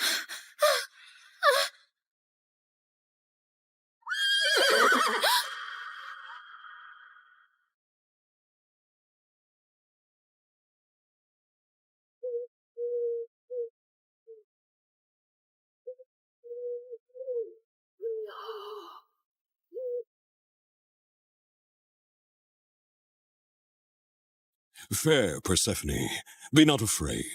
I am Hades, lord of the underworld. My kingdom is vast and rich, but it lacks the radiance of your presence. Unhand me! Come with me and rule by my side in the shadows where eternity lies. Let me go. My mother will tear the world apart to find me, and there will be no place dark enough to hide.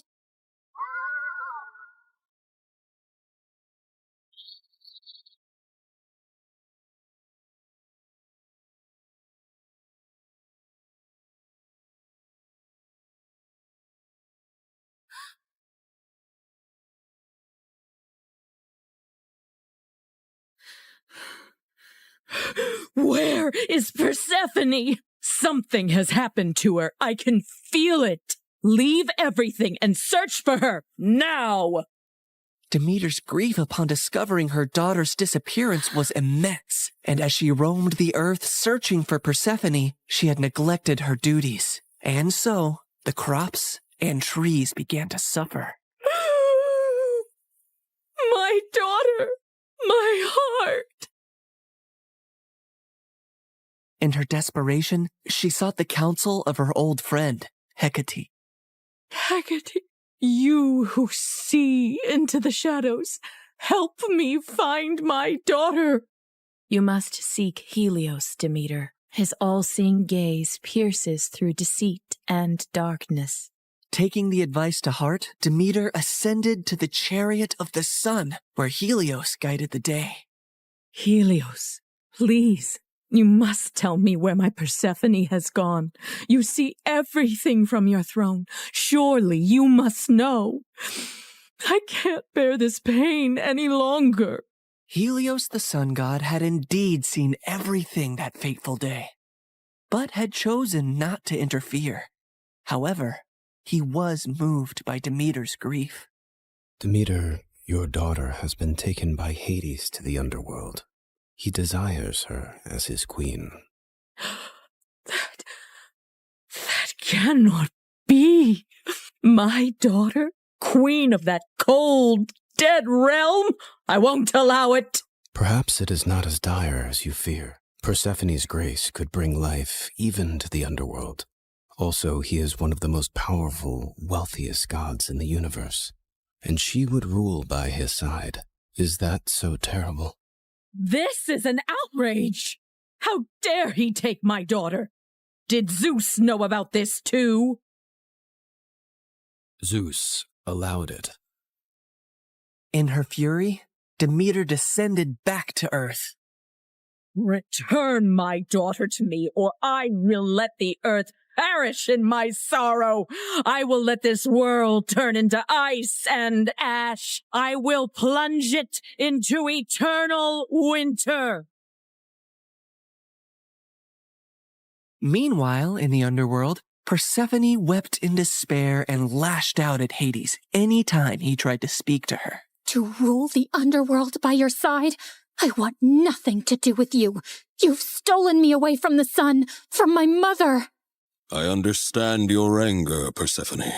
I only hope, with time, you will see me and my world differently. Until then, I will respect your wishes. As enraged and heartbroken as Persephone was, she eventually got tired of her despair and ventured out of her chambers to observe Hades and her new home.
I built this for you, to remind you of the surface and to give you a place of peace. I've never seen something like this. It's so beautiful. As are you, my queen.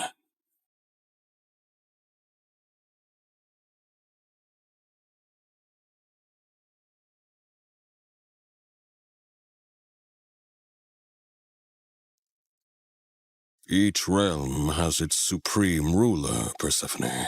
But here, you and I will rule together as equals. You will never be beneath me, but always near me.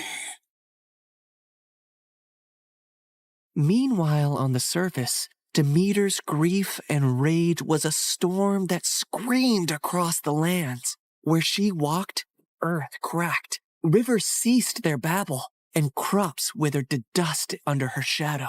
As she withdrew her blessings from the world, famine began to spread far and wide.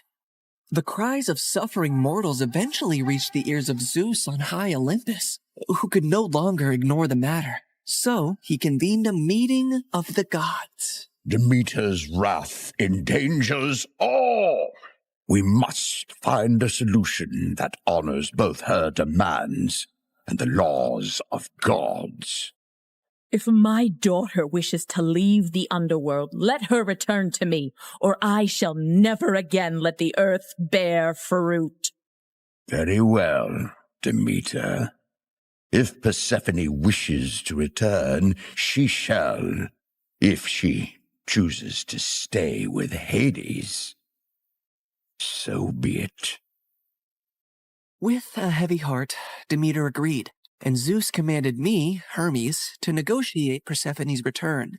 So I descended into the gloom of the underworld, where Hades sat upon his throne with Persephone by his side. Her face was as pale as the ghosts around her. Hermes, why does Olympus disrupt the quiet of my realm? Mighty Hades, Zeus commands you to release Persephone, lest the earth die with Demeter's heart. I cannot ignore the decree of Zeus or the pleading eyes of the one I love. But know this, the ties that bind us are not easily broken. What do you mean, Hades? Just then, Persephone looked down at something she was clutching in her hand, and I saw it was a pomegranate. Suddenly, the realization of what had happened dawned on me. Fair Persephone, did you eat from that fruit? I couldn't help it. 6 seeds, to be exact. Each of them has sealed her fate and has bound her to the underworld. I knew I had to think quickly and come up with a deal that Hades would accept. Otherwise, Demeter would let the earth starve forever. She only ate a small portion of the fruit, so she should only stay with you for part of the year. She will spend 2/3 of the year with her mother on Earth, and 1/3 with you in the underworld.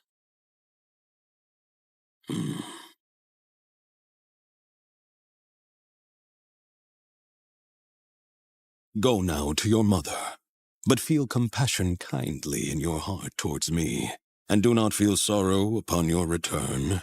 For while you are here, you shall rule as my equal, and have the greatest rights and honor among the gods, as well as my undying devotion. Persephone assured him she would return on the agreed time, and he arranged his chariot for her to depart.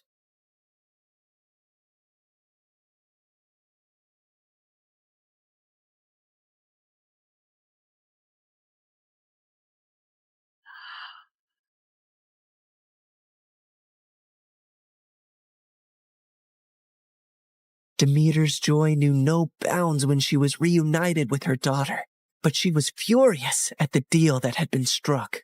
How could you possibly eat the fruit of the dead? It is common knowledge that eating anything in the underworld binds one to that realm. Why would you do that, Persephone? It was a moment of great weakness. I wish I could reverse it. I am so sorry, Mother. Demeter had no choice but to accept the deal. And once her wrath subsided, the earth turned green and bountiful again. But when it was time for Persephone to return to the underworld, Demeter began to mourn once more, and winter would arrive, thus setting the cycle of the seasons.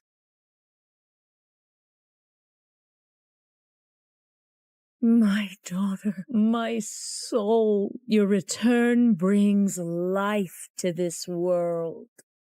Mother, in the darkness, I've learned the secrets of the deep earth, and in your light, I bring forth life. Together, we bind the world in a cycle of death and rebirth.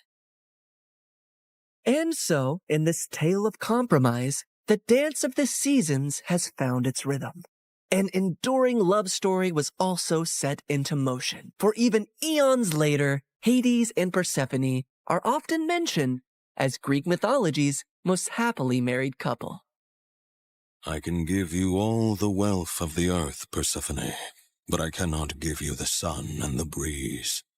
I know you long for them when you are here. You have given me more than I ever expected to experience in my life, Hades. You have given me respect, power, and a love that is genuine and rare. With you, I feel the most like myself. With you, I feel free. So you do not regret your decision to eat the pomegranate seeds? Never, my love.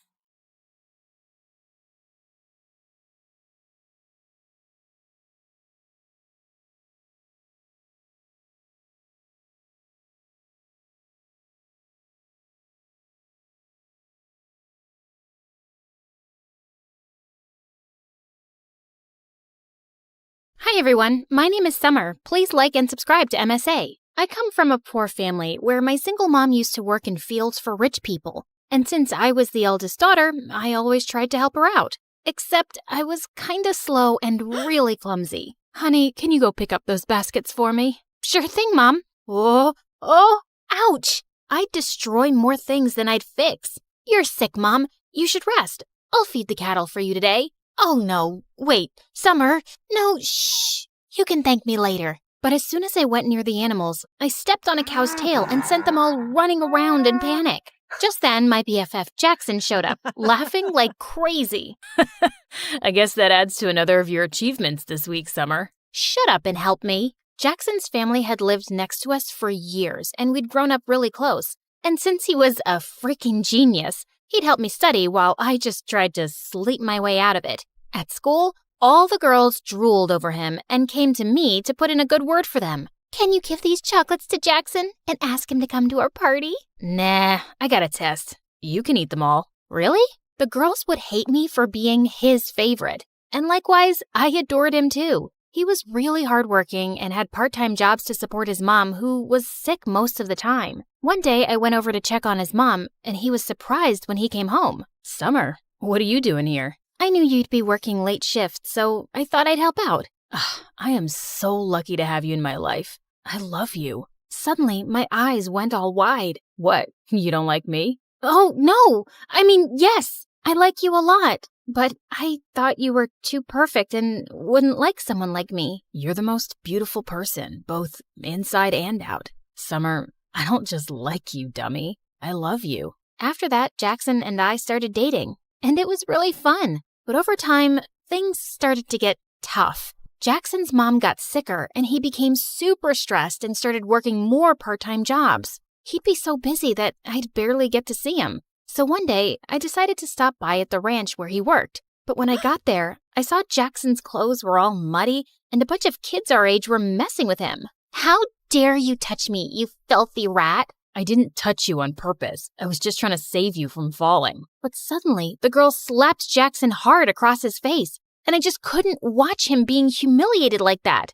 You jerks, leave him alone! I jumped over the fence to save him, but I ended up landing in a puddle. Ugh. The other kids started laughing, and Jackson pulled me away quickly. But the next day, Jackson came to my place with the most extraordinary request. Summer, if I asked you, would you date the guy I work for? What? You want me to be someone else's girlfriend? No, I just want you to pretend. Why would you ask me to do that? And do you mean one of those jerks who was bullying you?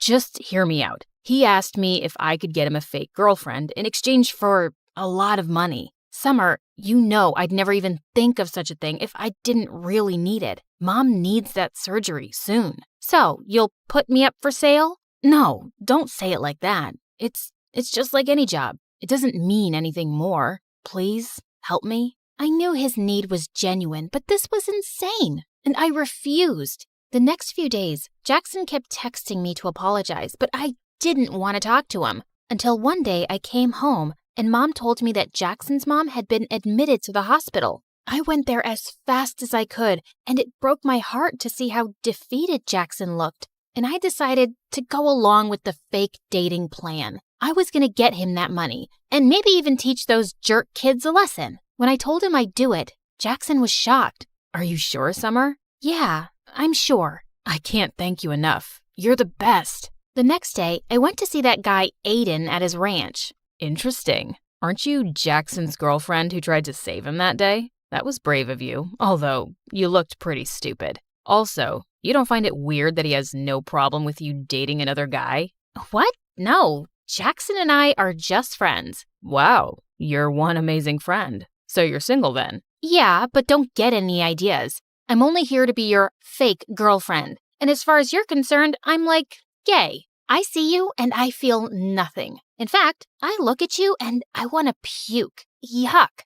Oh, really? How are you going to be a convincing fake girlfriend for me then? 'Cause I'm a top-class actress and I've played major roles in school plays. I played Juliet once, and in the end, I laid so still, some people actually thought I'd died. Pretending to be your girlfriend will be a piece of cake. Why do you need one, though? Is it hard to find someone to actually like you? None of your business, girl. And I might regret this deeply, but you're hired. He told me he was going to enroll me into his school, and we had to make everyone believe that we were super in love. But I wasn't going to make this easy for him, especially after the way he and that girl had treated Jackson. I was going to be the most annoying girlfriend ever. On the first day, I put on a hideous outfit to embarrass him. God, who is that clown with you, Aiden? What is she even wearing? Ew, she smells like cattle. But my plan failed because Aiden shut everyone up and told them I was his girlfriend, with pride. Just then, the same girl who slapped Jackson at the ranch came catwalking towards us.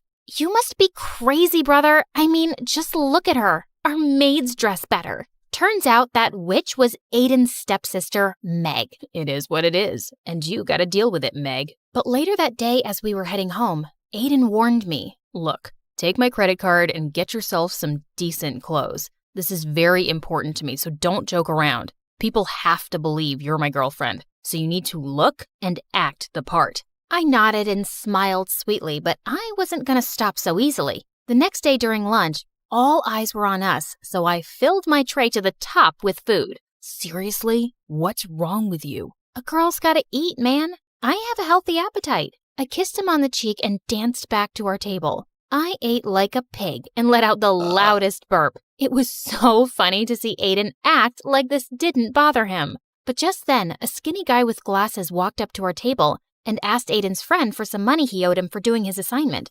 You want money? Here you go. And he threw some of his loose change at the poor guy's face. I suddenly lost my temper and flung my orange juice at him. What the heck? Aiden controlled this ill-mannered girl you got from some jungle. Aiden suddenly leapt up and grabbed that guy's collar, but the rest of them quickly separated them and the jerk stormed off, fuming. But then Aiden pulled me away angrily. Ah, stop! What are you doing? What is wrong with you, huh? Why are you acting like this? Those people are my friends. They're jerks, and so are you. But I already knew that. And I hate rich, entitled brats like you. And I hate poverty. And I hate that I have to pretend to be your girlfriend and— Oh, shut up. I don't care about your whole poverty speech. You agreed to do a job, and whether you like it or not, you'll act like my girlfriend who's dying to make me happy. And I know you're doing this because your friend's mom is sick, and the treatment is super expensive. It's nothing he can afford, even if he works his butt off for the next 5 to 6 years.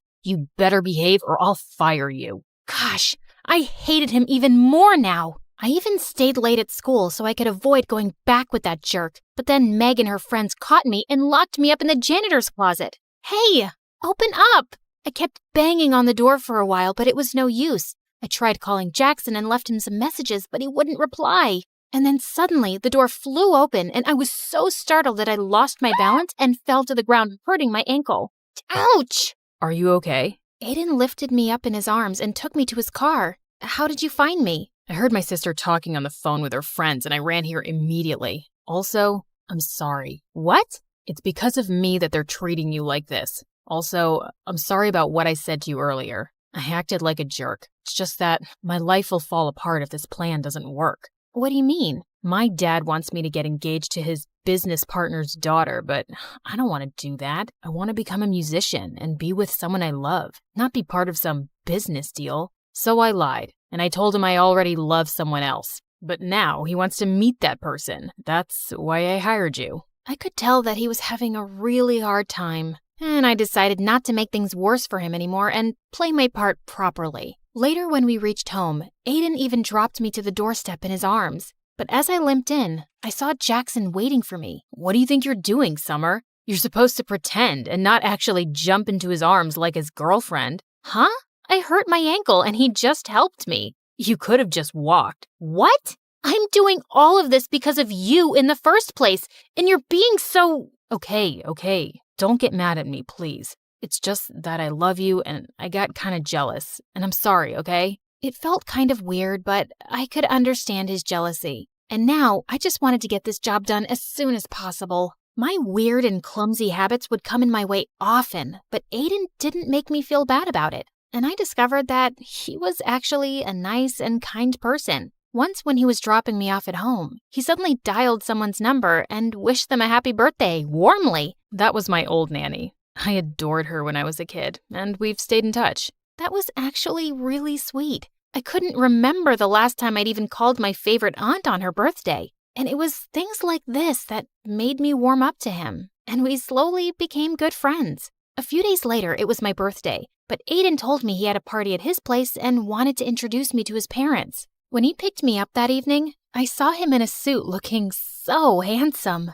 Whoa, you look so pretty. You don't have to pretend. No one's watching us here, Aiden. Suddenly, I lost my balance, but thankfully, Aiden caught me in his arms. For seconds, he kept staring into my eyes, and my heart raced like crazy. It's a shame we aren't dating for real. Somehow, I pulled myself back up and stomped on his feet. I would never have dated you for real. You're not my type. Later at the party, Aiden was about to introduce me to his parents, but on the way, Meg stepped on my dress and I ended up crashing into the party cake, which went flying into Aiden's parents' face. Holy freaking cake monsters! It was such a disaster and I just ran out of there. But on my way out, I crashed into Jackson. I hadn't seen him in days. Jack, what are you doing here? And where have you been lately? I came to work here for the night so I could make some extra cash. And I've been busy, but I'm surprised you even noticed or cared. Why wouldn't I? You're my boyfriend. And do you know what day it is today?